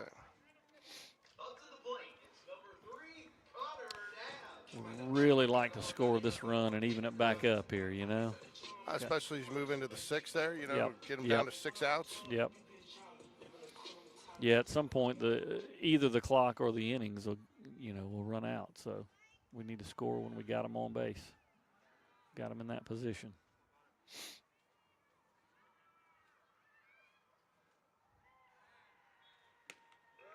See if Connor can make something happen here. Nice little take there. He can be a big bat for us. So at Greb times was as well. JV last year, huh? Yeah, Okay. yeah. And I call when some of those games start blending together. Oh, we yeah. call them, Understood. Yeah, Greb is he's a great ball player, great kid, great family. Had a nice year on the gridiron too. He did. Made a really nice catch in the Hoover game. Yeah. Real So he nice. played catch. tight end, right? Ended up getting hurt in that same game and was out for a significant. I think he might have been out the rest of the year, honestly, but had a great game against Hoover. I'm not gonna lie. So no offense to any player, but I mean, we brought up the Hoover game. It's been lobbying our board to come up with a new policy on these transfers. I mean, this transfer thing is getting ridiculous, and not just between Hoover, but I don't know how you transfer between two schools. And no knock on any individual kid. He's not the first one to do it. Won't be the last. I mean, there's rumors that there could be a basketballer doing the same thing. And, not going to name any names because I don't know if it's official or true yet, but it's unfortunate. I don't know how we let it happen between the school district. Right. And kids aren't. I mean, it's one thing you move. I get it. If you got to transfer, if I would get a new job, move to Mobile. But 100%. 100%. That's understood. That's expected. I mean, you expect those kind of things. But then you got a guy like Ted Flannery who teaches here, and one of the allures to getting is your kids can go here if you teach here. Yeah. But because she didn't move, Katie had to sit out a year and couldn't play softball for a year because her dad was working here and they're doing it to keep people. But then there's, and again, I'm not saying this situation, but you've heard it. I mean, there's a certain school that you go look, they were recruiting people, giving them apartments. Yep. And I'm not saying that's the situation here. I don't know all the facts, but. And it's only going to get worse with NIL. That's what I was going to say. I mean, all this NIL in college. I mean, it slowly will, and maybe not even slowly. It's trickling its way down in some form or fashion. And it's it's kind of unfortunate. It's Pandora's box we've opened up. Collectively. So. Well, it's one of those things, too, I've learned is through what we do here and through some of the stuff we've had some people. We actually got involved with a little NIL at Jacksonville State when I first started this, and I got out of that part of it. I didn't want to be a part of that. But, it really doesn't come down to who good you are or have you ever played. It's how many followers you got on Instagram and all that stuff. Yeah, right. It's just, you're really in that situation. You're no different than an influencer, right? And, unfortunately. So I get that part of it, but I just think, and I don't know, you go back and look the last couple of years, a lot of the transfers that we've had go to different places. It doesn't really work out well for them, And I'm also questioning what message sometimes are you sending your kid when, if it doesn't work out, because you can't just always go transfer in life. That's right. Sometimes you got to stick it out in a bad situation. That's right. Also to understand, too, if you've got an opportunity, again, look, there's certain situations, too, if, you got two catchers, you're not the catcher, and you think you got a chance to play at the next level. You can't play at the next level unless you get on the field. That's so right. I get it too sometimes. That's right. So that's right. But each their own circumstances. But I don't know how we're letting kids transfer between Hoover and Spain Park. Yeah, that is unfortunate. That's unfortunate. Got a hold of that one. Base hit dropped in right there over MJ's head.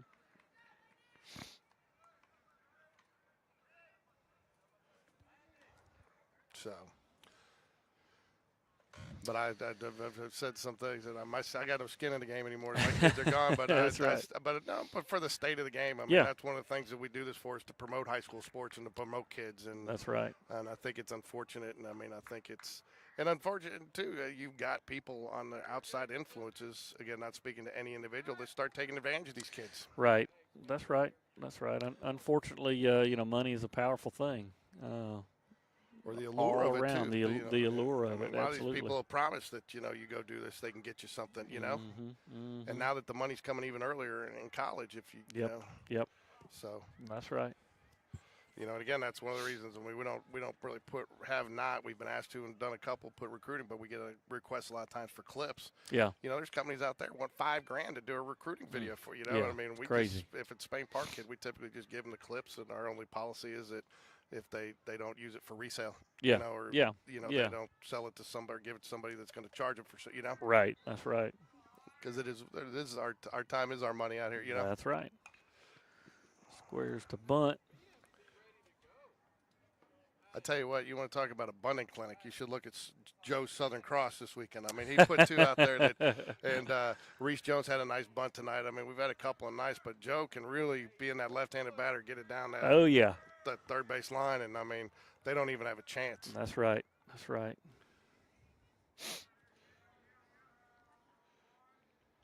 It's something that it's a skill that can be overlooked, but is important still.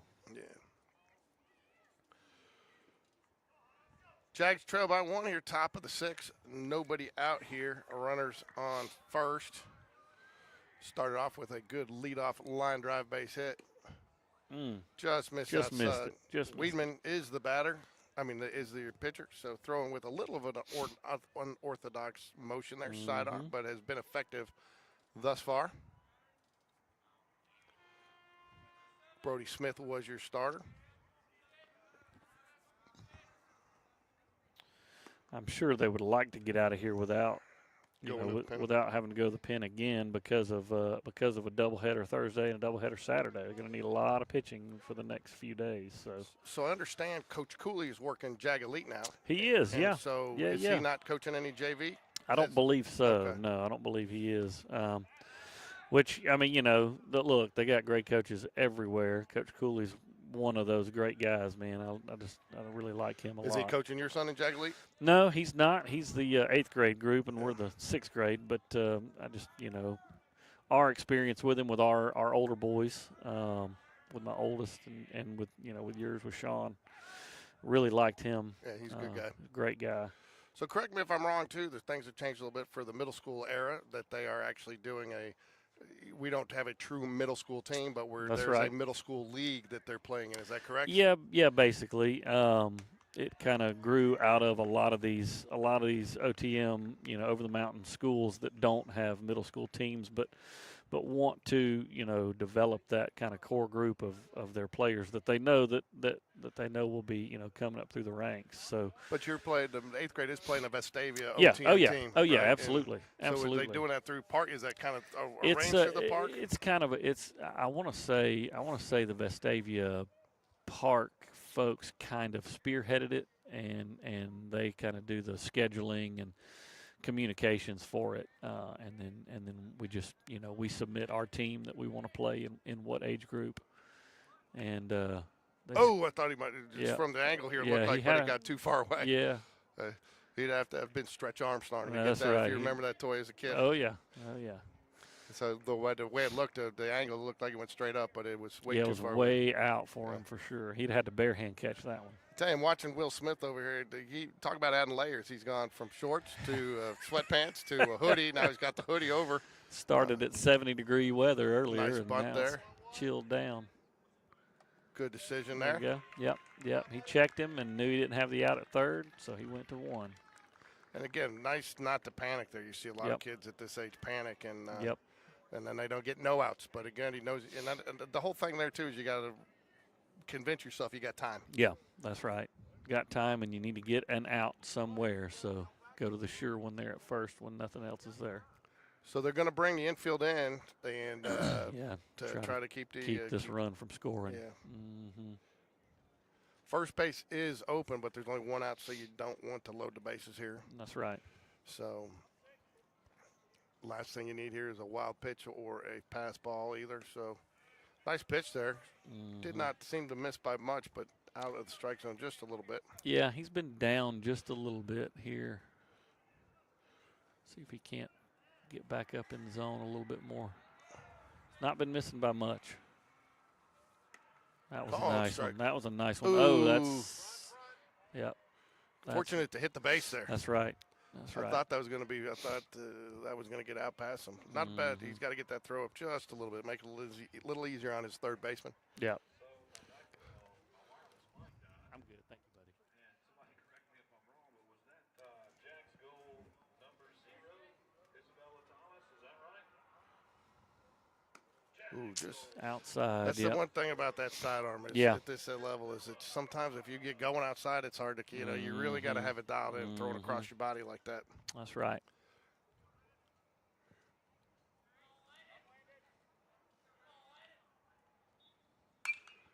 It should be an out, and it's going to There be we short go. enough. He He's is going to tagged. tag. Oh, no, he dropped it. Oh, Oh. man, no. He dropped the ball. Yep. Worried a Doggone. little too quickly about the throw. Yep. And, Tried to throw it before he caught it. Yep, and that's really what that was. And now that'll put runners on the corners. And And another run on the board, unfortunately. I would have loved to have seen that throw because he was coming in. Oh, He did yeah. everything right except catch the ball. Except finish the catch. Yep. Yep, and that's just one of those, getting ahead of yourself kind of things. Yep. That's all. I mean, you even see him do that at the major league Oh, level sure. sometimes. Sure. So I guess you saw yesterday everybody going nuts. Cole Edwards, nice long bomb out Yeah, there down on the plains at Auburn. That was good to see. Good to see him. So Good to see that. I'm biased on that one in two ways, for Cole's sake and as a faithful Auburn Tiger myself. do the Aggies play, or do the Aggies the Tigers play tonight? Or are they off? Tomorrow night. Tomorrow night. Yeah, tomorrow night. We've got just- Ole Miss at home. Just got a notification the Alabama-Mississippi State game started. So Oh, were they tonight? yeah, Oh, okay. Oh, Must man. had the late game too. Swing Yeah. and a miss. Strike one. There we go. 1 ball, 1 strike, 1 out here. 4-2. Really need to get out of here without letting that run from third score. Infield back at double play depth here. Right call there, in my Yeah, opinion. yeah, The runners yeah. on the corners are in. And I'm a little surprised that the runner hasn't tried to go from first to second. Maybe that's a respect to our catcher here, Tristan. Maybe they're worried about that. But Top of the 6.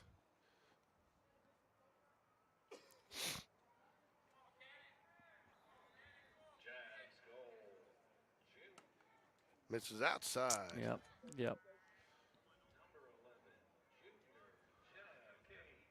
I mean, even if you just go to, maybe the catcher gets a little quick, moves up, gets a pass ball, you get that run, to just manufacture it. But I'm like you, I'm surprised. Surprised a little bit. But I will tell you, the throws that Tristan's made from behind the plate have been impressive especially for a JV catcher. Yep.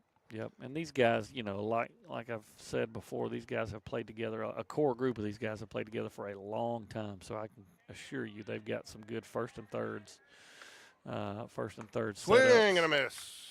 To trick some base runners too. So now you might see him go here full count, and but I don't know. It's been a little unorthodox for him not to go here. I tell you, that was a weapon in the last game. It just goes to show how much a lefty, because we had several situations. Coach Smith usually goes hard ground ball. Stay should down. be 2. Should be a double play. Got And it. he got it. Nicely done. So the Beatty error doesn't probably hurt that much. It would have been probably a tough play at home anyway, so they get out of it without giving up any more. But I would have liked to have seen him make that throw. Oh man, he was poised to make just a cannon of a throw, and he's got an arm. He can do it. Well, and that's the one thing too, with the way he was coming in. You see the throw, he might go back there. So you don't know. Probably 50-50 if that run scores or not there.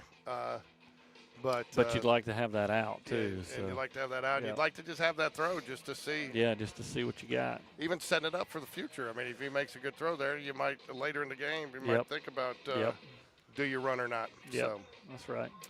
So as we head to the bottom of the 6th, due up for the Jaguars is going to be Hibbard, Beverly, and I don't know where this went to there, but hold on. And Beatty. Beatty, Beatty's going to want that one back. Oh, sure. So Hibbard yet to plate an appearance today. 2 walks on the day. So. Hey, at this point, on is on. We'll take him on however we can get him on. And that's the glaring stat for the Jags right there. 3 errors. Yeah. So. Yeah. You just can't, Yep. That's tough. So that's what David Sharp from Prep Baseball Report always says. Extra outs equals extra runs. Mm-hmm.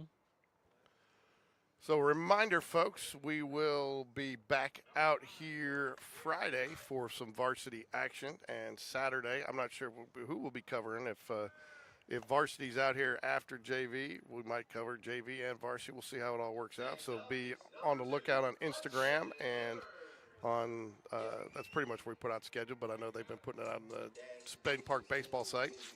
And then we'll definitely be covering the Gardendale games next week out in Gardendale, JV and varsity out there. And I believe it's flipped again. I think varsity's first, right? First, okay. Yeah, good. I believe Give me a chance to get out there. Ball misses a little inside. Bottom of the 6 here. Hibbert's drawn 2 walks so far on the day.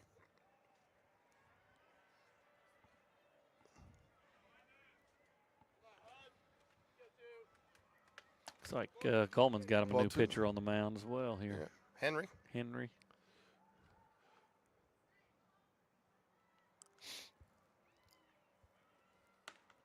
Called strike. Yep. Yep.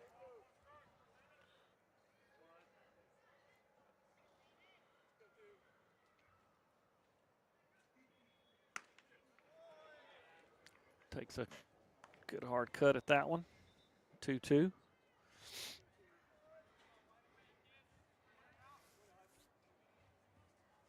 Good eye.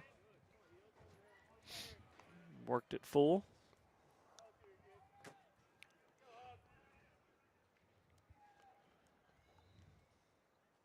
Oh. Swing and a miss. Strike 3. Yep. Yep.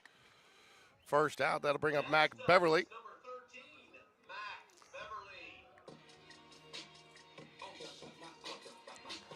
Beverly. Yeah, now you want to start to see a little bit of urgency. Yeah. Wyatt Beatty on deck for the Jags here.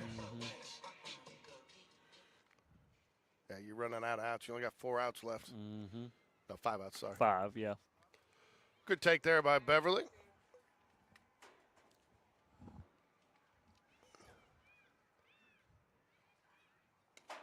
Another 2 balls, no strikes. Working from ahead in the count.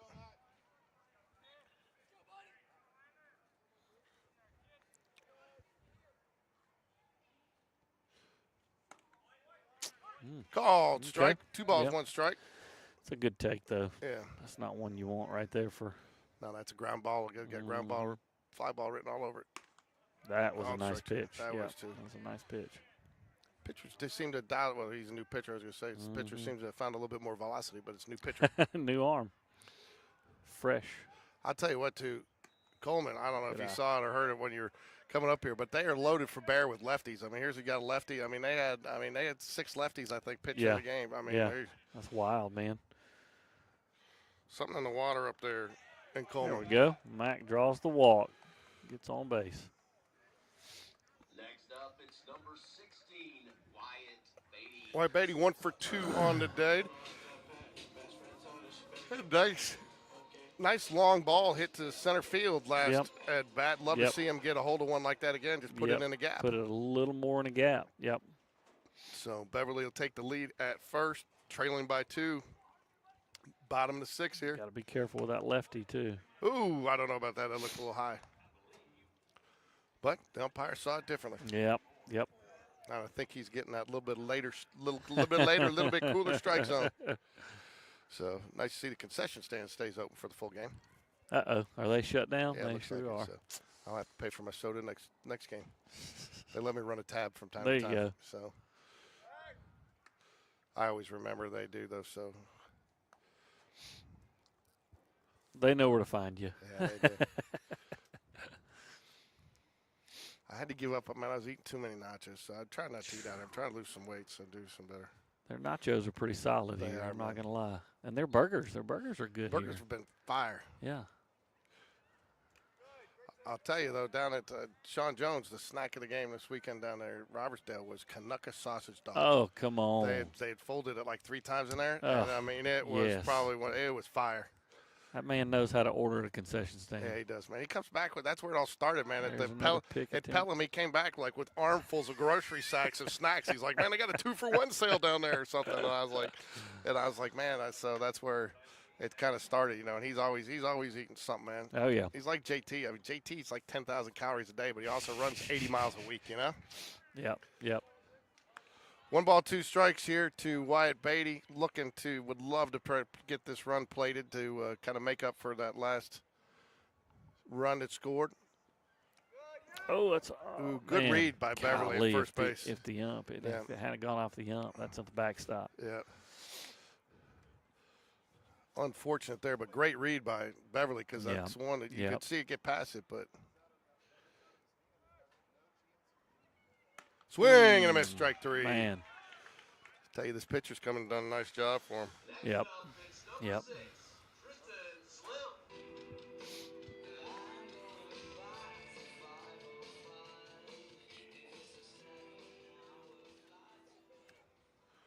I just see if we had chat. Sometimes last couple games we had a ton of chat going. Get quiet down over there. Yeah, it did. So 2 outs now. Runner on first. Jags would love to cut this lead in half as we head into the 7th here. Nice take there by Will Jacobson. Jacobson, right? Oh, he's on deck. Yeah. This is Tristan. This is Tristan. Didn't think that sounded right. I'll get him straight, Will. Don't worry. There we go. Mac. There we go. That's that pass ball we want right there. So good. All right. Now we got him in scoring position. 2 outs is tough, but Tristan can lay one. He can put one in a good spot right here. Little gapper. There's a nice little spot right down there in left field. Get it over the third baseman's head. So for those of you that couldn't make it out tonight, make sure you come out Friday for our game. It'll be Van Major bobblehead night. That's where I had nobody to do the games with me, and so how Van's so quiet. He was sitting next to me, and so I started just saying stuff about Van because sitting next to me tried to make him my color commentator that was doing no color, And so, at one point I said, even Van Major doesn't agree with that call. He's going nuts over here, folks. And Van's just like looking at me. To know Van is to love Van. Oh, right? yeah. Love Van. Love him. Love that family. 3 balls, 1 strike, and yeah.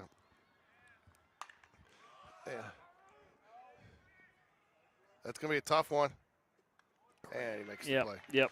I tell you, too, and we were making fun of Van. I mean, I think he pulled out the entire Carhartt catalog on Friday night, and it was cold. He had all the latest. He looked like that kid. You seen that kid that is going out there, and then he wraps himself in the toilet paper, and he's Van, that's what Van looked like. He had on 27 layers of clothes. He probably did, and so we were giving Van a hard time. So, but it will be Van Major bobblehead night. We're just not sure what night. Oh, me. That's good. Camden, that's another one who I know he's, class-wise, he's always been a grade above these guys, but he played with this group. The way his birthday fell, I think, when they were growing up, he was able to play with this group. So we miss him as well. Yeah, now he's a sophomore or junior? He's a junior. That's what I thought. Yeah. I'll tell you what, those guys, he cracked me up with some of those other guys when they did the Powder Puff game this year. Yeah. They were all out there in their coats and ties. And oh, nice. So they did it. But, yeah, Camden's so what are we going? We're going top of 7, so we know we're getting a full game here. Yeah, we are getting a full game. We didn't go up against the clock. No, but that's the way. I'll tell you, I get the whole time thing, especially with trying to. Yeah. I think some of that was more for doubleheader, so you did. But sure. I tell you what, I couldn't believe you guys just played I know that this weekend you cut one of the games back. Maybe it was freshman. Like you were supposed to have a doubleheader. You cut it back, and you only played 5 innings, right? Yeah. What are you doing just playing if you cut it back to one game? Was it that cold? Yeah, right. I don't know. It was pretty chilly. I keep carrying the heater in the back of the car now. I almost brought it. That was the thing at the Orange Beach game. I was out there, and you're moving around, you're setting up, you're getting hot, and so I was like, okay, I don't need it. I'm not going to go get it. And then that sun drops, and then you settle down, the sun goes down. Yep. And on top of that, the worst part for me is my hands because I can't run this stuff with gloves on. So no matter what it is, I mean, my hands were numb by the time I got home. Anyways, that's a me problem, not a you guys listening out there problem. So looks like we got Kaysen still going for us here. I think that's a good move. Let's see how he responds. He worked out of it, and it was unfortunate he had he gave up the one solid base hit and the walk, but other than that, he's been pretty solid. Nice pitch right there. Strike one, opens it up, starts to work. Good first pitch strike there. And like I said, coaches know these guys got a bunch of games coming up in a tight window, so they're trying to be conservative with pitching. Foul ball. Too, you got to like a kid like this. He looks like he's got a lot of confidence on the mound. That's his hump out there. Yeah, that's right. So, you know what? I got to figure out where I can sign up for one of these Spain Park blue hoodies. They didn't send you the link to the swag store, huh? No, I'll tell you that though. V took care of me. This Coach V. I mean, I got a hat. I got all sorts of swag. I got a hoodie. I got a long sleeve. So. That was my fee this year from V for doing all the football stuff. There you go. I bet that's pretty time consuming. Yeah, it's not too. It's it's a lot. Ooh, he got all of that one, folks. That may be out of here. Oh my. It's no, stays it in the wasn't. park. He got it Stays off in the the wall. park. He played it very well though. Nice. Maddox played that ball as well as you can play that Yep. thing. Yeah, that was Because tough. if he goes for it, that could end up being a triple. Oh, sure. So sure. that's I'm impressed with the way he played that. He found the ball, got in it, and again he positioned himself nicely to get that right off the wall and get that ball Get in it quickly. back in quick. Yep. So color me impressed there, Jared. Well, Not because of who it is. That's just a tough play. That for was, that's yeah. tough play at any level. yeah, that's right. I mean, he got a hold of that one. If So- there was any wind out here, it might have made it on over. Yeah, we had a Steve Holly half hot dog win in the first game. If it would have been in the first game, it would have been gone. Nobody out here though. Lead off double here for the Bearcats. Outside. Yeah, that's been his miss all night. If Yeah. he can learn to dial that in, he's going to be a solid little pitcher for this Jags pitching staff. That's right.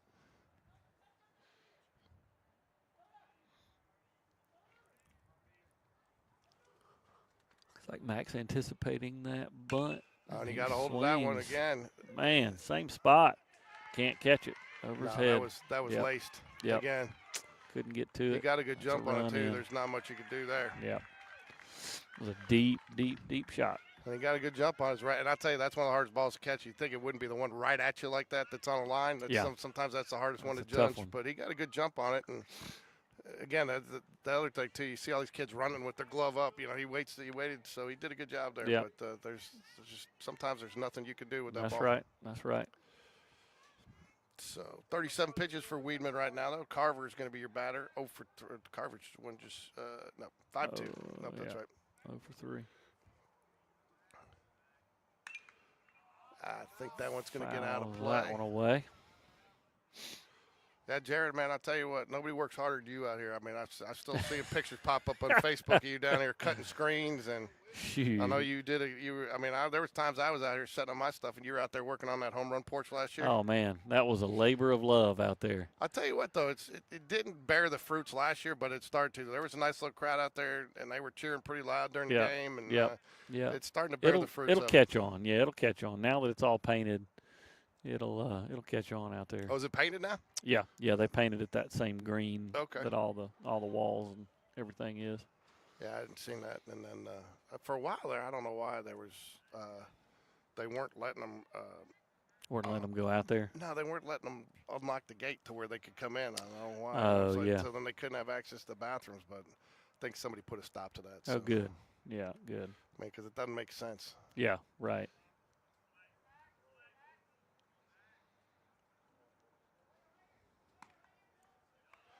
Yeah, they need access to that thing out there. They need to put it to use, fill it up. 2 balls, 1 strike here, 5-2. Jags really need to get some outs here. Yeah, that's a tough start to this inning.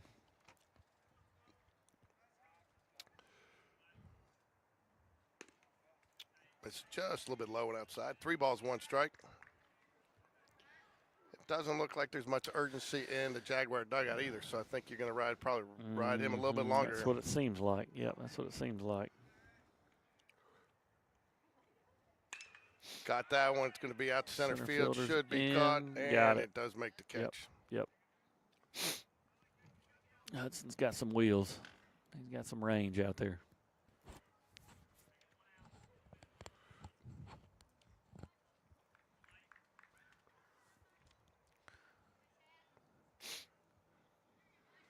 One out here, top of 7. Runner on second base. Bearcats lead 5-2.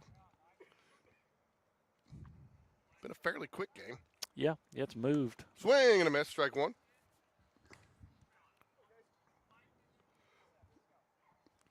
Just a couple of unfortunate and untimely plays for us. A couple of good hits that they've strung together here late. Yeah, a couple of errors, and a couple of missed opportunities for the Jaguars. So Still got 3 outs to work with left, though. you do, and it doesn't, 1 ball, 1 strike here to the batter, Shaddick.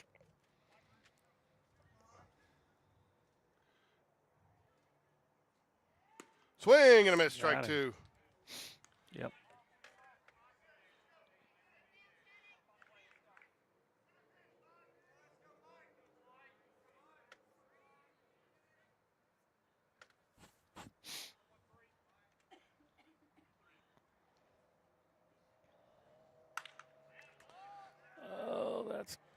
down. Man, that was just right. I mean, he couldn't have dropped that in any better. Neither center fielder nor left fielder could get to that one. Yeah, that's just a CNI's Yep. base hit, right? Yep.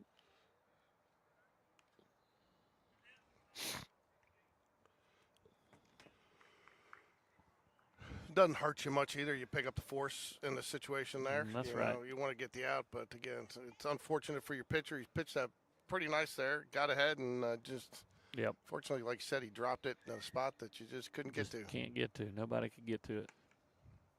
Called strike. 9 hits so far for the Bearcats. I don't know what we got going here. It's like a courtesy runner. Yeah, usually though you got to do that. Yeah, you would think. Unless the only thing could be is he's coming in to pitch. They want to get him to warm up. You know? Maybe. Typically that's what you see, but usually you have to do that at the first pitch of the batter, I thought.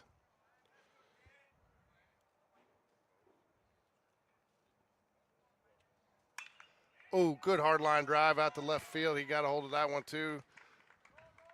Good throw in though. Good, gets to it quickly and cuts it off, so no run scored. But again, man, bases loaded now. And again, you want to talk about it too. That's about 6 inches from being a line drive out, and maybe a double play. So. Yep. You know, unfortunately, when you're not, some nights when you're pitching, things just aren't going your way, and other nights it's right at everybody, you know? Yep. So, 1 out here, bases loaded, top of 7. Jags need to get out of this. It could get ugly if they don't quickly here. And it could become an insurmountable lead to come claw back from. But still within the realm of possibility to reach this one a victory here. Yeah, for sure. I mean, I'm not counting these guys out by any stretch. I've seen them come back too many times from. I think we're top of the lineup too, aren't we? Coming back up. Because you finished up with close. Beatty and. Who was last for us? It was Tristan. Yeah, so you got should be a couple more, back and then you roll to the top. Yeah, so you called strike.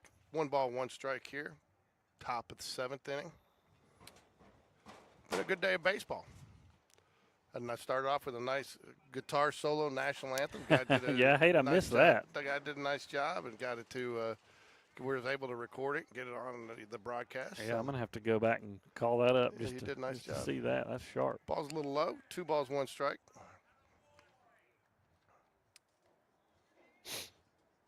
So what do they call it now? Spain Park Baseball at Hoover East still? Spain Park Youth Baseball. Yep. At Hoover East? At Hoover East. Yep. Because I remember there was talks about changing it, and then Shades Mountain and all that whole, Yeah, the park is still, that's a shot out to center. Looks like Huddy's tracking it. Good. Tagging up from third. Yep. That's a pretty obvious tag up situation. That was a deep, deep fly to center. I'm surprised the runner on second didn't tag either.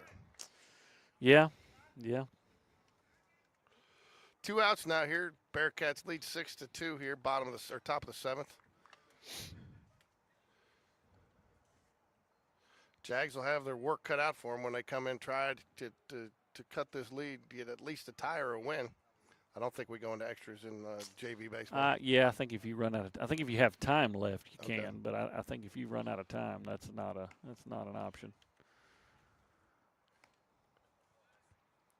Yeah, you were asking about the park earlier. It's quick plug. This Saturday is opening day for Spain Park Youth Baseball. A lot of excitement out there. So what do they call it over at Shades Mountains? Do they call it Hoover Youth Baseball now? Yeah, I think they still call it Shades Mountain Baseball. I'm not sure, honestly.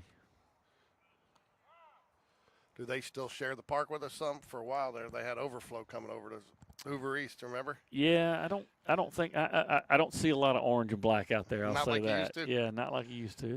There's some travel teams that'll rent some space on some of the bigger fields, but have they expanded the indoor hitting facility out there? Is it still the same it's size? still 4 lanes, but they do have a turf field out there. They do have turf field out there now? Field 12, the big boy field. It's a 60-90 turf field. When did they do that? It's pretty. Last year. Did they? Yeah, end of last year. Was that part of this whole? Yeah, over at yeah. They also veterans over here now. Veterans, is turf, right? 1 or 2 of those is turf. They actually turfed one of the kind of little kids fields out there too. So it's been nice to have. That just makes it so you get baseball. Yeah. You're not battling rain quite as much. That was It's the a good hardest thing to pitch. explain It's a as a good coach pitch. and as a parent to the kid. They just want to play. Yeah. And then, Yep. it'd be sunny out there, but Sunny, we'd have but 3 it'd days be of rain. soaking wet. Yeah, Yep. so. Yep. And that's sitting in a floodplain over there. So Oh, yeah. you spill a cup of water out there Oh, at home yeah. plate and you couldn't play. Yeah, that's right. Swing and a There we miss. Good go. pitch there. Got him back to Full count full, here. working. Runners should be going, but get the out here, Jags, get the Yep. bat, see if we Yep. can't get back in this thing. That's right. And Kaysen worked back from a 3-0 on this at bat. So let's see if he can finish it out here.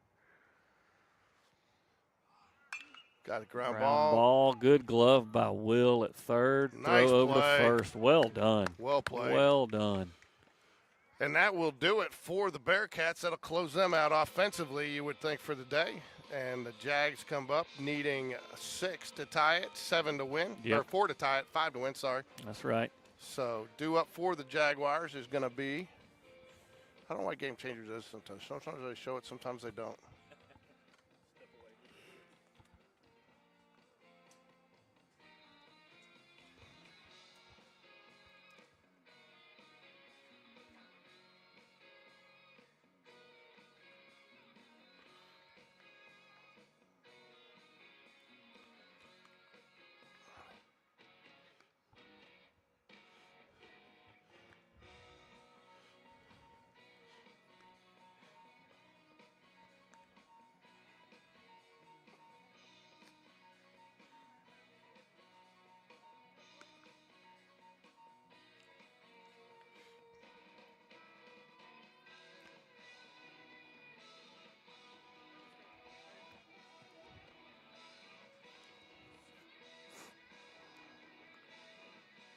What do I got here?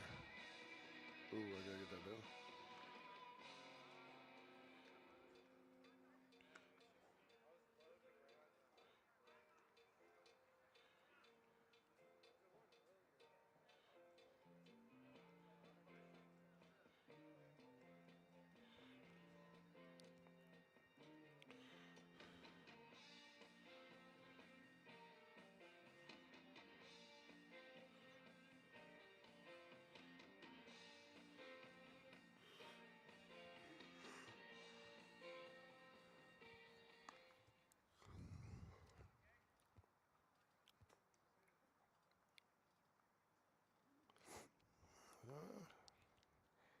Up to the plate, it's number 17, Will Jacobson.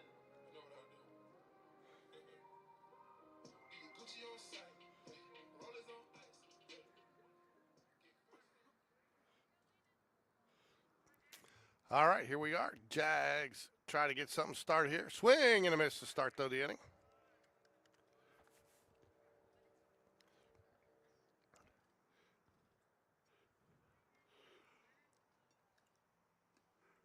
Ball misses low. 1 ball, 1 strike here. Jacobson at bat for the Jaguars.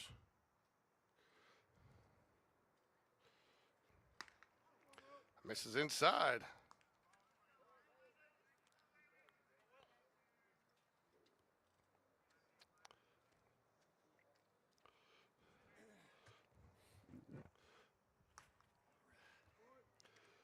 Three balls, 1 strike. Did I hit that too many times? 2 balls, 1 strike. No, Sorry. you got it. 3. Okay. Yeah. We're ahead of them. Thought I'd been on my game a little bit here tonight after I got the There we go. ball 4. Leadoff Ball walk. 4. Love There we start go. off with leadoff Yep. walk. Yep. I like it. Maddox Phillips will be your batter here. Need a little life offensively here. Let's see if we can get something going. 4 pitch or 5 pitch, 4 straight balls there though after the swinging strike. Gets things started for Jag. I always love to get the leadoff runner on. Yep. Yep. Grooves a strike coming back after 4 straight balls, but you got to be taken there. Oh yeah, for sure.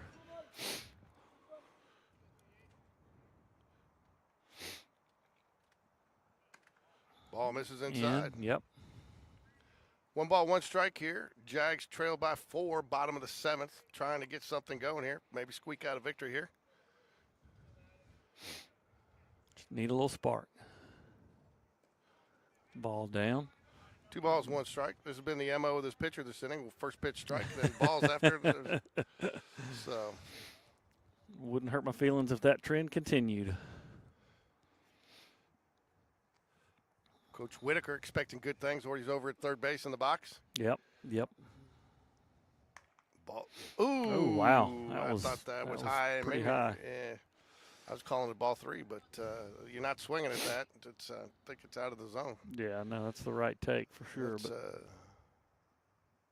good ground ball, first slaps base. one down. They're going to try to turn it. They did get the lead out. So you just trade 1 for 1 at first. Yeah, it's tough though. After you get that call, you got to be swinging. Yeah, sure. And when you get a call like that that's out of the zone too, you got to expand your zone and maybe swing at something that's not. So that's tough on a batter, especially. The good news is, we're sitting here, runner on first, 1 out, back to the top of the lineup. So I tell you, I don't know if you just saw, but Georgia takes down Florida tonight. No. Yes, Georgia's been so close on how many upsets You are this season. kidding. Yeah, They just 88, about 83. got us, yeah. 88-83. It must have been at Wow. Georgia because they said Georgia fans stormed the Oh, court. don't you know they were loving that, Yeah, man. so. Yeah, they gave us a tough game. I tell you what, Saturday. at one point, I thought you were going to have. I mean, you kid. I thought you were going to have top 4 in the SEC. You know, I mean, it's tough, man. It's tough in the SEC in basketball right now. Yeah, I don't know too. I mean, this is one of those things I think is going to become the age-old argument now. Especially like, do you want to win your conference and go to the playoff? With the playoff system. Do you want to go through that gauntlet in the SEC tournament? And beat yourself up, Right, or would you rather just maybe play a game and be done and rest and get ready for the big tournament? Talking to Frankie Perez last week or 2 weeks ago over at Thompson after with our series we had, and I think the Friday night game went to one of them went to 13 innings and went to 9 and all that. Yeah. And he said, they lost the next week. He said they had nothing left in the tank. Yeah, sure. He said the same thing, and I said, Spain Park. I don't know we get out of the next series if we had won that because of. Because you just left so much on the field at that point. For sure. Foul down the right field line, and it's going to get out of down. Get so down, he will thankfully. live to fight another day. 2-2. Yes, I mean sometimes when you get through the SEC tournament, basketball is going to be a chore. Mm-hmm. Yeah. Even that first round, the Wednesday group, man, they're going to have a time. 2 balls, 2 strikes, 1 out here. Runner at first. Fouls back out of play.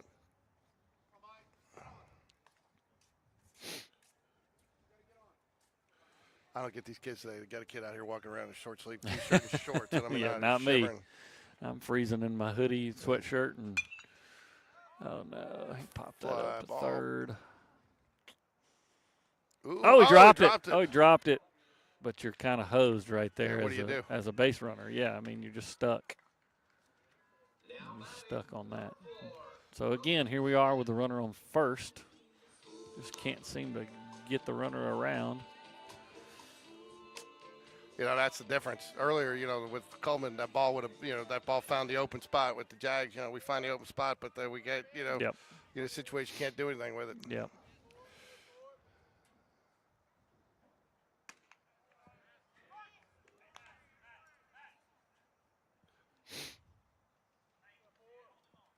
Yeah, they're not holding the runner on now with 2 out.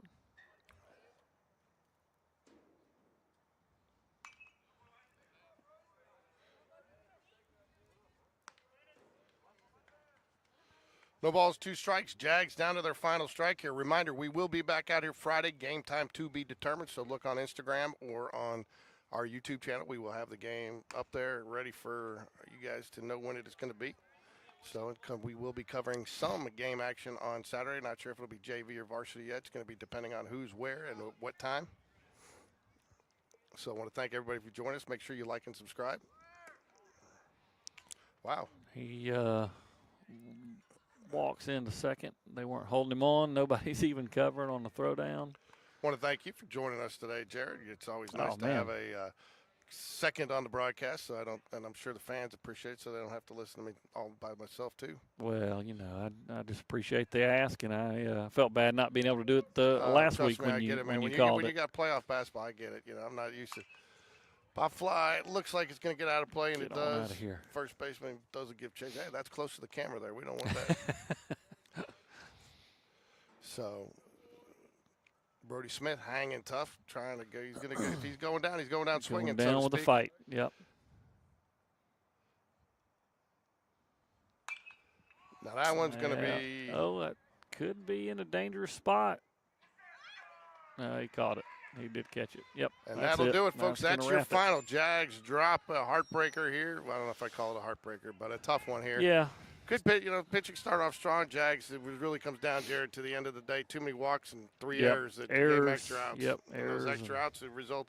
You figure if for each error, give them an extra run, that's a 3-2 ball game. Yeah. And it's a little different coming up down 3-2 in the 7th and 6-2. So that's right. I know you'll be back on with us again at some point in the season here because we do plan on covering some more JV. But I want to thank